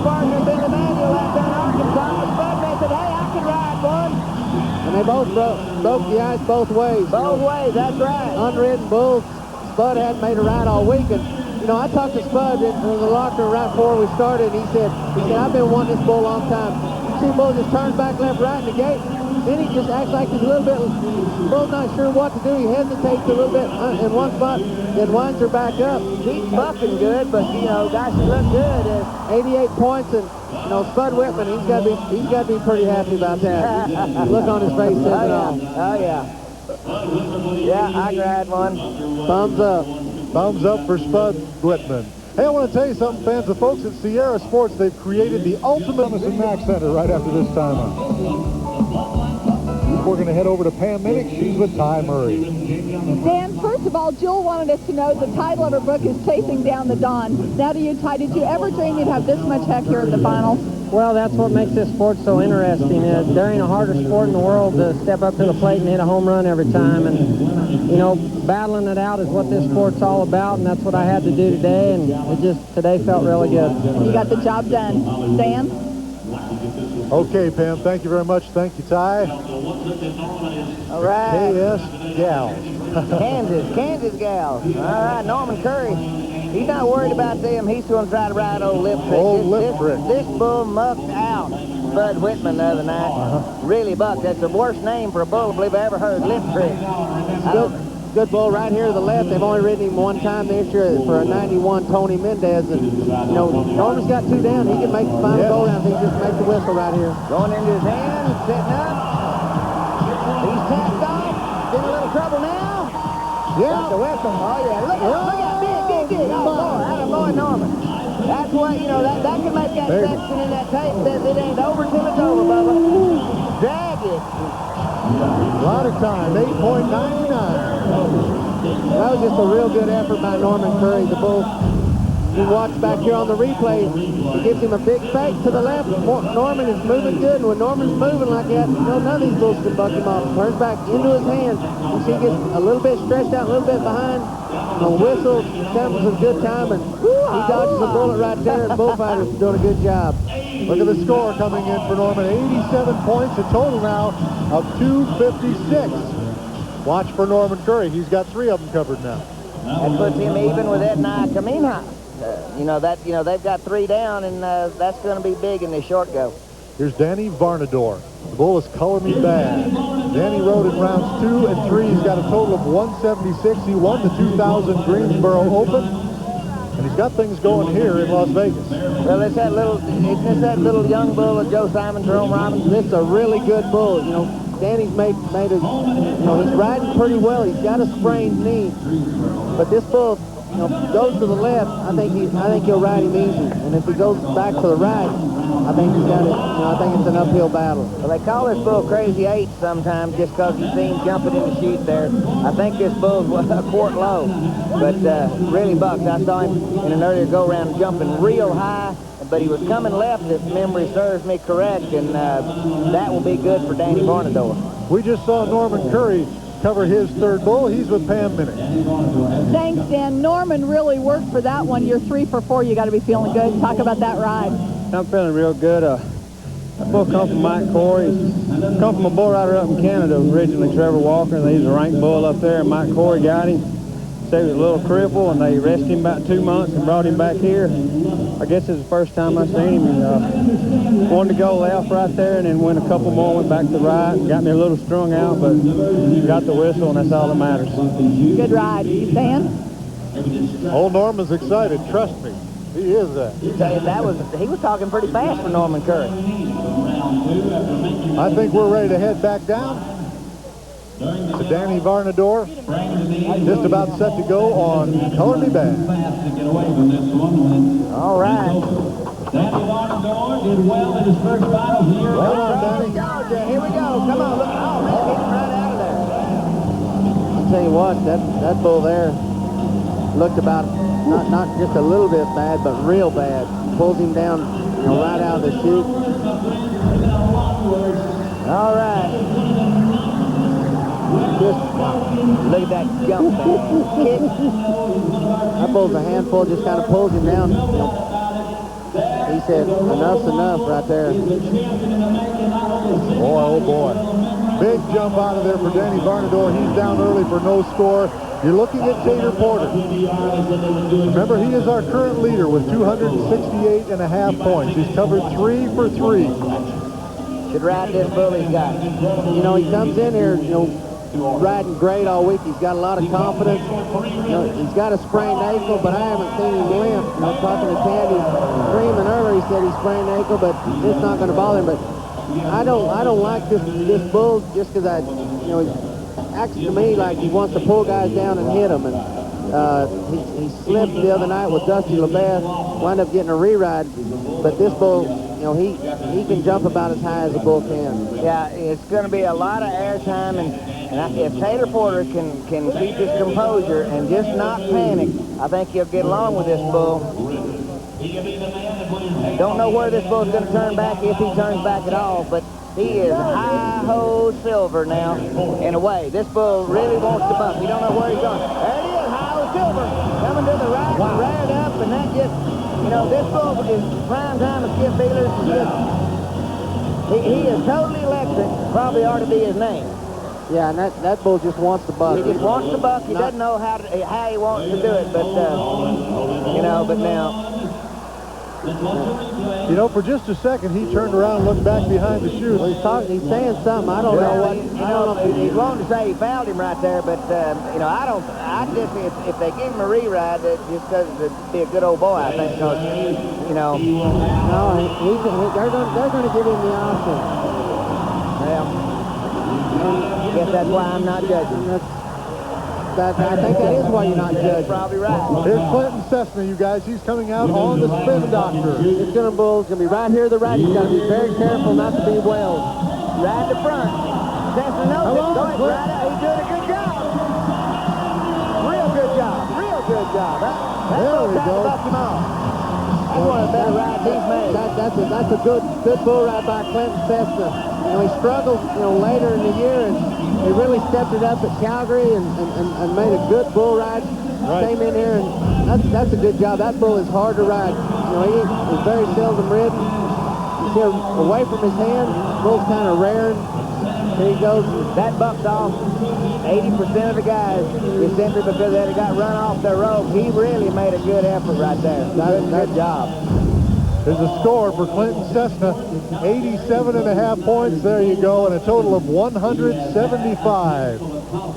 Now we're getting things going here at Thomas and Mack. We're going to take a pause in the action and come back for more bull riding. 3,000 people, all of us are back with you here. Round 4 action, the PBR World Finals. We'd like to remind you that 10-10. 3-2-1 presents a look what happened when he got fouled in the chute. Yeah, we like to just look, as we look back on it, we're going to see what the judges are saying. He's just ready right here, and you can freeze it right there. You can see right in here, there's the post, there's his arm, he hits him. You know, that bull, and you can go ahead and roll the tape. And you see how he gets him. He's back there, and you know he's way behind, and you know that's just an awful start for that bull. And you know, I don't have any problem with the judges saying, hey, you didn't have a good, clean shot at that bull. Give the benefit of the doubt to the rider. Here we go with Owen Washburn, you guys. He's on diamond cut jeans. This little bull really bucked. Classic Pro Rodeo from Scotty Lovelace. Owen Washburn, he's one of those that's got 2 ridden. Exactly. You know, he really needs to ride this bull. And I think he will. I think he's going to jump up there kind of like Norman Sure. He's going to be in there on 3. This bull right here to the right, backs up just a little bit. Wow. Got him just, I mean, he just bent there. I thought he'd ride that bull. You know, I did too, you know, but the bull, he got just enough backup that he really pulls guys forward, you know, and he just, you know, beats him around the corner. Yeah, he plants his own front feet, because, I mean, his body just really tipped over when he hit. And that's a difficult move, you know, away from your hand, but it's still a bull that, you know, 9 times out of 10, Owen Washburn is supposed to ride. Let's head over to Pam Minnick with Tater Porter. Thanks, Dan. You've ridden 3 bulls in 3 days. Now you're going to have to ride 3 tonight. Your re-ride bull is Yellow 1. What can we look for? That's a great bull. He should spin right there to the right. I've been on him 3 times. I rode him twice. Just a great bull. I'm glad to have him. First bull had a little bad out. You know, he's kind of a young bull. And I'm just lucky to be here and get another one. All right. Dan? Thank you, Pam. Be looking forward to Tater's re-ride coming up. Right now, we're ready for Wiley Peterson. He's on the Happy Hopper. Well, this is a bull that I don't think he's going to like, and I don't think he's probably going to get along with him very good. Bull's real strong, real smart. All right, Wiley Coyote hasn't had a very good final. He needs to ride one. He's over.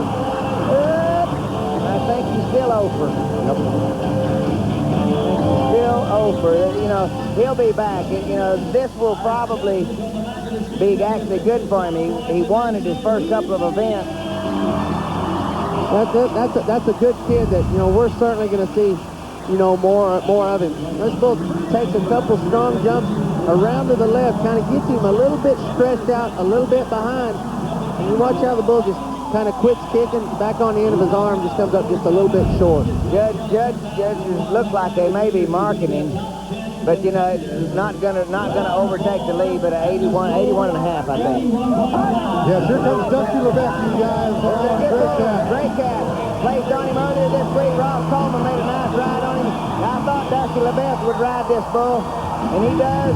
He got it going. I knew that bull would fit him the way he rides. He doesn't. He just kind of floats those bulls, a lot like Freckle Brown used to ride.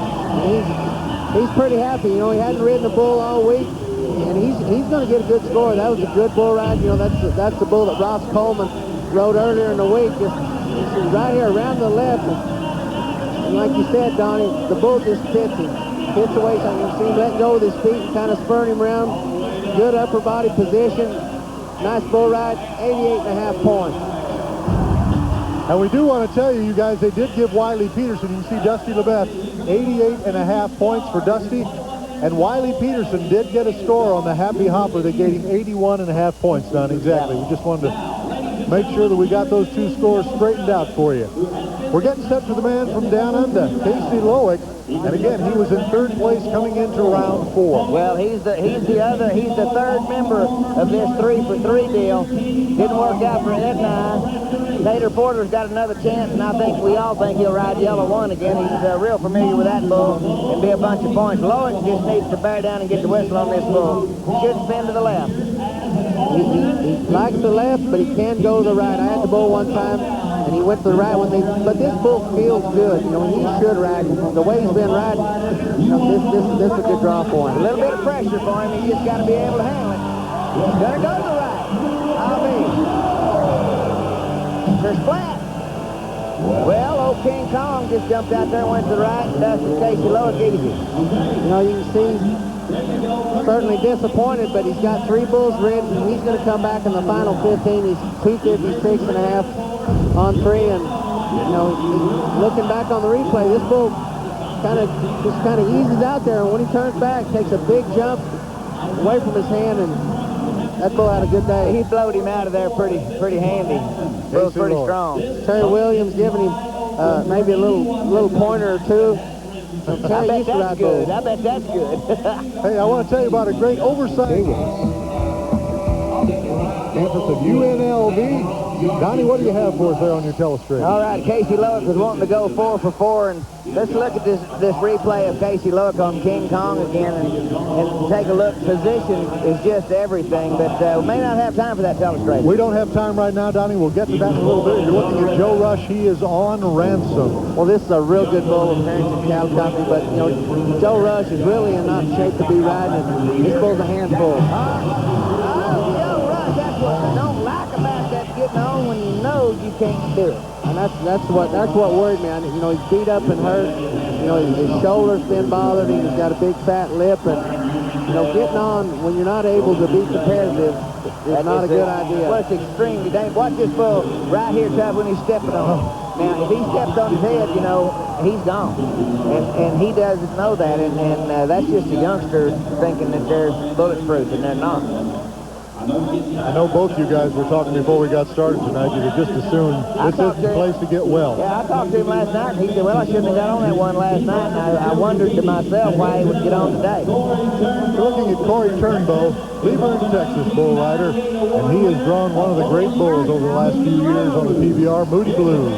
Well, you know, Corey has had a bad week. You know, I really look for him to step up and win some money this week, but he's got a bull that should fit him. You know, Moody Blues right there to the left. You know, if he rides him 5 seconds, he's going to go back to right. All right, come on, Corey. Just sit in the middle and ride up.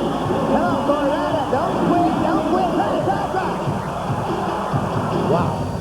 All right. Little effort, I'd say. A little effort, but you know, he's upset because he knows he shouldn't have gotten in that bad a shape on that bull. And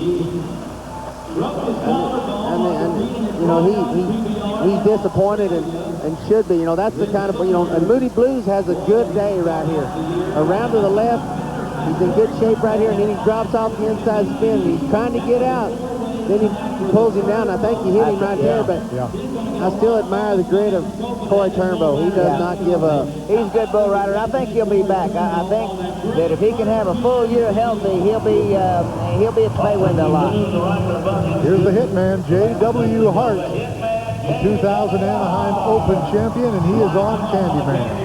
This is a good draw for J.W. because out of this delivery, you know, 9 times out of 10, this bull just turns back to the right and stays. He's a lot easier to ride out of this side into J.W.'s hand, and when they go into J.W.'s hand, there's very few that can buck him off.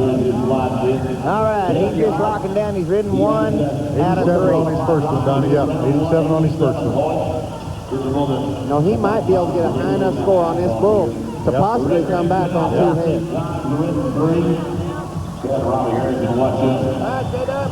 J.W. Hart. You know, J.W., you look at him in the chute, you know, he's real particular about everything. Yeah. It takes a little bit longer than some guys, but the one thing you know, when the gate cracks on J.W. Hart, he's coming to try to make the whistle. Yeah, and I think he's wanting to, you know, this is his week right here. Because he thinks maybe he can make a good enough ride on this particular bull to win a go-round, get that 20,000. Then see what happens. Round and right, he waited good. Now go ahead. There you go. He's going to reverse it. No doubt of it. Well, the bull kind of gives up on him a little bit.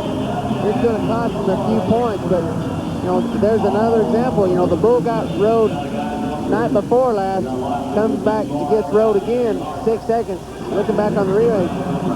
Bull just starts around the right, and he has to wait on him. He's got good body position. Acts like he's going to go back to the left. J.W. just instant back up there. He wasn't letting go. You know, he's pretty happy with that. He's 86, 173 on 2, and you know, he might have an outside chance just depending on how the rest of these guys ride. Did his part here in round number 4. His total again 173 points. Here's a guy that ought to ride 3. Well, Pete Hessman, and he has a bull that's one of the best ever. It'll be the last time they buck this bull, huh? They're going to retire. This will be the last time you get to see him, and you know, Pete was pretty happy about it. All right, right there to the right. Pistol. Here we go. Just sit up. Oh, don't hang to him. Woo, look at him. Oh, man. Feet don't fail me now. 13 years old, and you know, that bull, you know, Donnie, you and I have talked about him, and I don't think you've ever seen a better bull. To me, the greatest bull that I've ever seen. Never had a bull buck as hard, as good, for as long as Red Bull. He's a great bull. He's never quit. I mean, this bull can do something. Dennis Johnson does a great job. This bull will smoke you. He doesn't like to get rode, and Pete Hessman tickled to death. 90 points, 260 on 3, and Pete Hessman's going to get another one. He jumps in there and don't count the little man from Kansas out, because he'll hang on to one. He shows up to stick. He has 3 covered. It's heating up, and we'll be back to Las Vegas. House here at Thomas & Mack. Pete Hessman just got 90 points on Red Wolf. Pete is with Pam. Thanks, Dan. Pete, you're probably the last guy to get on Red Wolf because they're retiring him, but a 90-point ride proves he's still got it. Yeah, that's the nice thing about what they're doing for that bull. He's earned it. You know, a lot of guys that buck until he's done, and it's nice to see a good one like that get a rest when he's still bucking. Great ride, and you're in a good position. Dan? Sure is. Thanks, Pam. Don, let's try to take one more look at Red Wolf here. All right, let's get one last look at old Big Red. Now, I want to show you what you do now in the 13th year of Big Red's going on here is be ready for the reversals. Now, okay, get ready here because he's coming left, ready, and freeze it. Right here, Pete Hessman, if you remember, he makes that turn. Now, he's got to get his hand out of the rope and then get moving. Watch this. Go ahead and finish this up now. Watch him get his hand out of the rope. Come loose. Now watch him start digging right now because he knows Red will think to give him a little shot in the short. Here comes Cody Custer. He is on Little Watts. This is a real good bull. Troy Dunn was 89 on him the first night. The bull can go either direction, but I think he'll fit Cody Custer. All right, let's go left first. Now he's going to go right.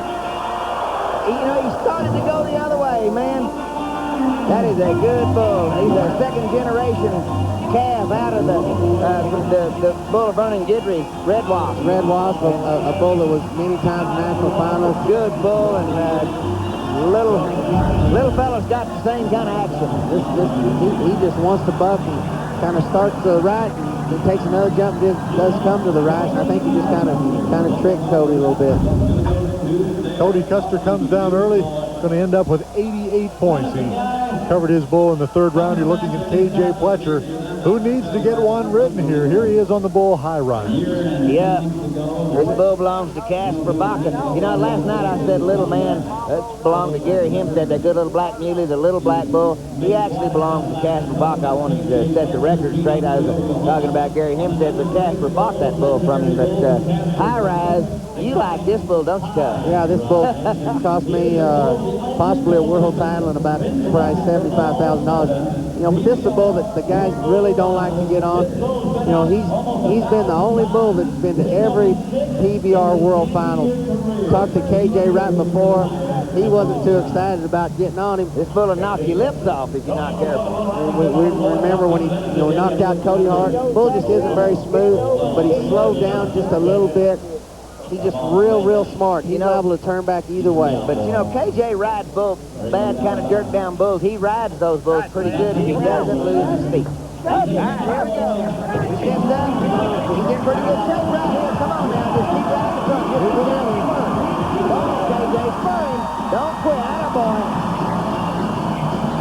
Bull may have lost a step, but he still would have jerked down a lot of guys. KJ Fletcher rode him just right, son.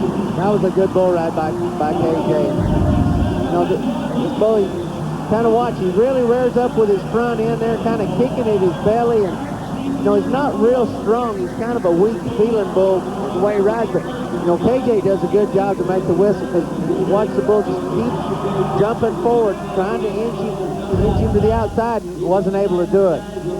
KJ Fletcher gets a score of 83, but they're going to offer him a re-ride. You know, if he's not hurting anywhere, he may take it because that's his only chance. You know, and then the re-ride bulls are sure good. You know, look down there and see what they are. Here's Adriano Moraes, Donnie, getting set to go. Cujo, this bull, big yellow bull, is going to be hard on that sore left arm, but he's going to go left usually. He's going to go to the left. He might go back to right, but this is the kind of bull that Adrian really did need to draw today on as sore as his arm is, but look for him to give it all he's got. Yeah, should go to the left. Just got to stay with him. He's got to hold his feet. Whoop. There we go. Oh, baby. There you go. Be careful now. This bull will hook you. Kicking at him. Yeah, I mean, he's a former world champion. You know, he's ridden all 10 Bulls National Finals. It doesn't get any better from a bull rider standpoint than to watch that guy ride. Lucky he didn't break his arm on that one reason. He's got all that wrapping on there. See, right here to the left, the bull's real strong. Kind of stretched him one time, but he reaches back down there, takes hold of his feet, keeps spurring. That's a good bull ride. 87, puts him in at 259 and a half. Right in the hunt. We're fixing to see him right Your again. pick again is got a shot. And if Tater Porter comes down, this event's going to be won on four bulls. Four bulls, that's right. We're getting set now for Gilbert. Let me tell you this about Team PBR. We'd love to have practice. This bull's going to be to the left, right at the gate. A bull that probably doesn't fit Gilbert for real. I don't know that he fits anybody riding right-handed. And I've never seen him ridden. I have never seen this bull ridden. Malpractice and Vernon Goodrich. It reminds me of that Rocky bull that the Harringtons bought. I mean, it's the same kind of bull, black, kind of a brothel face. But just, I mean, balls out of that chute. You better mean it whenever you tell them to unlatch that gate. See Gilbert here across the gate. Here we go. I just had a feeling that's where he was going to land, except maybe harder. No, that bull, like I said, not just Gilbert, but any right-handed guy, you know, is going to have trouble. You watch here, you know, he is already making his turn, you know, before he even makes his first jump. That bull, you think, well, he can't turn on left because he's too close to the fence. Not. He can do it. We're going to take a break, and when we come back, twin brother Adam Carrillo will be on tap, as well as Terry Don West. Stay with us. Right, let's get ready to head down to the chute where Adam Carrillo is ready on the Red Bull. This is a bull that should fit Adam. He's probably going to turn back to the right. You know, one jump around the right and then reverse it back to the left. All right, Adam Carrillo, let's get the money. Right into his hand. You got a chance right there. Don't quit. Now he's going to reverse it. Rolling and bumped him off. I mean, that really wasn't Adam's fault. That bull gave him a belly roll, cocked him into his hand, and then made that turn. That was really not fair. 7.8 seconds. And, you know, Adam is really... He's rode pretty good. To be happy for him because, you know, he struggled all year long with the danger of being cut from the turf. You know, I thought he would ride this bull. Bull turned back into his hand. He's having to make pretty good moves right in the middle, but you see, gives a big roll there. That's a big roll. That wasn't fair. No, that wasn't fair. It sure wasn't. Big old nasty belly roll, and Adam Carrillo comes down early for no score. He's going to end up with 85.5 points. And Terry Don West is coming up next, and he has been a study here. When he makes the whistle, it's 90 points. He's got a 90 and a 90.5. Currently sitting at 180.5 points, and he's got juice. And this is a bull that, you know, Chris Shivers was 90 earlier in the year on this bull. And just looked like a real good one to have. And then later, he bucked real hard with Cody Custer, Oklahoma City. And then again with Tony. This bull bucks. He's going to make a big fake to the left, and then I think he's going to go right back to the right. Well, he bucked off Tony Mendez. I mean, he smoked him, and I thought, you know, this bull looks like he's kind of I call him Saturday night bull. Let's head over to Pam. She's with Adriano. Well, Dan, not only is Adriano doing well here, but he's got a news flash for PBR fans. Tell them. Yeah, I decided to come to all the events next year. You know, I came to only 15, and I missed the rest of it next year. I won't miss, and you won't miss me either. All right, he'll be at all the events next year, Dan. Well, I'll tell you what, that's great news for us, and bad news for them other guys. Bad news for the crew. There's less money available.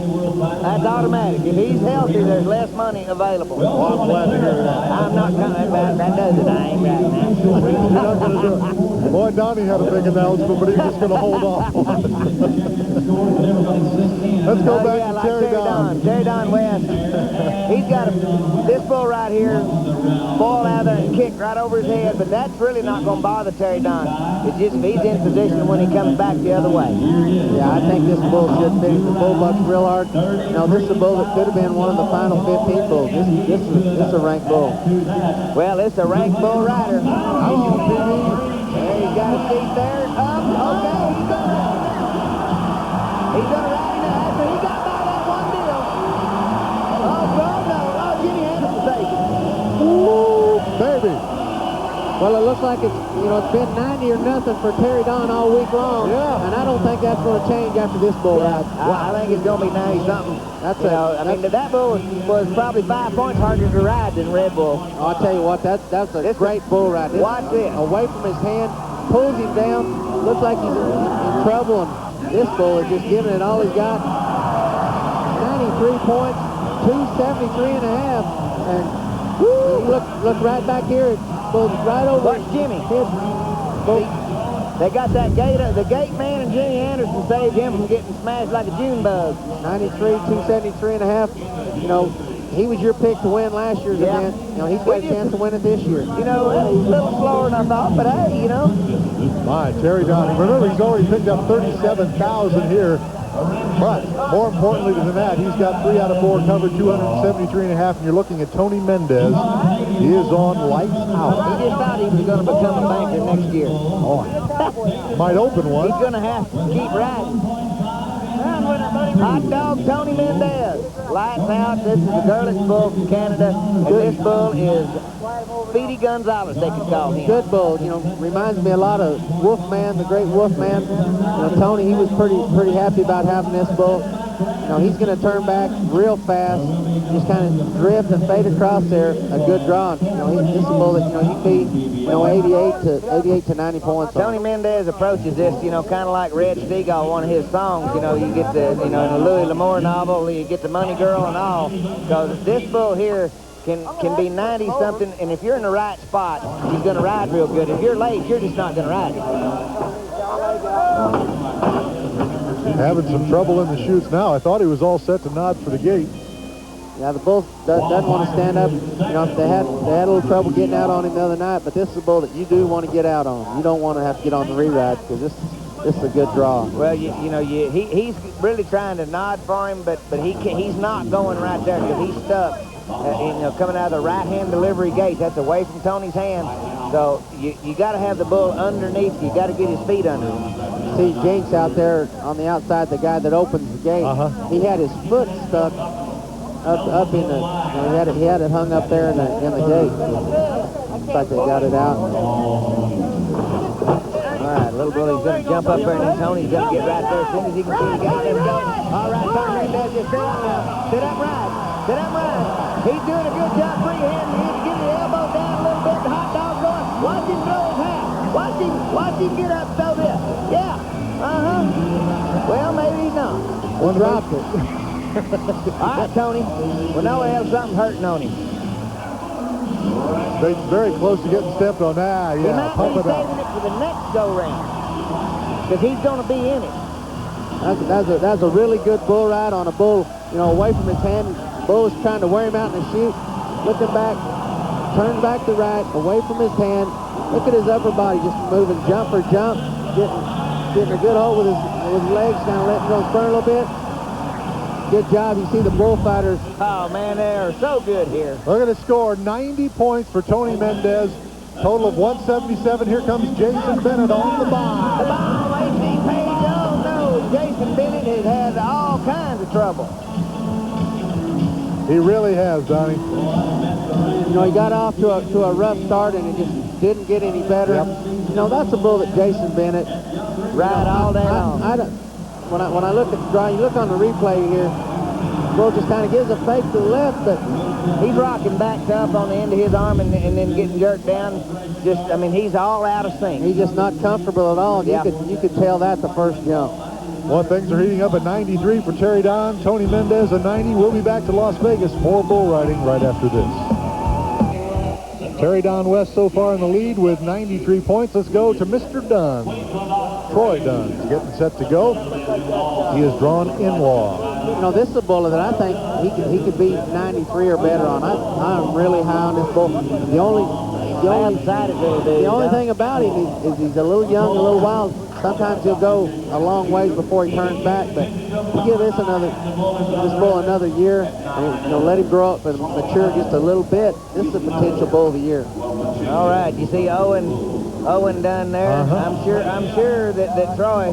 Now you see Troy. He's got a little old deal on his free hand, trying to pound that down. He was so mad the other night. He did the old wall shot and broke a bone in his hand. Said, I got to control my temper, mate. Let's ride one. Coming left. Attaboy, Troy. Yeah. Go kicking. Now back the other way. Troy jumped too soon. He thought he was going to spin. Yeah, and, you know, he got it. Yeah, he made it. He made it. You know, the bull's just a little bit young and he's still a little wild. He's not sure what he wants to do.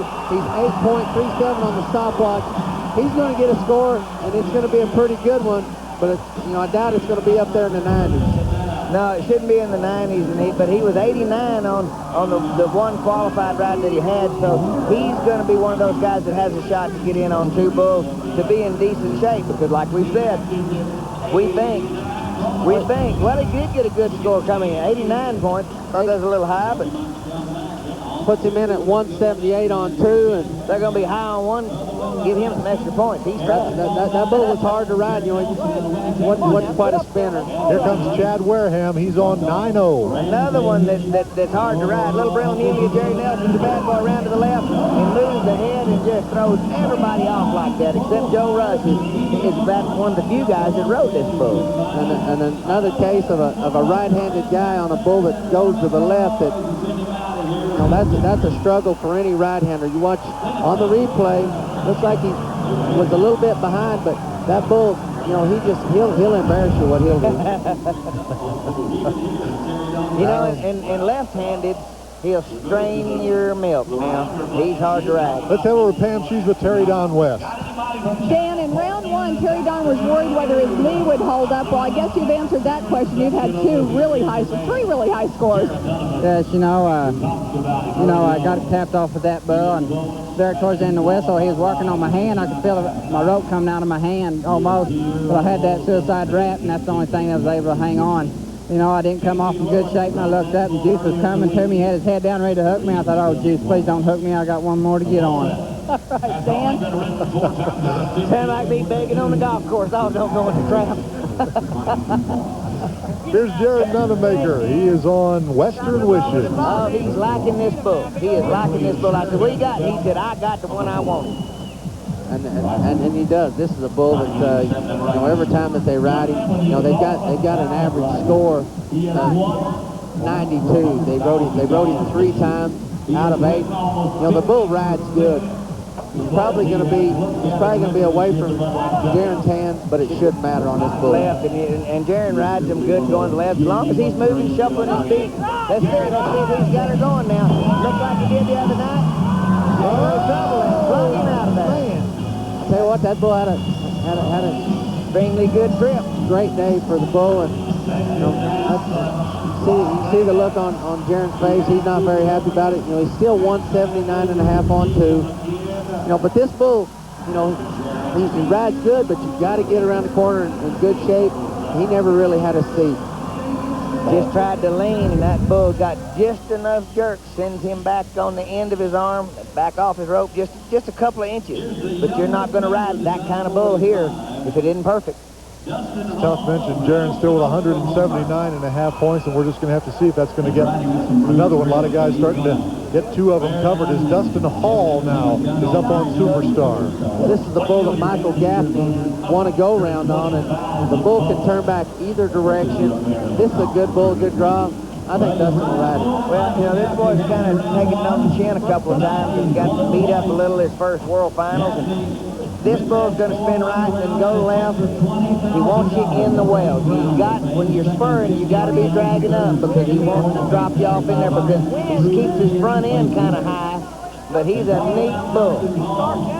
Ride up on your rope, don't get back on the end, and this bull can really get fast. He was a little trickier than he usually is with Michael Gaffney the other night. He made a good ride and a great effort. 91 points for it, Michael was on Superstar. Jerry Nelson, Bad Boys, Winnie, Texas. Okay. All right, let's go. Jump out there, looks right, back left. Whoa.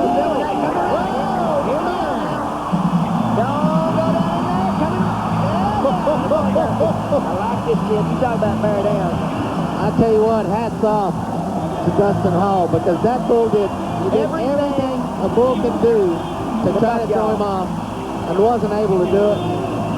No, I kept thinking he was coming back to the right, and he never did. He's just rare, and Dustin really does a great job. That was just pure D. I ain't going to turn loose yet. That's all effort. He's going to get a high score, and you know, and he's supposed to. That's a great effort. You know. Here it is. The score's coming in. 90 points, 176.5 on 2, and way to go, Dustin Hall. Dustin Hall, way to go. Wow. We're going to take a break in the action. When we come back, Leslie Doyle and Justin McBride, stay with us. They entertained here at Thomas and Mack Center. Flint Rasmussen What a beautiful young lady enjoying the bull riding here. Yeah, fans of all ages with us here for the World Finals. Dustin Hall put in a great effort, worth another look, you guys. Yeah, and as you look at back here on the replay, takes a couple watts, gives him a bad jump, and as you watch, he turns back, just freeze it right there. You see this bull just watch it. Look at his arm right there. It's gonna lean straight back, and this bull is gonna jump forward, rear straight up, and 9 times out of 10, go ahead and roll that. The guy's gonna get jerked right over his head. You know that's just all effort, and does it again right there. Does it twice in the same ride. That's been my favorite ride of the week. That's gut check right there. Here's Justin McBride. He has nitro. Well, this is the day off for Justin McBride. All right, right here to the left. Just enjoy this ride. And if I could get a taste of this, I got a riding school in November, and that's how you handle your free hand. If you do like that, you'll get rich. Boy. Beautiful ride. Justin McBride. You just want to grind your teeth, don't you? Nobody rides bulls fundamentally better than Justin McBride. No, that's a perfect ride right there. Absolutely perfect. Feet, free hand, look at it. He's got what we call a windshield wiper. Look at that. Now, I promise you, he could holler over here at me and Cub. How you like that, old guys? He's going to get him a good score. Comes in, I believe he's going to get 88. Puts him 174.5 on 2, and that's a good bull ride. It's a nice ride. It's, just a really nice ride. Boy. Let's get set to move to our buddy Leslie Doyle. There he is. He was 84 on his first one. Tonight he's down to wimpy. That's that bull of Bean Butler. Yeah. He's not wimpy. And he's not very smooth. All right, come on, Leslie. Right up. Just away from his hand right in the gate. Big Brindle's got a lot of power, and it's too much for Leslie Doyle. Yeah, and that's a bull that's real smart. He can turn back either direction, and if you start to ride him, go back the other way. Leslie's in pretty good position. Looks like he's in good shape right there. But right after the first turn, his hips just worked to the outside and just bucked him off. Well, that's because his free hand, he whipped that thing on around, and that's what shoved his hips out of there, and that bull felt him. That bull was going to go there, jump out of it. I like this. Jim Sharp, Stephenville, Texas. 86.5 on his first one. Here he is on the gas hog. This bull is a handful. He likes to turn back to right, but he can go left. But if you're riding him, he's going to reverse it. This bull is hard to ride. Yep. And Jim Sharp, whenever he's riding, he's hard to buck off. Let's go to Pam. She's with Justin McBride. Justin, Donnie said that fundamentally you're one of the best bull riders there is. Talk about your matchup on Nitro. I had him here last year, and it went about the same way. He's a good old bull, but kind of getting old, but he was still good tonight, and it worked out. It certainly did. Dan? There's nothing wrong with getting old, Dan. I thought somebody might be a little defensive about that. Justin McBride, you're looking at Jim Sharp now on gas hog. Looks like he's ready to go. All right, right up, Ranger. Go to the right. Oh. I don't even think he had his hand in the rope when that bull came around, because he just looked out of there, and that's not real characteristic of Jim Sharp. No, he looked like he was going to be in good position. He got a good clean start. Just gets him rocked back on his pockets and popped the rope out of his hand. But just too much pressure there. Jim Sharp going to end up with 86.5 points here. That means nothing here. Exactly right. Exactly right. Here's Mike Collins. Now this guy's covered 2 of them. 85 on his first one, 88.5 in round 2. He's got a total of 173.5. Here he has the bull flashback. Well, I don't think this is going to be very pretty at all. Talking to Dr. Freeman said if the bull turns to the right, he probably has a chance. But if he goes to the left, he doesn't feel like he can make the move. He's real sore. He went left with Troy and bucked him off. Bucked Troy off the other day around the left. This bull's hard to ride. I met his mama here. She's proud of him, and we are proud of him. But I mean, you saw that. I mean, he can't hardly function. He can't hardly function. Mike Collins will be around a while. This kid tries mighty hard. He's got some ability, and like you said, he tries hard, and that's what it takes to be successful at this level. Come in, Rob Smith and Dennis Johnson. It's just amazing sometimes how the bullfighters can. We've called your attention to them a couple of times. They're so good. We're going to take a break in Las Vegas. Thomas and Mack Center, you're watching the PBR World Finals on TNN. In Las Vegas, take a look at a round 4 leaderboard, Tough. Well, we got Terry Don West. He's at it again, 93. Got 3 90s, Pete Hessman, Tony Mendez, Dustin Hall. Ty Murray's in there with the 89.5. Troy Dunn, 89. Pretty impressive scores there as we are in this round 4 action. Donnie, you have a telestrator for us? Yeah, well, we can look at Justin McBride right quick. I just want to show you position of a perfect bull ride. I just enjoy watching, you know, good action and watch him coming around and ready and freeze it. You know, perfect here, lifted on his rope, perfect here, free hand. Look at his chin. He's looking, all right, go ahead and roll it on, finish out. All right, that's a perfect bull ride. Justin McBride gets a nice score. And here comes Aaron Seamus on the law dog to the right. It's go bucked up, Ty Murray. Get out in there, don't you quit. Whoa. Tell you what, he made a gallant effort. Gallant effort. That's a tough bull. That's a bull that I was a little bit surprised that he wasn't in the final 15. You know, Aaron ends up the week, you know, 84.5 on one. Looking back on the replay, this is a good effort. Bull turn back around to the right, which fits Aaron pretty good. Just finally works him to the outside, gets him a little bit off his rope. And when you get off your rope on a bull like that, you just don't have any chance. You know, and that's what he did to Ty Murray going into his hand. So it's that bull's tough. Speaking of tough bulls, here's Trick or Treat, the bull. Corey Navarre, the bull rider. Well, everybody knows Trick or Treat. He's been around forever. Corey's just a little bit beat up. He's got a sprained knee, but this bull, same way, hard to ride. Left, back to the right. Go ahead, stay left here. Get over. Corey, now coming right. Come on, Corey, Navarre. Get him home. Close. Yeah, he said. He's looking back there. He thinks he made it. And he's had that bull before and not made the whistle. You know, and Trick or Treat, another bull that's been around for a while, might have lost a step, but you know, has a pretty good day here. This is a great effort by Corey Navarre.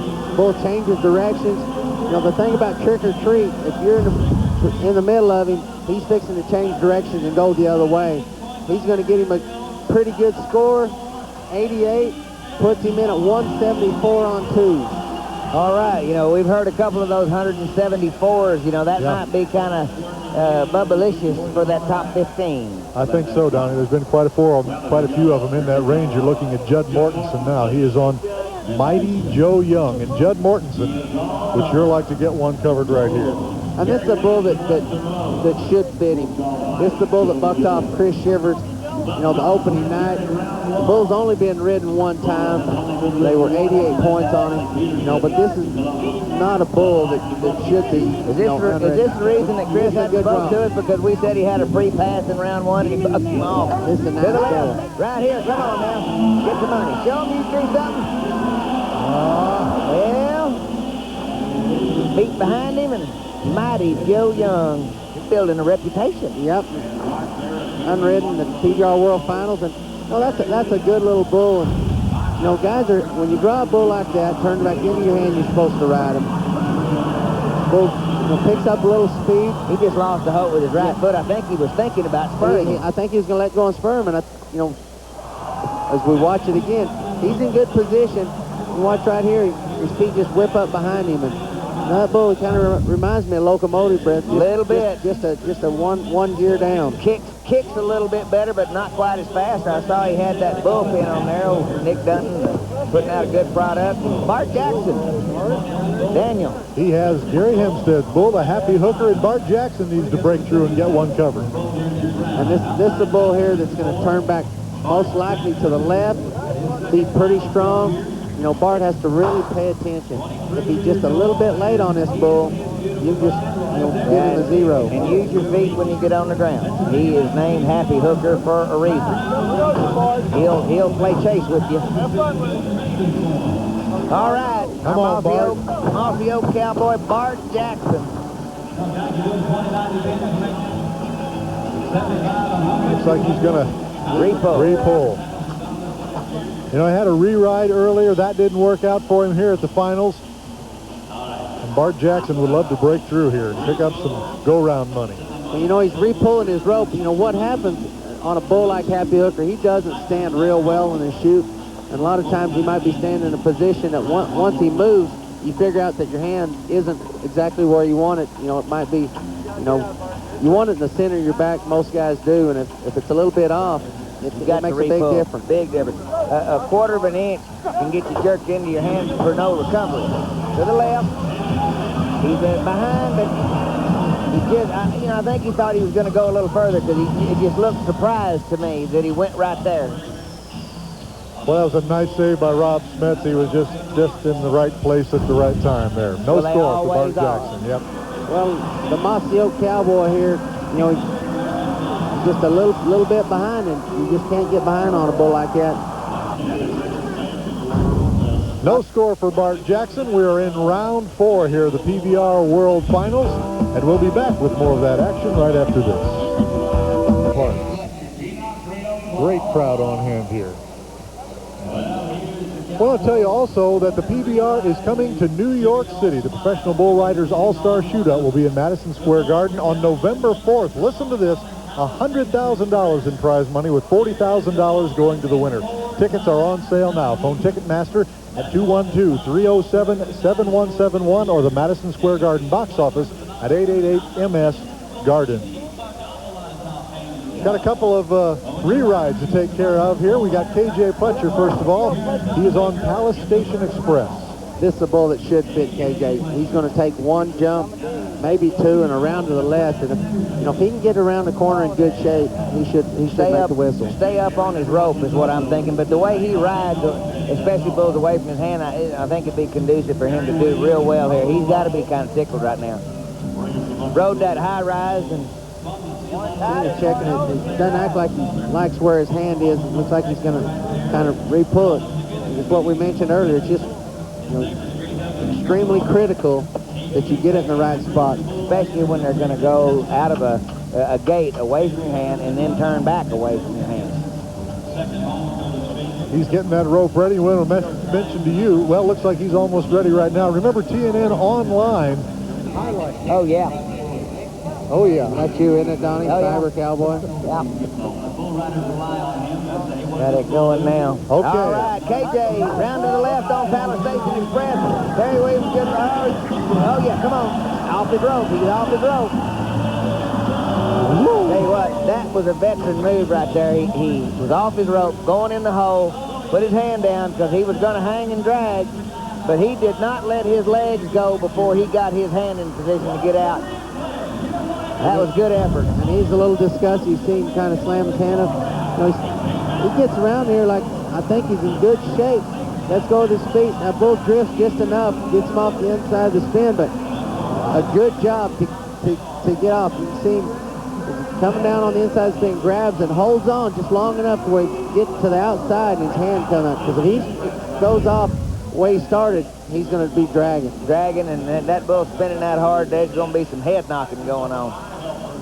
Re-ride doesn't work out for KJ Pletcher. We have one more re-ride. Remember, Tater Porter fouled in the chute. Still could be the only man here to cover 4 for 4. And, this bull, he's ridden him a couple times. He was the first guy that rode this bull. This bull probably weighed maybe 1,400 pounds. The first event he came on tour, he was 90 points on it. And this is a good bull. This what I don't want to jinx him, but maybe like we did Chris. Yeah. This would be my version of a free pass because this is just a nice bull. This is the exact bull that Tater Porter needs for this particular go-round to come back and have a chance to be 5 for 5. Well, things like this happen to you. I don't think luck doesn't have anything to do with this. We do want to remind you folks while Tater's pulling his rope that There he is, out there. Tater Porter. He could win this event, and I know that's what he's got his sights set on. He knows he's right there at it, but his mouth is real dry because the hard part's over is drawing this dude. Yeah, just look for this bull to turn back to the right in the gate, and then reverse it back to the left. Sit up. You ride like you've been riding. Ride like you've been riding. Here we go. He lost the rope. He lost his full rope. But I think you rode him long enough. I mean, he thinks he did too. The crowd certainly thinks he made the whistle, and he's 8.97, and he's well on his way to having a chance to be in the World Finals champion right here. Yeah, because he's a bull ahead of everybody. He can buck off in the short go round, and if they blank everybody, he still wins it. Whoa! Rope comes out of his hand. That hurt. That'd make you sing a little higher. And he, I don't imagine that's going to affect him much at all. Tater Porter, good score coming in for him. It's 87.5, brings his total on 4 to 356 points, and the crowd's loving it. So is Tater Porter. You know, it almost looked like a couple seconds in there he was waiting for him to come back the other way. Oh, he was. Yeah. He almost was guiding him just a little bit. I thought so too. The G-Man, Michael Gaffney. Getting to our last section of guys coming up. We got Gaffney and Shivers and Ross Coleman. Good bull right here. This one bucked off Dustin Hall and nearly walked all over him to the right into his hand. He ought to like him, tough. Right. You know, Michael, started off the week great with a 91, followed up by, 3 note scores. And, this is a bull that should fit him to a tee. And you can look for him to be, pretty close to, in and around 90, just depending on the day that this bull has. But he should fit him like a glove. All right. Picked up $20,000 in round number 1 with that 91 and 2 shutouts since that. Love to get this one covered. Terry Williams bull. Kind of a longhorn cross. Hot spot, they call him. Go, man. Could be the hot man. He was one time, and around to the right into his hand. He's got to get over there. Don't quit now. He's got him riding him like a yard dog. Gets to go to spur him a little bit. Pretty close to 90 points right there. Whoops. Oh, did you see Joe Bumgardner? Wow. Unbelievable job by the bullfighter. And, it's fun to watch Michael Gaffney when he's focused and wanting to make a great ride, because he just rides him. Him and Justin McBride have got something that a lot of guys don't have. Looking back on the replay, this is one of your picture-perfect rides. Just staying forward, spurring with his outside foot just a little bit. He's 89.5, puts him in at 180.5 on 2 rides, and the bullfighters, just continue to do a great job. Michael Gaffney, as you mentioned, tough, 89.5 points, 180.5, and here is Dave Samsel on Boomer Bomb. Dave Samsel, this is a rematch. The bull bucked him off one time before. 9 times out of 10, the bull's getting to go to the left. He can go to the right, but Dave's been riding pretty good. Yeah, he's got 2 road. This is real important right here. He needs to ride. He's going away from his hand. Dave got that outside foot out of him. He is riding better here than maybe he's ever ridden. He didn't take the fake, and that is a great ride. That bull did everything to do. He could buck him off, and Dave Samsel rode him like he owned him. Dave Samsel, put together a good year and really rode well this week. He had the one bull that bucked him off, but watch this bull turn back away from his hand. Let's go with his outside foot, which is kind of helps. And then watch the bull just shoot forward, come back again. That's a tricky bull to ride. That's a good bull ride. All right, Bosch Power Tool guy gets 87.5. Said them Bosch Power Tools could fix anything but a broke heart. All right, he said, hey, don't beat can't miss this guy. Short go round. Yep. He's going to be tough. Has a total of 265.5 points. Dave Samsel. Chris Shivers. Amazing. Has not covered one here. Well, he's got one that I think might be one of the hardest ones to ride in the pen. Renegade. This bull is, this bull bucked Ty Murray off 3 different times. This bull is a handful. He can go either direction. If he turns back to the right, I think he would be better for Chris to ride than if he goes left. If he goes left, a lot of times he just kind of goes down the gate. Let's try to get to Pam with Michael Gaffney. We'll see if we can get that in. Thanks, Dan. Michael, you're in a good position now, but you didn't think so. I'll tell you what, Pam, I came back today and drew one of the best bulls in the pen and couldn't ask for one any better, and finally did my job, and I guess 2 out of 4 ain't too terrible, but I can come back and ride that short go bull. All right, good luck. Thank you, Pam. Chris Shivers getting set on Renegade. Well, they blanked him so far. He's the champion of the world. They can't take that. He's got that in the bank, so he's always going to be the champ. You can get over that and get the whistle right here. This can be your week. Come on, Chris. Champ of the world. It's a man for a bull.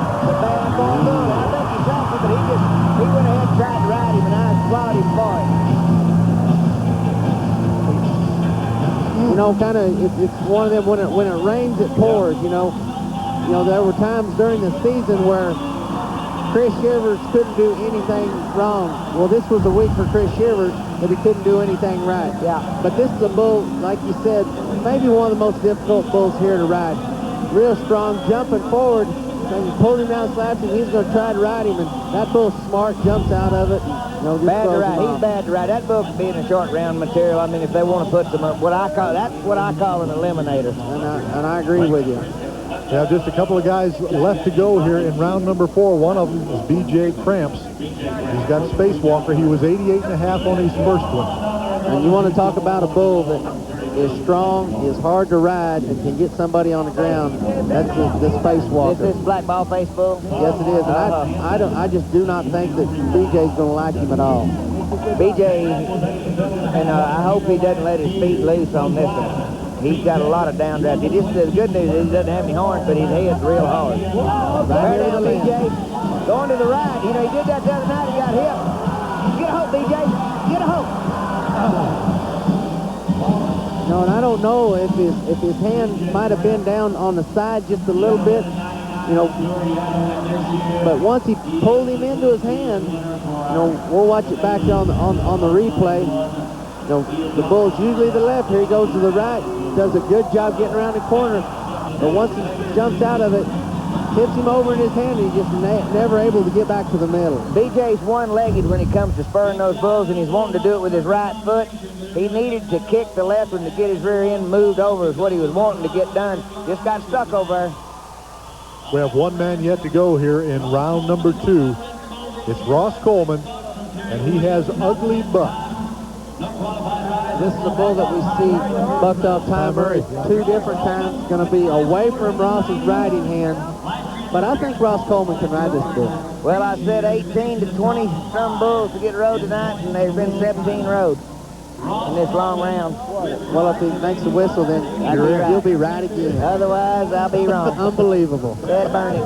Come on, Ross Coleman. Up. All right. I mean, you got I got to be right on something. Yeah. Just like he was on Chris. Yeah, Chris Shivers. You know, he's going to win the deal. Yeah, he's over 4. I know everything. Well, the thing about this bull, you know, I don't think it's all that hard for Ross to get around the corner on him, but this bull is going to get a little bit stronger, and he's going to drift a little bit, a lot like Boomer Bob did with Dave Samuel. He's going to kind of travel out across the pen. Ross really has to keep his upper body in a position that he doesn't get too far raised up. Well, you know, the difference between Ross and Ty is Ross rides up a little bit where Ty tries to stay down. Well, he's getting set. Let me tell you, the contestants and production staff stay at Spectacular. When I saw him in the elevator at Caesar's Palace today, he said, you know what, I think this bull's going to fit me.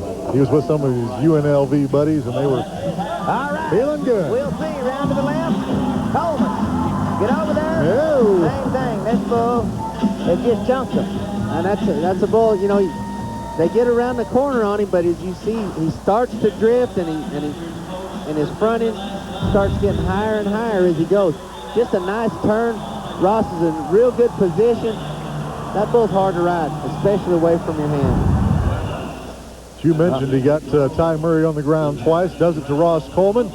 We're going to be back and find out who's going on to the Western Union Money Round here at the World Finals. Stay with us.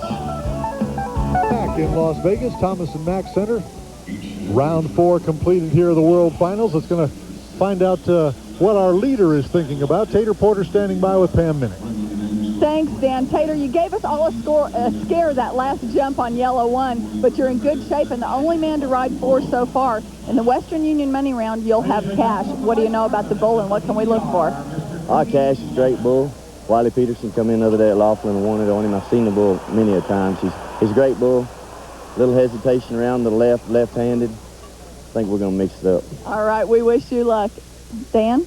Okay, Pam, thank you very much. Great crowd on hand here enjoying the action. They've seen some great rides, and they've seen some great wrecks as well. And through the year, we've had spectacular wrecks. Let's take a look at some of the best of the year. Now just watch Ronnie Kitchens and Gas Hog. He's coming around. You think he's going to be 90 points, but, you know, things come loose, and it just happens this way. Oh, now, this is a corkscrew, a pinwheel, and a yippee. From there it was Houston, Texas. This was Ednei Kaminhas on the Devil's Advocate. Now, you know, you think he's going to ride this bull easy. Down in the well, hits him in the chin. I mean, it's knockout city, but it never hurts to be a little lucky. Here's Leslie Doyle, Donnie. This was on Hot Spot. Terry Williams' Hot Spot's coming around. Leslie Doyle has got a clamp on him that won't quit until it quits. Then he's hung up in the bull rope and does his normal Leslie Doyle, Pitkin, Louisiana, I'm the toughest man alive act. You know, he does that better than anybody, and he is sure hard on Resist All Hats. Bullman's Oklahoma City, Justin McBride on Western Wishes. Justin making a good bull ride around to the left away from his hand, riding really good, staying up on his bull rope, and then got a little too aggressive. Bull faded, got him down in there, and knocked the fire out of him. Donnie, this one was bad. Payson Thigerson on Dillinger. Wow, just, you know, nodded, look out. Oh, man. But, you know, he is up and all right. Worst wreck I saw in a long time. Here's Brock Mortensen. This was on Time Machine. Time Machine's cranking around to the left, and Brock is riding him good. And look at there. He gets hit right on the jaw. I mean, it was a Mike Tyson right upside the head. Ouch. Couldn't do one of these without Lonnie Steverson. This was on Blue Thunder. Blue Thunder. He's walking on my man, you know, from New Hebron, Mississippi. You got to get up and get out of there. But, yeah, he's still ticking. Chad Wareham on Gold Coast Gambler. Chad Wareham's riding Gold Coast Gambler. A little fast spinner, Donnie Kishes, and down in the well he goes. Welcome to the PBR. Look at this. I'm Roach Hedeman. He takes the shot. Rob Smith is trying to get there. They all eventually come loose. Let's wrap up with Owen Washburn on Locomotive Breath. Owen Washburn gets a little too aggressive. Left foot comes up behind him. Bang. Right upside the head. Bang again. Bull steps all around him, but Owen Washburn is okay. Boy, spectacular wrecks. They were all okay, even Payson Thigerson. And if you would like to order Donnie's doing the action here at the World Finals, we're in intermission right now. We're going to take a break and find out who's going on to the Western Union Money Round. Boy, look at that, 20,000 people enjoying the World Finals action here. Round 4 already in the books. Talking about bulls out in the arena and why we do that. Pam Minnick is standing back behind the chutes with a very, very special guest. Pam? Thanks, Dan. Bernie Taupin is one of the biggest names in the music business, writing hit after hit for Elton John. And we know he's a big PBR fan because we saw you sitting in the stands at the Anaheim Bud Light Cup event. What is it about rock and roll and bull riding that are similar? Well, you just have to watch it to start with. But I know one thing. These are the kind of hits I can definitely do without.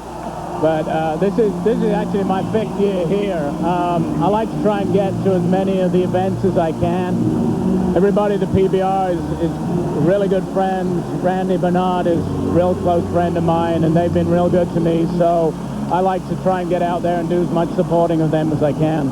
I've heard that you're writing a song about bull riding. How's that coming, and what can we expect? What we kind of wanted to do was to do a song that was kind of similar to the Monday Night Football theme song, something that could be like a PBR theme song. So I've actually done something, and we're just trying to put it together now, and we were hoping that we'd have it ready for the finals this year. Unfortunately, it didn't come together, and I wanted to make sure it was right, so I'm sure we'll have it ready to fly next year. Well, you are certainly a legend in the music business, and we're glad to have your support. It's great to be among so many other legends. Dan?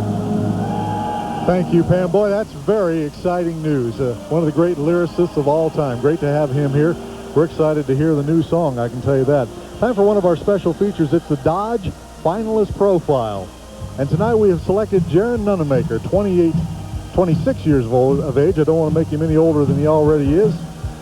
We asked him about this experience of coming to the PBR World Finals. What's it like? Being in contention here at the World Finals, it's the greatest feeling. I'm here with guys I'd looked up to all my life. Just the greatest bulls in the world. The money involved, the fans here, the family and friends we've got here. It's the greatest time of my life. It is a great experience, and we're getting to have more of it here in just a short while. We're going to head to the Western Union Money Round and find out who is going to win the World Finals Championship right here from Las Vegas. Stay with us. You're watching the PBR on TNN, and we'll be back to Las Vegas right after this timeout. Vegas, the PBR World Finals. We've got a technical difficulty, as they say, a computer glitch. It's kind of affecting the way we're getting the draw together for the Western Union Money Round. While they work on that, we thought we would take a look back at the season, how we got to this point. Let's take a look back at the 2000 PBR Bud Light Cup season. How about starting with world champion Owen Washburn? He wins 2 events, riding Mudslide at Glen Southwood, and he also rode the world champion bull Promised Land of Terry Williams to win Salt Lake and Albuquerque. Terry Don West picked up 2 wins on the tour, back-to-back, starting with Worcester, Donnie. Well, he rode best bet of Jerry Nelson and really had to put it out for 90 points, and Palace Station Express 89.5. He thought he owned that bull. Chris Shivers won 5 of them. Let's start with Portland. Okay, Prince Charming, 94 points. Boy, he had to work at this one. But then he rides the juice of Chalk Donaldson's. I mean, 91 points on this one. But boy, howdy, he likes to draw Palace Station Express every day, 91.5, no problem. And then Jim Jam, nobody could believe it but Chris, 96.5. And then Hopscotch. This was like a day off, 87.5 to win that number 5. That was in Canada. Danny Varnador picked up the win in Greensboro. Well, he had to ride a good bull of Harrington Cattle Company called Merlin. Just away from his hand, made a good ride, broke his arm right there. Jason Benedani picked up 2 wins, both of them in Oklahoma. Well, he rode the Undertaker of Sammy Andrews for 88 points, but then he just rides Promised Land, the world champion bull of Terry Williams, like he owned him for 93 points. Troy Dunn picked up 2 victories, the first one at the Tough Hedeman Challenge. Really good bull ride. You thought he was retired and gone home, Slam Jams 94 points, and then Seeing Stars of Harvey Northcott rode him for 89 points. He never missed a beat. Norman Curry wins 8-second Thunder. Well, he rode the Taz of Casper Bacchus for 92 points. This guy'd like to retire, but there's just too much money up. Then Donnie Ross Coleman's second year on the tour, he picks up 2 victories, the first one at the Top Guns Bull Riding. Well, he rides Slam Jam at Harrington just like he owns him, 90.5. But then you see him having to work a little harder for the Alien. The Scotty Lovelace just spurred him like a bareback horse, 90 points, but he's got the hat thrown down. Little Joe Rush wins the Nassau Open. Well, E for effort goes a long way. 9-0 with Jerry Nelson, win every which way but lose 87 points in New York City. Tater Porter, the Tater Chip, picks up back-to-back victories this year, Donnie. The first one in New Orleans. Well, he rides the great bull Red Bull for Harrington Cattle Companies for 90 points. Just a really good bull ride, but then another real good ride follows that up. Black Cat Moon, a Corian horse, 89 points. Ty Murray wins the Match of Champions. Well, Hercules of Julio Marino's, he's going to the right, thinks he can do something with Ty Murray. Nope, changes his mind, goes the other way. No way, no. 89 points for Ty. Grand Rapids Open, it's B.J. Cramps. Bad Moon of Donaldson and Julian give him all he could handle. B.J. Cramps gets it done for 88 points. And Adriano Moraes picks up 3 victories this year, starting with Bonanza Nashville. 92.5 on Moody Blues. And look, 91 points on Locomotive Breath. Western Wishes of H.D. Page. Round and round they go, 92.5. Win number 3 for Adriano. Then let's go to Bonanza Reno, Donnie, where Jesse Shellhammer won on the Candyman. Candyman of Harrington Cattle Company takes you for a ride to the right. Round and round, 91 points. The youngster from Ford, Kansas gets the job done. J.W. Hart puts it all together on Hollywood in Anaheim. J.W. Hart rides one of the best bulls, one of the best bull rides of the season, 94.5. It doesn't get a whole lot better. How about Wiley Peterson, Donnie, at the Laughlin Shootout? Well, you're thinking, Wiley who? Wiley Coyote for sure. The cash of Donnie Kisher. His reputation carried him all year. This kid just rode him like a yard dog, 91 points. All right. And they're still doing some figuring on the draw, but we have a list of the top 15 guys going on. Let me stress that this is unofficial, gentlemen, but we know one thing for sure. Tater Porter's at the top of it. Yeah, Tater, he's in the lead, and he's going to be getting on cash of Donnie Kish's.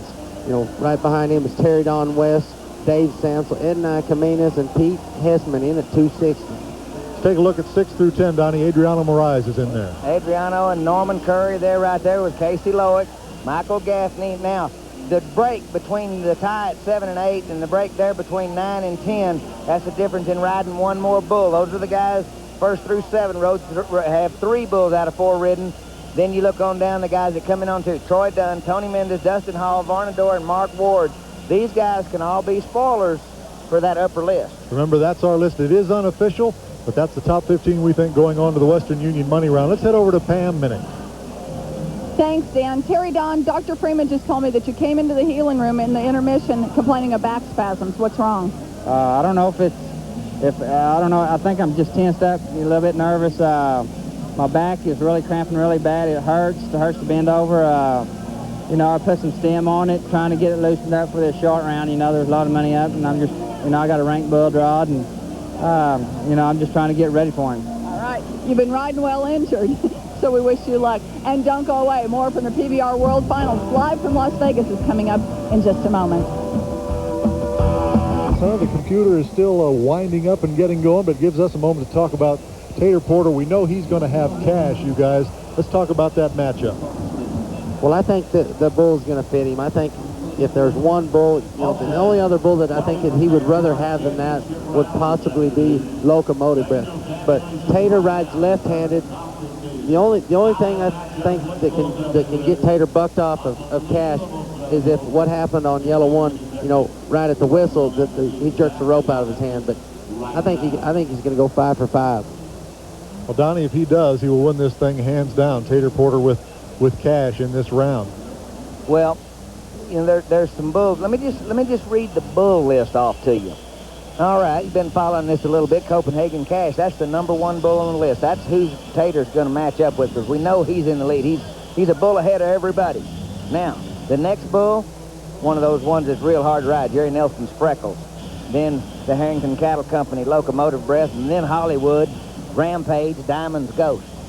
You know, one of the real stories here at the World Finals has been Dave Samsel, and he's standing by with Pam Minnick. Thanks, Dan. Dave is a story, but let me tell you another story. You talk about computer glitches and high technology. Jerome Robinson, the arena director, just came over to me and got my list that I keep manually, and they're trying to get this thing hustled up. But, Dave, right now it looks like you'll have Locomotive Breath, and I know you like that bull. You bet, Pam. I had that bull 2 years ago twice at Turn Pros. He threw me off once. I rode him the second time. He's a bigger, better bull now, but I'm a better bull rider too, so it's going to be a great match. Let's talk about the success you've had here. Did you ever dream you'd be winning this much here? You bet, Pam. I dreamed about it. I don't know if I ever believed it. I owe it all to my friends and family. They've been behind me from the start, and they're all here and supporting and encouraging me the whole way, and it's just driving me that much further. All right, I don't know if you noticed, but he's got a little blue stitches in his chin already, so we hope you don't get any more with Locomotive Breath. He's a fast spinner. Dan? Okay, Pam, thank you very much. What do you guys think about that if Dave does have Locomotive Breath? You know, I think Dave Samsel can ride about anything in the pen other than maybe Dillinger and Durango. You know, I mean, this guy's riding, the way he rode a couple of bulls here was just perfect. I mean, any other move that he would have made would have thrown him off. Right, and, you know, riding with confidence, and that's the main thing for Dave Samsel right now.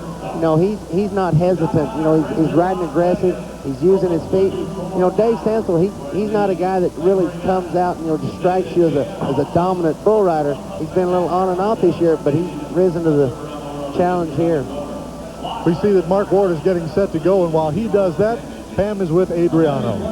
Thanks, Dan. Adriano, I know you've been riding with your elbow sore. How will it affect you in this matchup, in this round? You know, I think I'll do good because Sandy, you know, he gave me some medicine and the guy saved me real well. I think I can handle one more bull. All right, we wish you luck. Dan? All right, thank you very much, Pam. Mark Ward is set to get us started here in the Western Union Money Round. All right, Ball well, on the line now. You know, he comes in the last position, in 15th position, and the bull in that slot, Blueberry Wine of Harrington Cattle Company subs. And, you know, this is Marcus Harrington's favorite bull of all the ones that they own. He's pretty special. And this is a great little bull, and a rematch for Mark Ward. The bull bucked him off at Oklahoma City. You know, Mark is bigger than some of the bull riders, and this is probably the smallest bull in this go round. Short go. He can go either way. You know, this bull a lot of times can turn out backwards. They got to be real careful that they get him looking in the right direction so he can get a good clean start. You know, and that's the bull rider's responsibility. Mark Ward was absolutely furious when he got bucked off earlier. Let's see if he's collected himself and ready to go. Well, he's got a chance to redeem himself. You know, this is a great little bull. I hope he stays square, Mark Ward. Let's get the money round going to the left. Whoa, whipped him down. And just, I mean, look out. Man, oh man. Now, I'd have thought any kind of scenario that you might have had, but wouldn't jerk you down. Marcus, your little bull trying to be bad. Tell you what, looking back on the replay, starts like he's wanting to go the left. The bull likes to go the right and just pulls him down and whacks him. I mean, whacks him. It's a good thing he's not big. Watch this. You want to be a bull rider? Okay. Yes, sir. Kaboom. Oh. Looked like he missed him, but no, that's a juicy little bull there. All right. Well, we knew the short go is always tough, but you know, with the pressure's on now, $225,000 first place for the average payoff. That'll make you do the tighten up. And boy, the matchups that we have for you here, worth waiting for as you're looking at Danny Varnador, Waycross, Georgia, and he is on the great bull Promised Land. Yes. World champion bull. The bull's probably going to go to the left, and Danny rides bulls really well into his hand. But I don't know that he's ever been on a bull that goes into his hand that's going to buck any harder than this bull's fixing to. You know, this a year ago, almost no chance for Varnador to ride this bull, but today, after he's been on one and he's ridden a couple of decent bulls, he's got a chance. He's overmatched maybe a little bit, but he can ride this bull. Here we go. All right, we'll see. Coming left, into his hand, now get there. That bull's on the ride. Lost the rope. Oh, man, get out of there. He gets hung. That rope just wrapped around his hand, sucked him down in under there. Ooh. Good effort. That's a good effort. You know, I was a little worried about him getting leaned back and stretched out. And one thing that you'll never do on Promised Land is get leaned back, put pressure on your arm and your riding hand and being able to ride him. Because a bull, you can't find a stronger, he's in good position there. Then he gets back behind. Man, you talk about slam dunk.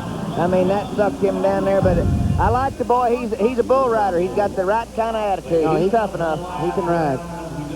Danny Varnador makes his way out of the arena. We're getting set to go to Dustin Hall. He is on the bull Millennium. This is a Canadian bull. He looks like the real deal. He looks like he's going to take, you know, one jump and turn back to the left.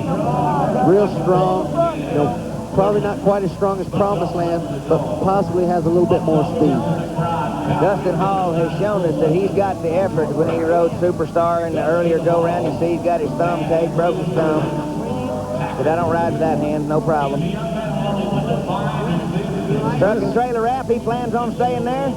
Get things ready to go. Dustin Hall riding the Gurlitt rodeo stock. Here we go, Millennium round the left. Got a good start. Go ahead, get over, get that right foot out of it. Get that right foot down. He couldn't do it. That was a valiant effort. Dan, you saw it, but you know, he just needed to cut loose with his outside foot. What does it say? 7.26.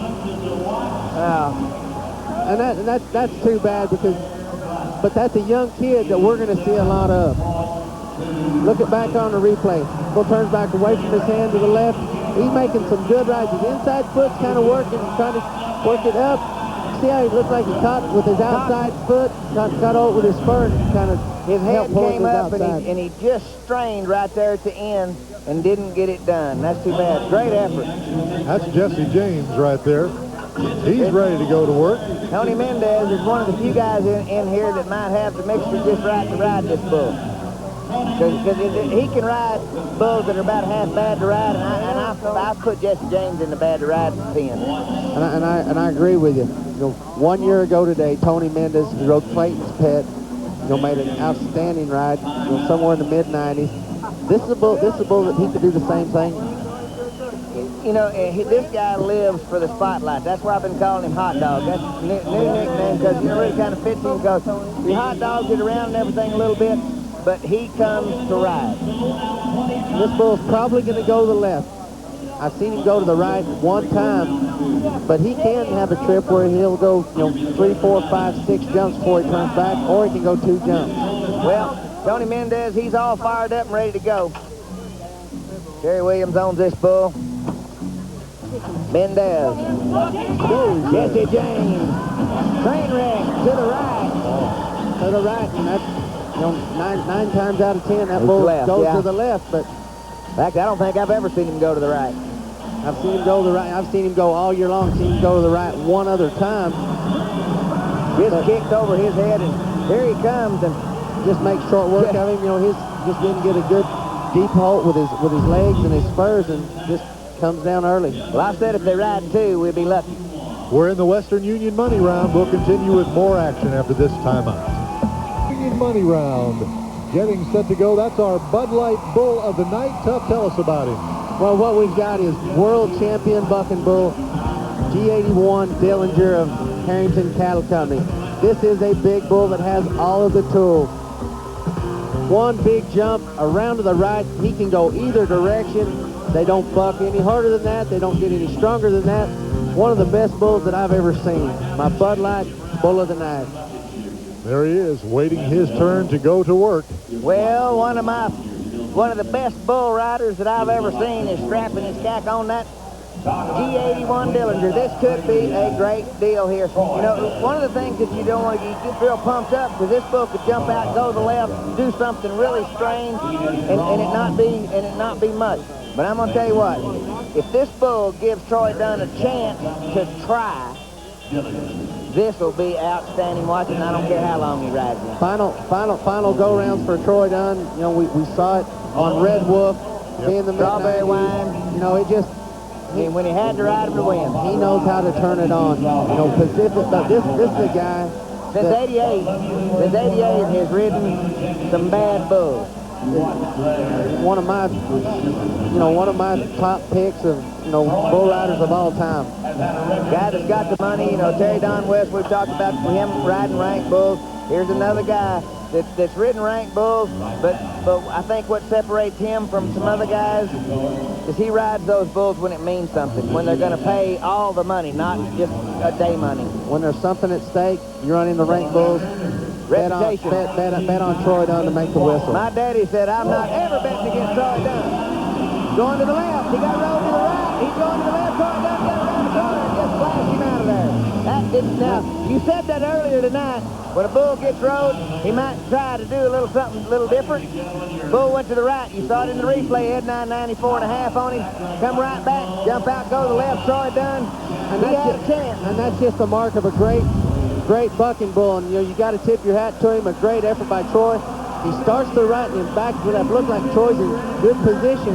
Just gets him to the outside, and that's just power versus power right there. That's the bucking bull of the year in 2000. The owner of Harrington Cattle Company, Chad Harrington, the stock contractor of the year. I know they've got to be thrilled. They've done a great job. Came in and their motto is if you can't be 90 on the bull, we don't want to own it. Let's move to Jaron Nunemaker. He is up next. Comes in here with 179.5 points. He's on Panhandle Slim.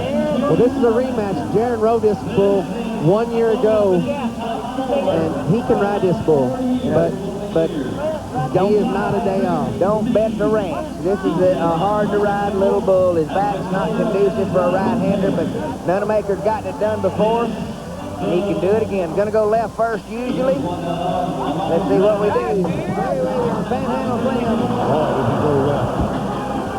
Yeah, I tell you what, that's a yard dart there, boys. That's a world champion bucking bull, and the bull has gone unridden this year, and just hasn't been a bull that's bucked any harder. And he's been hauled coast to coast. Thing about a bull like Panhandle Slim, bulls like Red Wolf and Dillinger, they face tough guys every time. Boy, Jaron makes his way out of the arena. Let's go to Pam Minnick. She's with Troy Dunn. Thanks, Dan. Troy Dillinger's a tough man, but it looked like you had him lick the first jump. Yeah, I was expecting him to the right, Pam, and then he was back to the left and caught me by surprise, and I just never had the grunt to sort of go on there. I sort of got me tipped a little bit, and I never just wasn't committed enough. Good effort, though. Dan? Thank you, Pam. He's beating himself up and shouldn't be. No, he does have enough grunt to get it done, I guarantee you. Troy Dunn, one of the best ever. This guy, no slouch himself, Michael Gaffney, the world champion. Comes in here with 180.5. Donnie, he has Clayton's bet. This is one of the two that I think they're going to ride.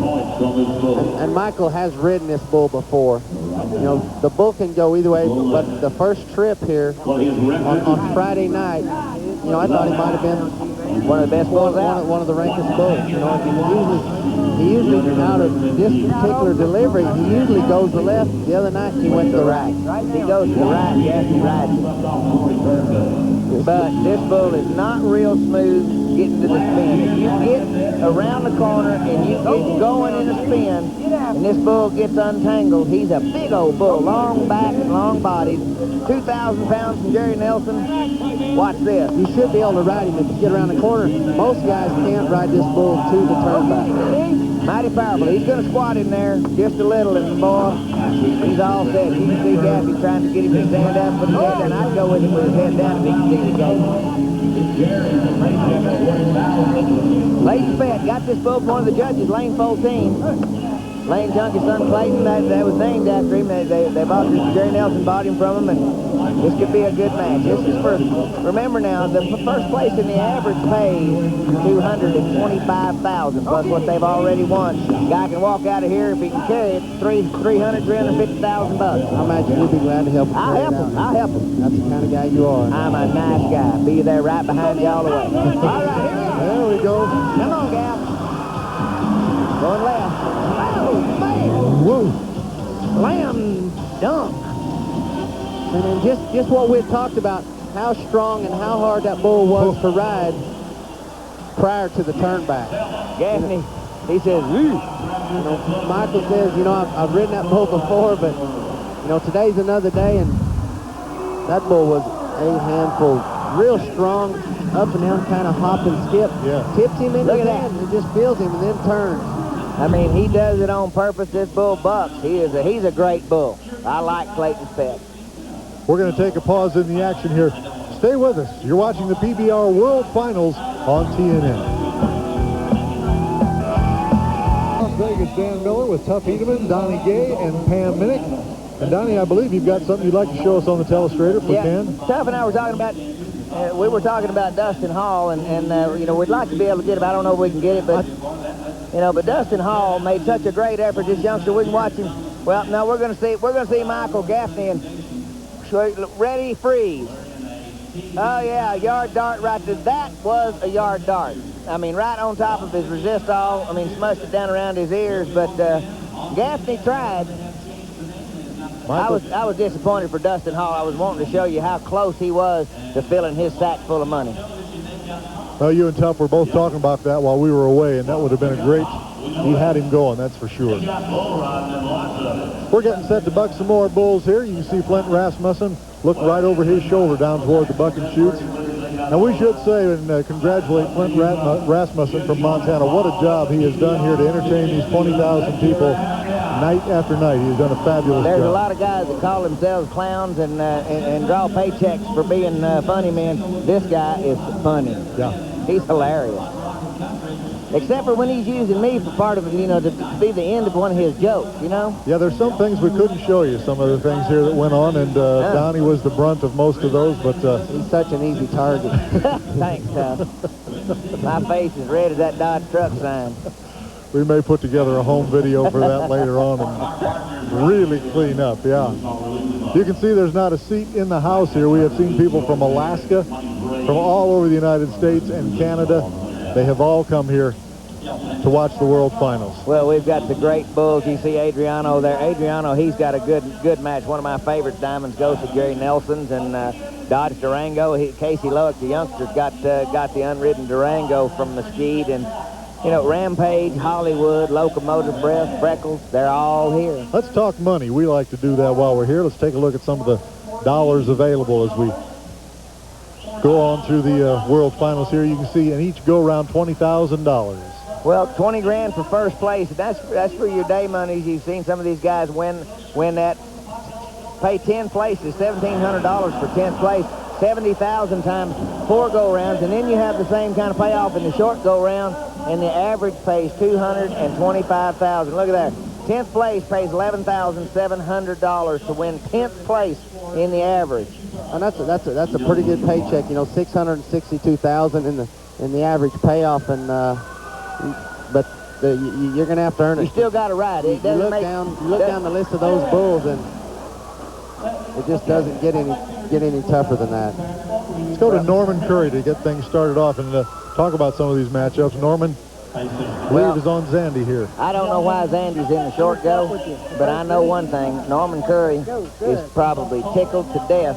But this bull's not easy to ride. I just, you know, This bull rides good. They've ridden him a bunch. They've been as high as 96 points on him, but that was a couple of years ago, 3 years ago, as a matter of fact.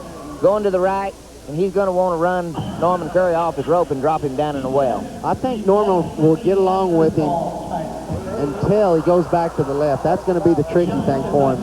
You know, Cody Hart, we watched a couple of nights ago. The bull was around to the right. He was in good shape. Then he gave a big, nasty leap forward and reversed it. Right. Just jerked him right over his shoulder. And I think he's going to be good until then. If he's able to handle the reverse, you know, this is probably not a bad draw for Norman Curry. You know, the part that would be worrisome for Norman is this bull. There's no way to have any kind of idea of when he's going to jump out of it, because he stayed. But the other night with Cody Hart, I was really surprised because Cody was just fixing to start spurring on him, and he just went the other way and just muffed him out. Okay, Norman Curry looks like he is ready to go. All right. Shake, rattle, and roll. Let's get the Texas stick 'em on here. East Texas riding now. Come on, Norman. All the people in Gladewater, they're watching. Come on, Norman, ride the bull. Get out of the hole. Look out, Norman. I mean, just what you just called it, Donnie. Talked about him probably bringing him off on the inside of the spin, and you know that's. Norman just doesn't take a hold with his spurs sometimes good enough. And he pumped up, but he turns back and he's just a little bit dead there. Slips off the inside, and that bull's smart, and he just drifts away from him. All right, yeah. Got everybody watching this thing. Norman Curry he's upset. Boy, do we have some matchups coming up for you. They just keep coming at you. Adriano Mirage, you can see him right there, getting ready on Diamond's Ghost. Well, another one of those efforts. If you could see his arm, you'd think, my gosh, how is he riding? Not only is he riding, he's ridden 2 more bulls. When that bull, if you didn't see it in, I believe, the second go-round, the bull whipped him down. His hand, he's riding the bull left-handed. You see his left arm taped up there. Whipped him down and stuck a horn in between his rib cage and under his arm. He was lucky he didn't break it off while it was tied in the rope. Right, and you know he's been on 2 bulls since then, and he's got a condition that he would probably take, you know, at least probably 3 to 5 weeks off if he wasn't injured. Let's head over to Pam Minnick. She is with Randy Bernard. Thank you, Dan. Randy Bernard has commissioned a beautiful new Bud Light Cup, and Randy, I'll let you tell us about it. Well, we're pretty excited about it, Pam. It has over 76 diamonds in it, valued at over $250,000. We're the fastest growing sport in America right now, and we wanted to make sure that we have the best cup in the world.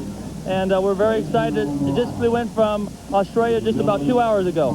Well, I'd mentioned that Bob Berg is the artist that did it, and each of the former Bud Light Cup champions are listed on it, Dan. Boy, oh boy, is that thing beautiful. Absolutely. Another hard drink out of it. Yeah. I can remember a day when you could have. Yeah, but not anymore. All right, Diamond's Ghost. Adriano. He's going to look to the right, leap out there, look right, and go back left into his hand. And if he stays there, Adriano rides him. If he doesn't, it's a toss-up. This is one of those 50-50s. You know, he might, but if he rides him, you look for him to be in the mid-90s. This little bull, he's a little bull. Come on, Adriano. He hit him a little bit. Come on now, stay right there. Come on, ride. Yeah, show me the money. Oh, man, sorry about Holly, but I couldn't help it. And he throws his hat, and it nearly goes to the rafters here in Thomas and Mack. And Adriano proved once again, you know, he is just a superstar. World champion. Man. Don't you know them guys are saying, reckon we can talk him into staying at home. And check it out. Unbelievable. He pulls him down and hits him. Adriano, you don't, this guy is not a bigger, stronger guy. There's the score. 92.5 brings him in at 352. He's still 4 points behind Tater Porter. Wow. What an effort. What a guy. Unbelievable. Adriano Mirage. As we said, the matchups keep coming at you. Here's Pete Hessman.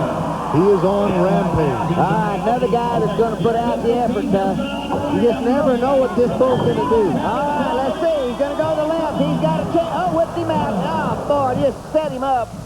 reared him back, whipped him down. He's got a hip point or two. He's had it for a couple of days. He's not feeling very good. You know, Rampage, you just never know about him. You know, one day he's a rank bull, and you know, we saw Ed and I ride him in Oklahoma City, and he was just a common, not very good dog. It's just not the kind of bull you just don't like to get on. Watch this jump right here. Kind of sets him up here and just drills him. Not one that you want to draw. He's had a great event here. Pete Hessman. Let's go to Pam Minnick. She's with Adriano Moraes. Dan, when the going gets tough, the tough get going, and that is what it describes, Adriano. I know you were excited that you drew Diamond's Ghost and not Rampage. Yeah, you know, Rampage is a little stronger, but that little bull, he bucks real well, and I was glad I had him, and I am more glad because I rode him. All right, Dan. Thank you, Pam. Boy, what an effort. Here's another Brazilian right here, Ednai Caminhas, coming out on Hollywood. Well, I'll tell you, Ednai's been drawn at the top of the leaderboard on the bull. He rode Dillinger. Can he ride Hollywood? This is the number 2 bucking bull of the year. And I'll tell you what, he's had this bull before, bucked him off. I don't think he can ride it. All right, here he comes to the right into his hand. Getting around the corner. He's trying. He's got a seat. He's got a chance. Ednai. Oh, Ednai, it's Brazil. Wow. It is Brazil's turn to get the money. It's a little seminar by the Brazilians on how to ride the rank bull. You know, I didn't really like his chances on the bull. I didn't either. Because I seen him buck him off. I was afraid he might get stretched out. But he does a good job. He's behind there. He just keeps Hollywood pumping. giving all that. That's a great bull ride. He's going to come in. He's going to 93.5 points. Puts him in at 357.5. And it's all Brazil in Las Vegas today. All right. Well, there's the 2 out of the 15. And we'll be back with more right after this timeout. Stay with us. Haven't missed a thing. Everybody is looking down at this young man, Casey Loic. Dodge Durango out 100 times, ridden 1 time in the last 3 years. Dodge Durango from Mesquite. Oh! He does another one the same way. That's a ranked bull, Tough.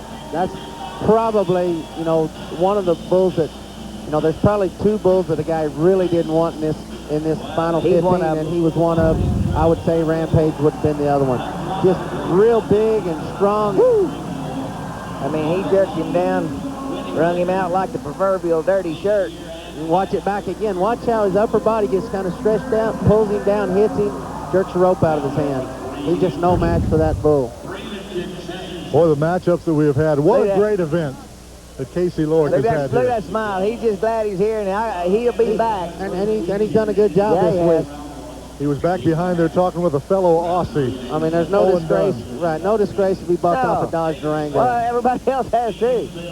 Okay, Donnie, let's welcome our new sponsor here. Our Rough Ride is presented by Polaris ATVs. Nobody smooths out a rough ride like Polaris. All right, and my pick, Michael Gaffney on the Great Bull Clayton's pet. Watch this yard dart. Whoa, man. He'd like to be on a Polaris right now, be a little bit nicer. Polaris ATVs. If you're overdosed on civilization, Polaris is the way out. Dave Samsel's getting ready. Let's go to Pam. She's with Ednai. Thanks, Dan. Working on my Portuguese again. Ednai, Hollywood's a very difficult bull to ride. You had to make a lot of moves. Talk about that. Hollywood é touro muito difícil de montar. Eu tive que trabalhar os 8 segundos em cima dele. He said that the bull is difficult to ride, and you have to keep moving in order to stay on him the entire 8 seconds. Dan? Wow! Pam, you're just amazing me there, huh? Dave Samsel kind of re-pulling his rope. We do want to tell you, immediately following the PBR World Championship, stay tuned for all your favorite outdoor programs. Real Tree Outdoors, Outdoor World, Remington Country, and Hunting the Country will all be seen in their entirety. Very popular shows, and you won't miss a thing coming up after the World Finals. You're looking at Dave Samsel on Locomotive Breath. Oh, boy. This could be a good draw for Dave. You know, this bull is real fast, And I think he's got a chance to ride him. The way he's been riding, I think he's got a 2 months ago, I'd say no, but right now, I'd say he's got a great chance. It's better than 50-50 for Dave Samsel. Going to spin to the left. He's pulled a lot of guys down. He broke Cody Custer's jaw. Norman Curry also. Let's see how Samsel gets around here. He's got a good seat. He's trying. Don't go too far. Good job. Good job. He just riding no problem. Great ride. That was an outstanding ride. Way to go, Dave Samson. Is it not contagious after Adriano? You see a couple guys make great rides, and it just fires you up. You want to be the next great ride. And you see Locomotive Breath turn back. He's in good position. He gets a little bit close over here and kind of you see him kind of tucks the out gate. But I tell you what, that was a good bull ride. Really nice ride. You love to see a kid like Dave Sample step up to the next level and get it done. He's just gone up there. He's done it this week. 93 puts him in at 358.5. I think that might be the new leader. 358 isn't that high. He is the new leader, Dave Samsel. I got to ask you, what's he going to do with $225,000? My. But you know, you better not be counting all of it just yet, because Terry Don West and Taylor Porter might have something to say about it. They got something to say about it. Remember Dave Samsel, this was a guy that was driving and cooking for the Carrillos a couple of years ago. Boy, what he has done here has just been an amazing story. I'd say it's a step up. Yeah. Let's go to Terry Don West. We're not through yet. Terry Don West on Freckles. Rank bull, he's tough to get out on, though. He's going to go to the left away from his hand. And he rode bulls that I can't believe that he rode them. This could be another one, or it could be real quick, kind of like Troy I think if he rides him past 2 jumps, then he's just going to ride him. But it's important for him to get a good start. You know, this bull just does not stand in the chute. Look here. Here we go, around to the left. He's a rank bull. They just don't buck any harder than that. He doesn't really play fair. He doesn't stand up in the chute very well. And, you know, that mentally, that bothers a lot of guys. Yeah. Well, they say reride. Oh, my. You know, they say reride, and the only thing I can think of is he was laying down in the chute a little bit, but they might not have nodded. He might not have nodded. That would have been the only thing. You can see Cody Lambert talking to Terry Don. That's what they're saying. Let's go to Pam Minnick. She's a Dave Samsel. Thanks, Dan. Dave, outstanding ride on Locomotive Breath. You rode him well. Thanks, Pam. Like I said, I rode that bull a couple years ago, and he was the one I wanted in the short round. All I wanted was to ride. I didn't care if I was 50 points on him. I just wanted to ride him. Good ride. What an effort by Dave Samsel. Let's go to Tater Porter. He is on tag. Well, I think he'll ride this bull. I think the only danger is that the bull is strong. He kind of hops and skips. That gives the bull a chance to maybe pull his hand out of the rope. But if he can hold on to his rope, I don't think there's a doubt in my mind. The way Tater Porter is riding right now, that he should ride this bull. Yeah, I think the faster this bull spins, the better off Tater is. In other words, when he goes into his hand, he's not taking, you know how, this bull's real long. He's a big old bull. I didn't realize how big he was. I was looking at him in the pen back there. But he takes long jumps forward. It's kind of a big turn. That puts a lot of strain on him.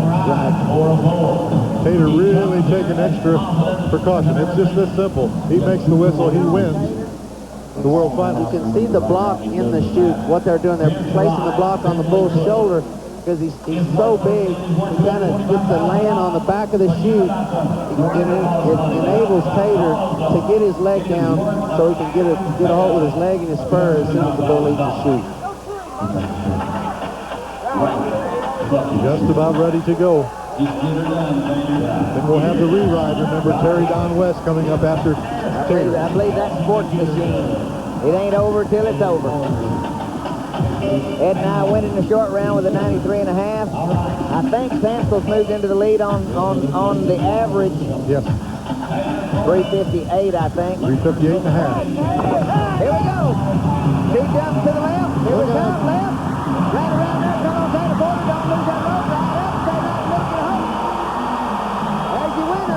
think he made it. PBR World Finals Championship. Tater Porter. Great job. They mopped him. KJ Fletcher wrestles him to the ground, says, I'm going to help you spend some of that $225,000. And they're on their feet here, Thomas and Mac.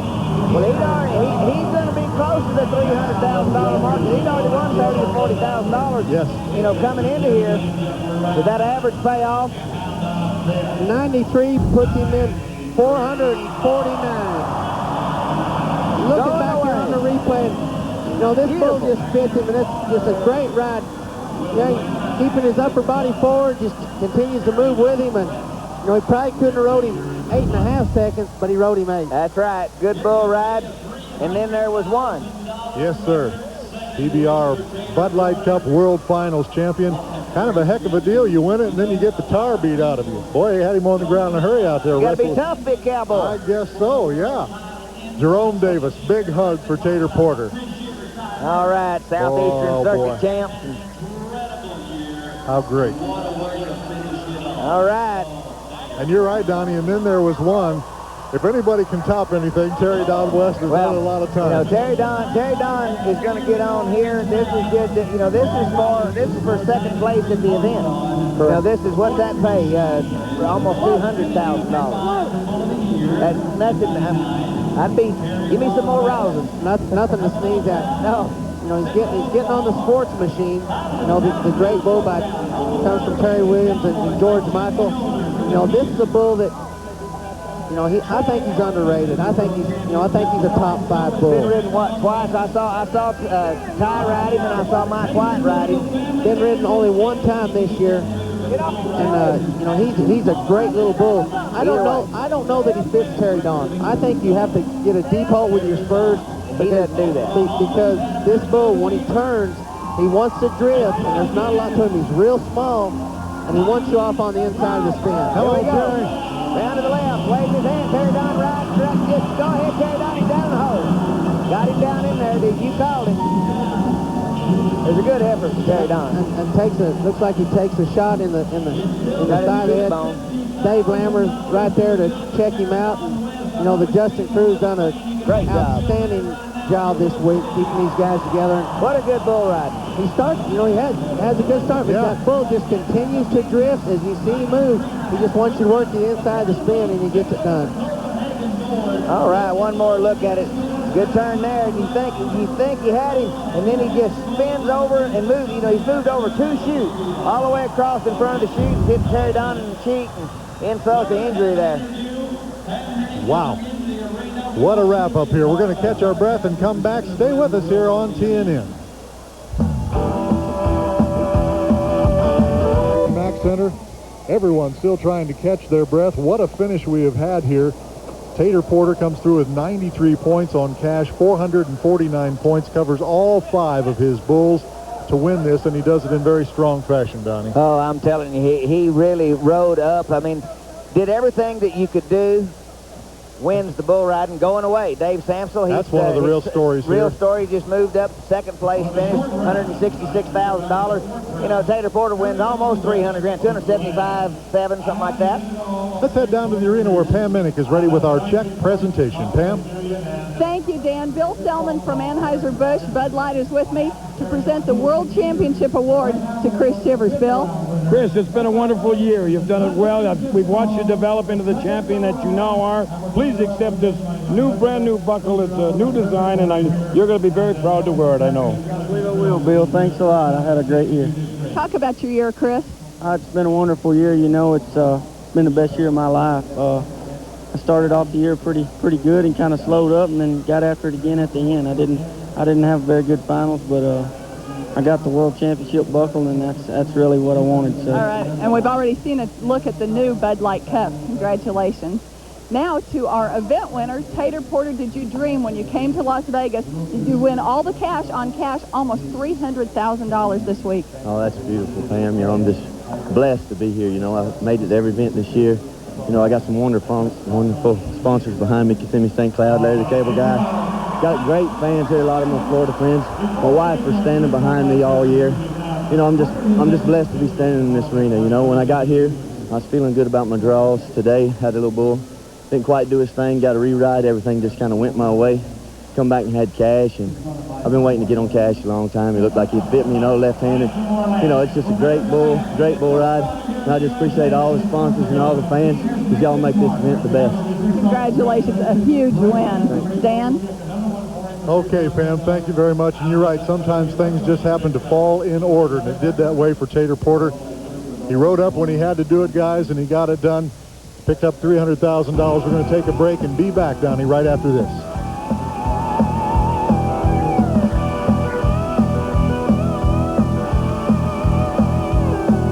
We're back in Las Vegas at Thomas & Mack Center. Dan Miller with Tuff Hedeman, Don Gay, and Pam Minnick. It always seems like a Hollywood movie strip. There's a shot for you. Chris Shivers along with the Bud Light Cup trophy. Absolutely gorgeous. His world champion buckle.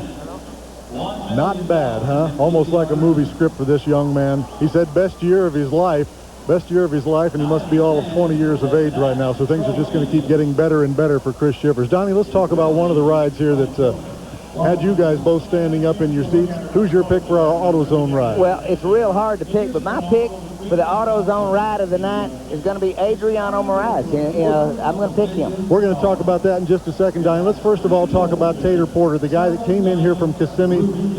Larry, the cable guy's never had so much publicity in his whole life. Yeah. That's right, but, you know, Tuff called and said he was going to ride him, and he did. Let's take a look at his ride, Tater's ride on Cash.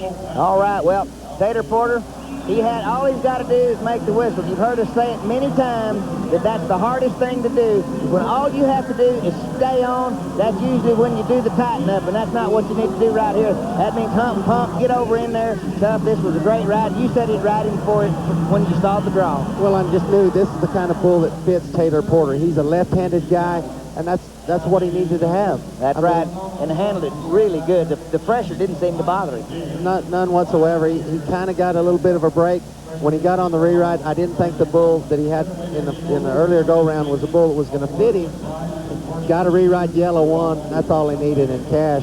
Things need to go your way to win you a title. Okay, I alluded to it a few moments ago that Donnie's pick for his AutoZone. Let's take a look at that, Donnie. All right, well, the circumstances have a lot to do with it. Adriano Moraes and Diamonds Ghost. Now, we told you his arm is hurt. I mean, he should be 5 weeks off. Watch this. Boom. The bull hits him right there, right in the chest. Now, he didn't touch him with his free hand, no disqualification. He not only rides him, he just spurs this bull. That's the first time this bull has been ridden in 2 years. And he had the pressure on. Nobody had made the whistle yet. The Brazilians, they came to ride. Adriano Moraes, 92.5, my AutoZone ride of the night. Don Gay's favorite ride of the night, brought to you by AutoZone, the best parts in auto parts. Let's take a look now at the point standings, you guys, after all things are done. Tater Porter with 449 points. Well, going away, wiped them out, but I think Dave Sampson's the one that really surprised me to make that kind of a jump up to the number 2 position, and it wasn't a fluke. No, he came here and showed up, rode extremely well, got a few stitches. Ed and I was right behind him. Adriano carried on west. Pretty impressive. That's going to do it. What a great event here for Pam Minnick, for Tuff Hedeman, Don Gay, myself, Dan Miller. Thank you for joining us. We'll see you next time. Goodbye, everybody.